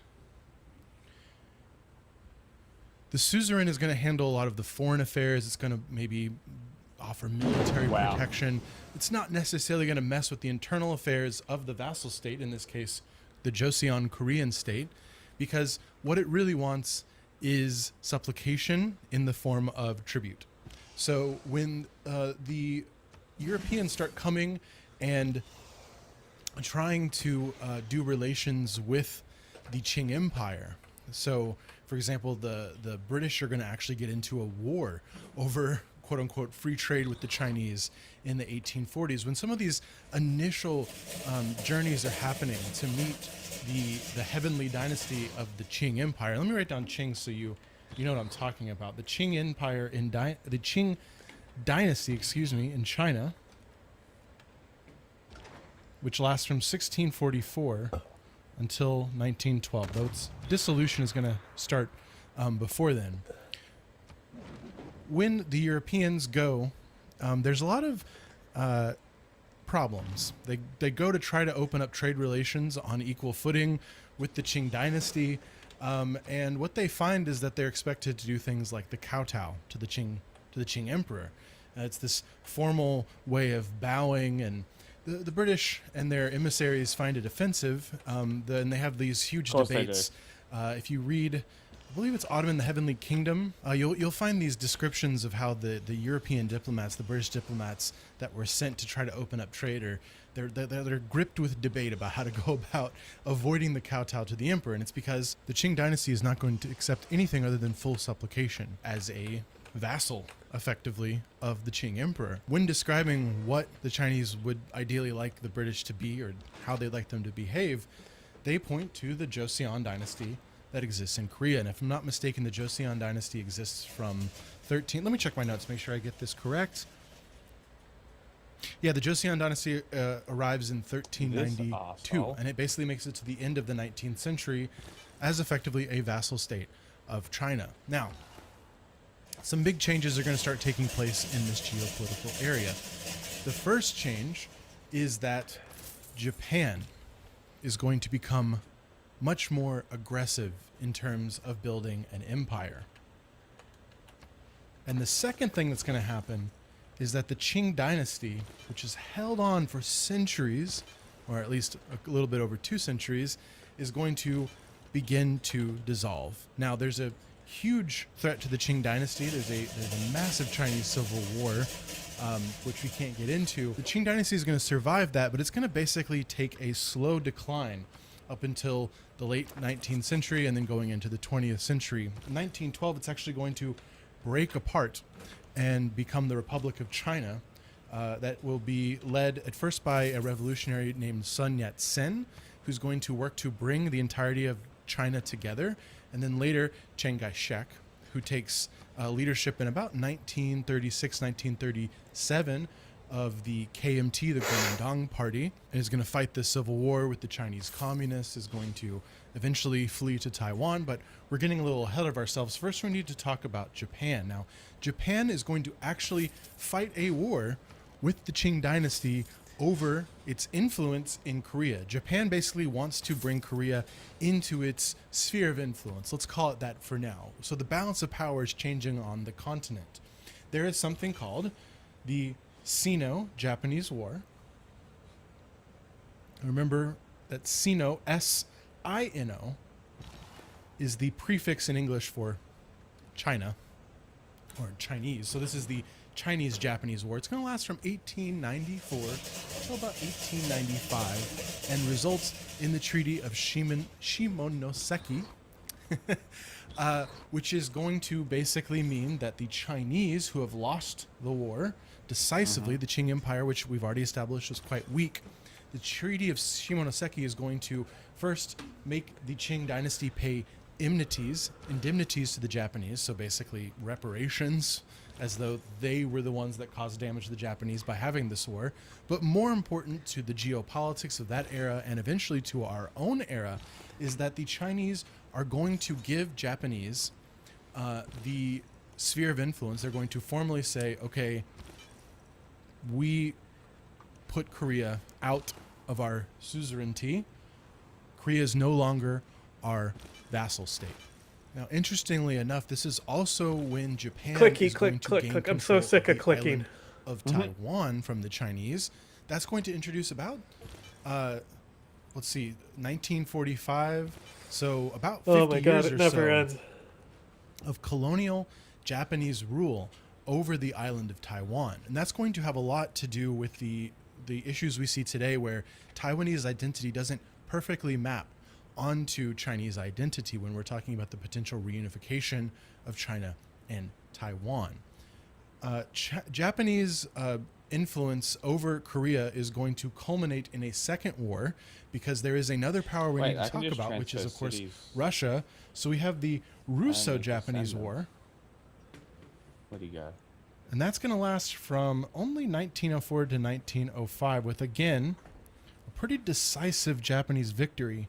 It's going to be quite embarrassing to the Russians, and it's going to actually start to have impacts within the Russian state in terms of the legitimacy of Tsar Nicholas II. There's something called the 1905 revolution in Russia, which is going to be something that brings about lots of reforms within. Oh, he or wrote attempted Jap. reforms from Pyotr Stolypin, I believe the prime minister, the head of the parliament He that is wrote created in Russo Russia Jap. to try to That's not alleviate some of the appropriate. need for reform within Russia. Of course, those reforms are going to fail, and eventually we're going to have the February Revolution during World War I think I, shorthand 1917, for and then, of course, the educational is October, the fine. Bolshevik Revolution a little bit later, which is going to lead to the creation of the Soviet Union, yada, yada, yada.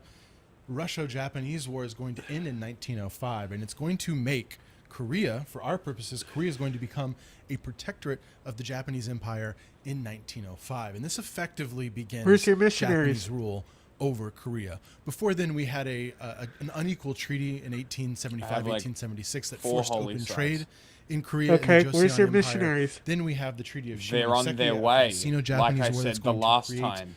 It's going to eliminate the Qing's suzerainty over Korea, make it a quasi-independent state, and then we're going to have a period of about 5 years where Japan is going to slowly take this quote-unquote protectorate of Korea, and by 1910 is going to annex Korea into the Japanese Empire. So let's write that down. 1910, that's the year that Korea becomes officially not just a protectorate, but is annexed into the Empire of Japan. And this is going to have some consequences, not just in Korea, but also north of Korea. And I don't mean the state of North Korea, I mean in Manchuria, because the Japanese actually have eyes on building out their empire quite far. And I'm going to throw up a map right now that shows you like how far it went before they eventually lost World War II. So the first to fall Look under at Japanese England rule still is spamming Korea. cultists. But then in That 1934, do nothing. we actually have the Japanese create a puppet state in Manchuria that's just north of Korea.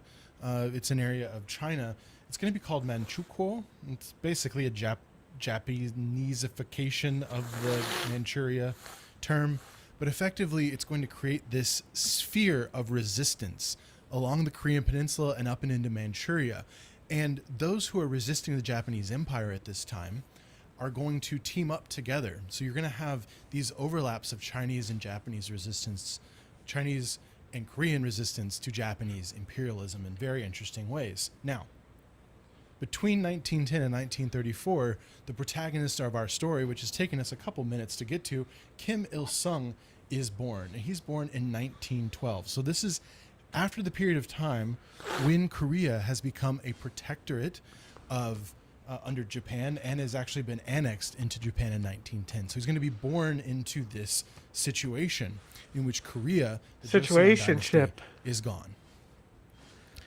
Kim's family is not going to appreciate this very much. And we get a lot of hagiography later on. Hagiography is like basically the deification or the extra exaggeration of heroic stories in history for the purpose of propaganda. So it's a little bit fuzzy, but it's pretty obvious that Kim Il-sung's father was opposed to Japanese imperialism. And we can infer this not just from the stories that Kim Il-sung gives us in his autobiography, but from the fact that the entire Kim family is actually moved in 1919, 1920 out of Korea. They leave of their own volition. They leave this Japanese territory, and they actually go to Manchuria in 1920. Now, keep in mind, 1920 is before Manchuria is annexed into the Japanese Empire. So Kim and his family are going to go to Manchuria, that's part of China, in 1920, and they're going to participate in resistance to the Japanese from afar. Now, what does Kim Il-sung have to do with what do we know about him in this period of time? Because he would have only been 8 years old in 1920. We really only have his word that he introduced, or that his father introduced him to anti-Japanese imperialism thought. That's totally believable. That he, serenaded him with bedtime stories or something in his younger years. And then we kind of have to skip ahead. There's a book that I want to reference for you called Accidental Tyrant. It actually just came out in 2025 by Fyodor Tertitsky. Tits. And it's probably the most up-to-date biography of Kim Il-sung, the great leader of North Korea.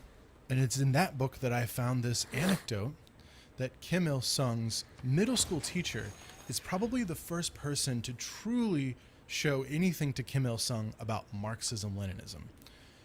We know that Kim Il-sung's father was perhaps a fan of Lenin's Bolshevism.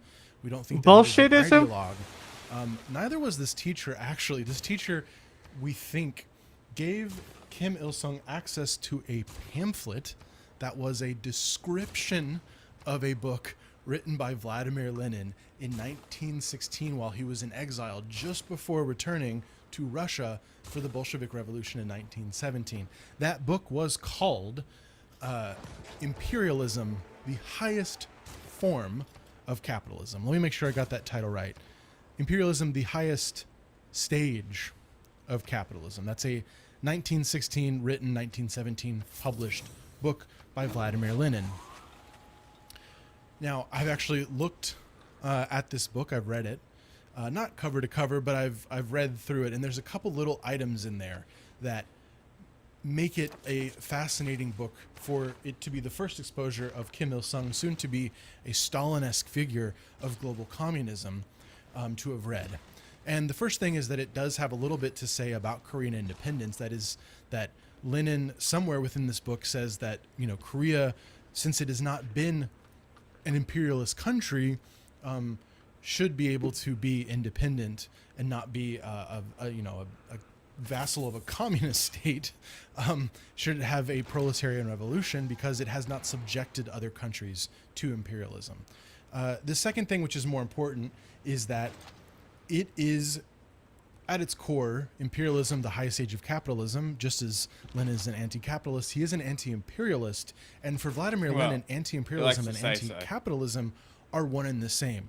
We often think about imperialism in political terms, so we think about the Athenian Empire prior to the Peloponnesian War that was expanding territorially and imposing itself politically on other countries. We think of the British Empire sailing the seas, right? But this is when, actually, that mercantile era is when we have to start to consider a second aspect of imperialism, which is its economic consequences.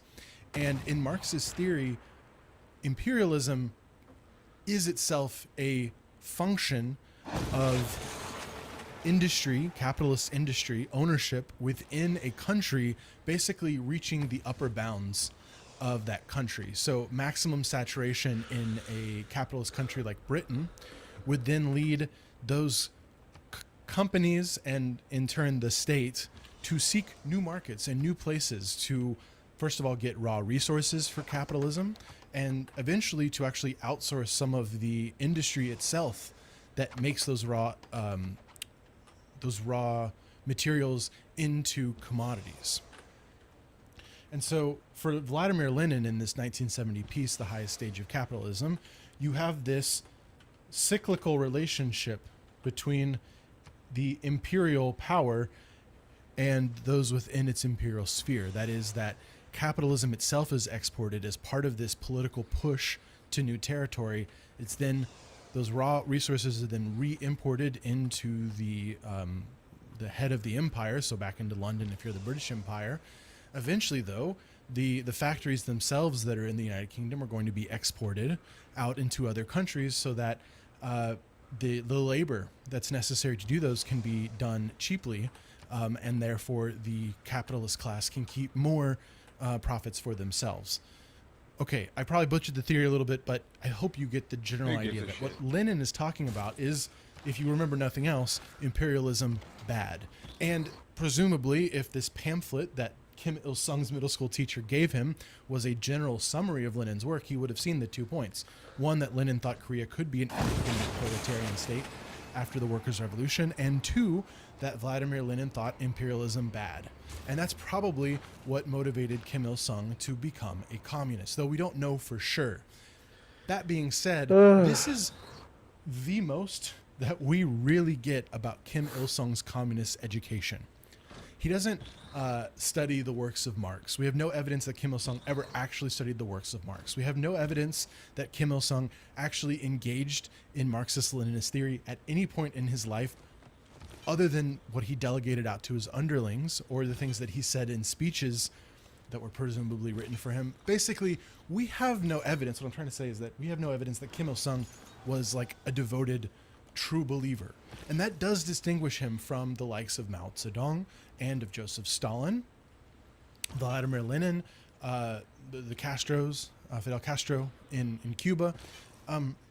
These are people who, at their base, seem to have truly believed in the project, at least at some point. Now, they bended it to their will. They bended it for their practical purposes. Stalin would come out with a theory of socialism in one country, even though theoretically the Workers' Revolution in communist philosophy, or communist thinking should be a global revolution of the workers, almost like a domino of revolutions. So imperialist. That wasn't happening, and so into the 1930s, Stalin begins to propagate this theory of socialism in one country. Conveniently, that probably helped to keep him in power because it helped to explain why the things that were predicted by Marx and Lenin and Trotsky weren't happening. And especially Trotsky, it's important for Joseph Stalin to say why Trotsky bad and not a smart guy. Chairman Mao, we talked in my last video a little bit about Chairman Mao's modification, Maoism, on top of Marxism-Leninism, was the idea that there is no great, in general Marxist thinking, the proletarian revolution is the working class revolution that takes place after a country has industrialized and you have a working class to learn about class consciousness and eventually to perform revolution.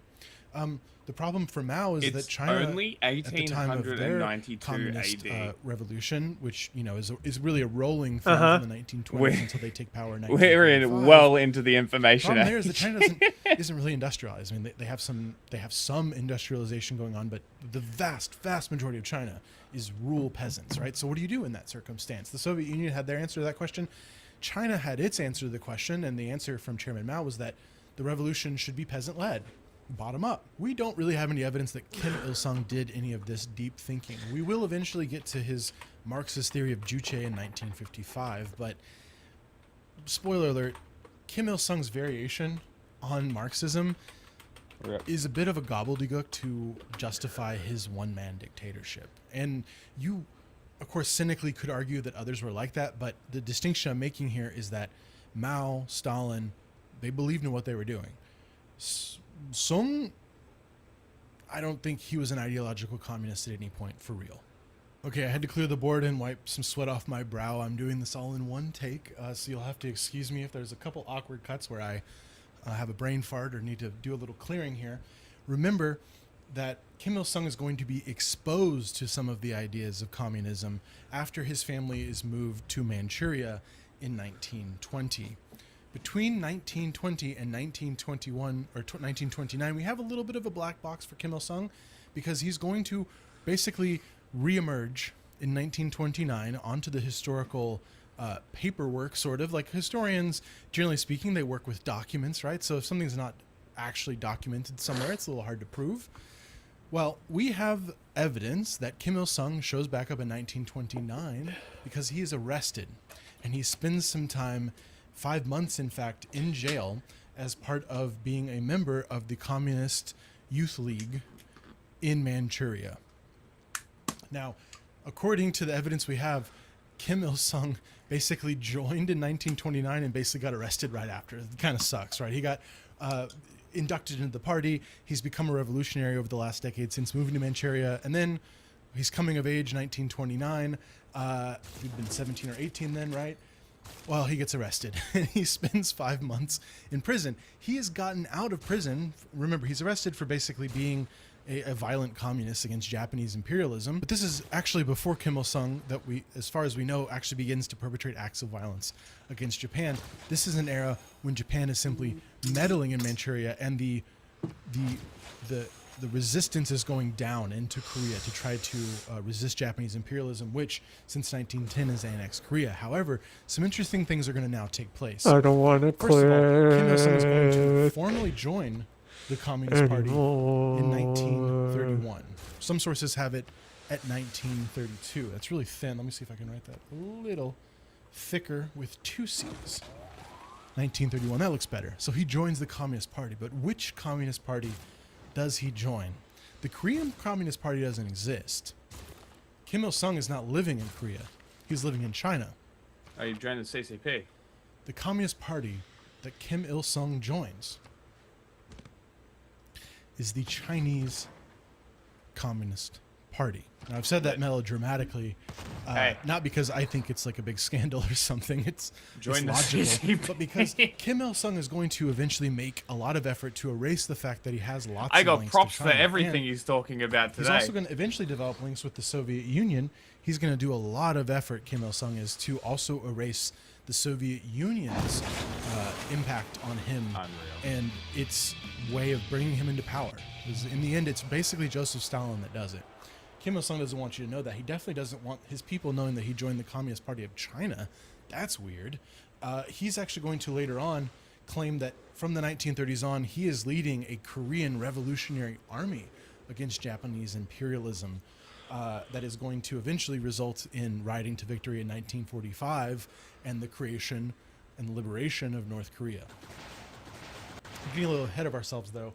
1931 is when Kim Il-sung becomes what is called, and this isn't like an official title, he's just a guerrilla fighter. And often when you see biographies of Kim Il-sung, I assume if you pulled up Wikipedia, which is a wonderful thing, the greatest source of intellectual altruism in human history, if you pulled up Wikipedia, I'm sure one of the very first things about Kim Il-sung would be that he was a guerrilla fighter from like 1930 to 1945 resisting Japanese imperialism. Very true. He did that, though, within the the Chinese Communist Party.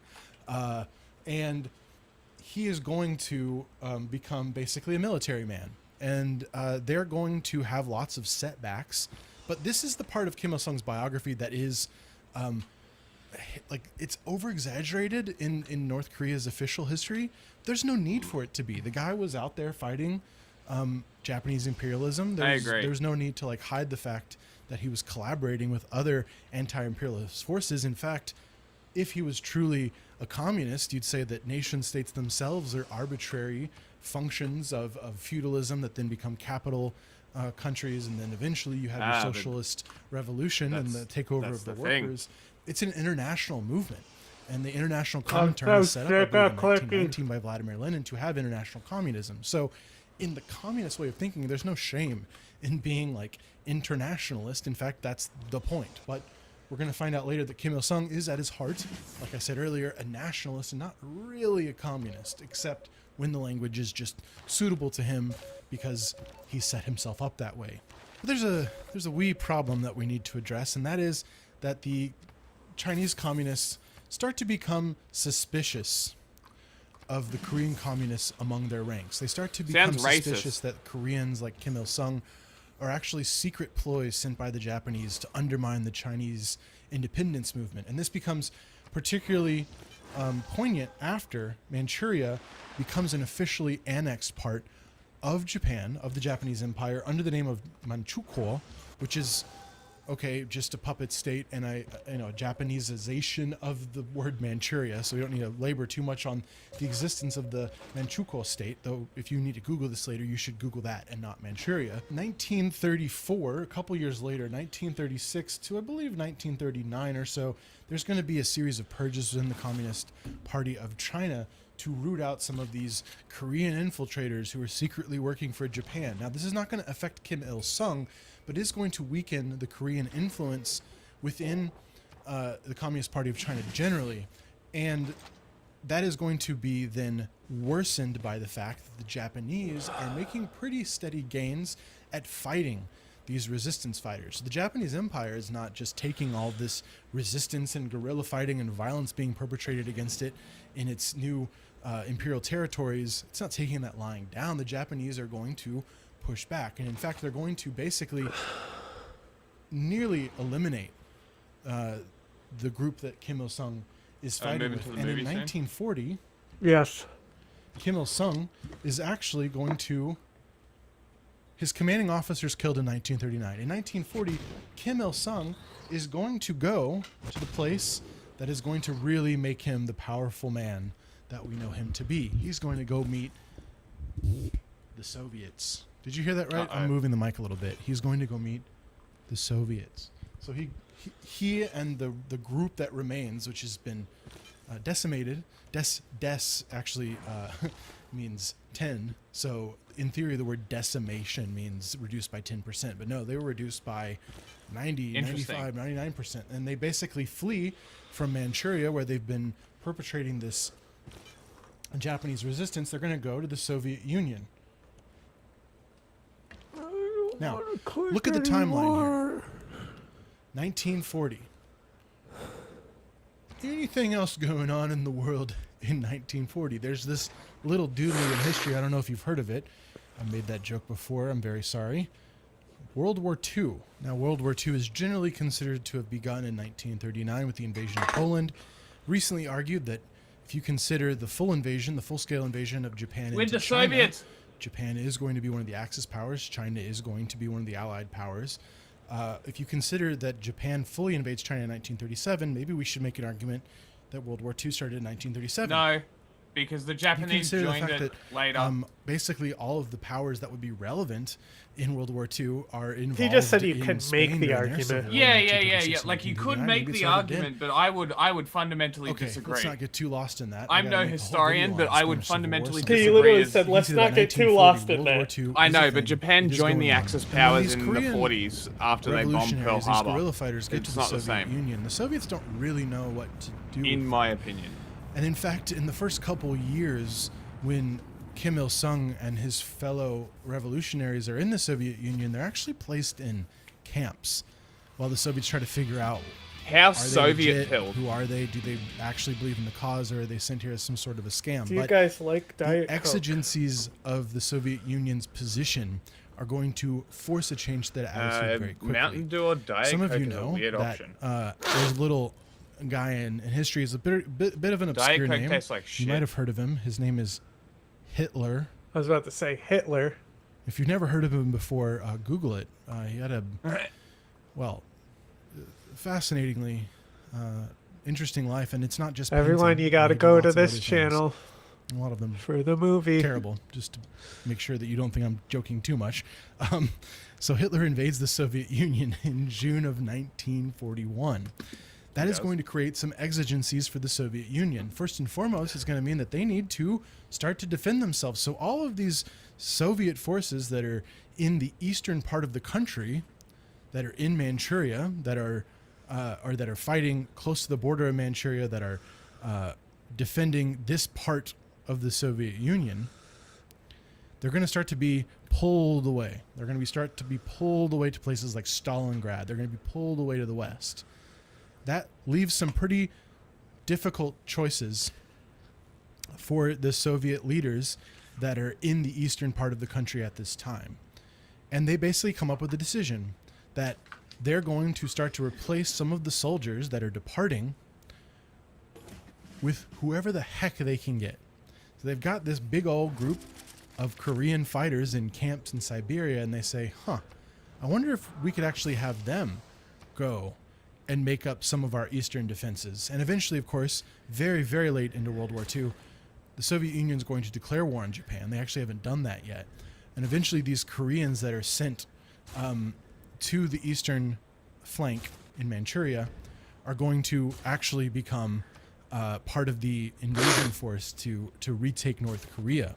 I'm getting a little ahead of myself. Let me just say that in 1942, I don't want to click Kim Il-sung anymore. reemerges in Manchuria, and eventually he's going to go all the way down to North Korea until it's liberated. And he's going to do so as a captain in the Red Army. So he is going to officially become, he's going to put on the Red Star. In fact, when he first emerges as North Korean leader later, he's going to insist on continuing to wear this Red Star. He is going to join the Soviet Union's army. Again, something that Kim Il-sung is later going to try to erase from his personal history when it's rewritten as part of his cult of personality in North Korea. Kim Il-sung was part of the Communist Party of China, spoke pretty good Mandarin. He also spoke pretty good Russian. He joins the Red Army as a captain, and that is what he is going to be until the end of World War II in 1945. It's actually kind of incredible when you think about it. He is the most cosmopolitan communist leader, right? Like you think about just getting rid of Stalin, planes at this he was point, so I involved have to in the click them Bolshevik less. Revolution. He was, under Lenin, and he, connived his way to the top after the death of Lenin over Leon Trotsky. Think of Mao, diehard communist within China, right?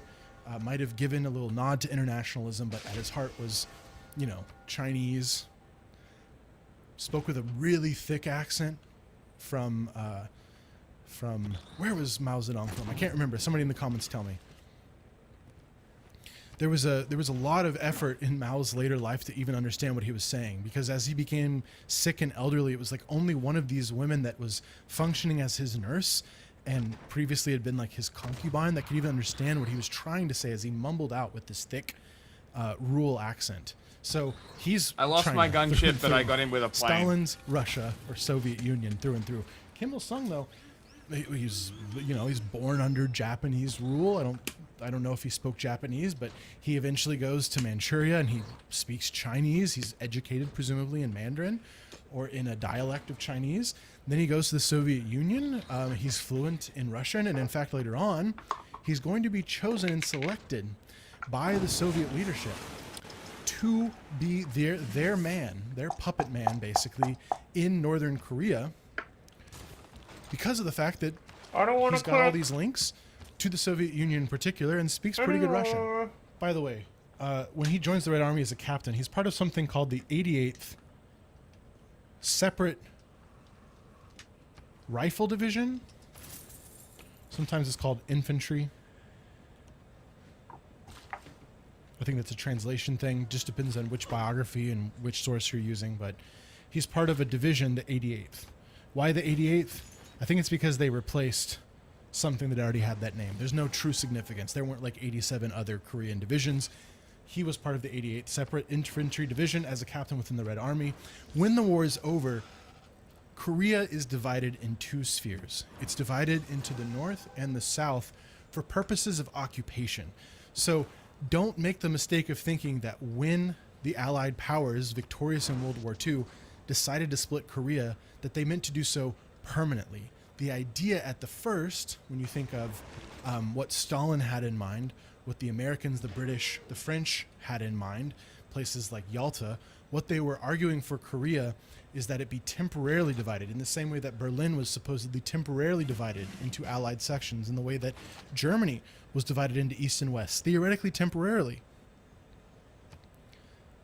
They decided to split Korea in that same way with the view to unifying the country again.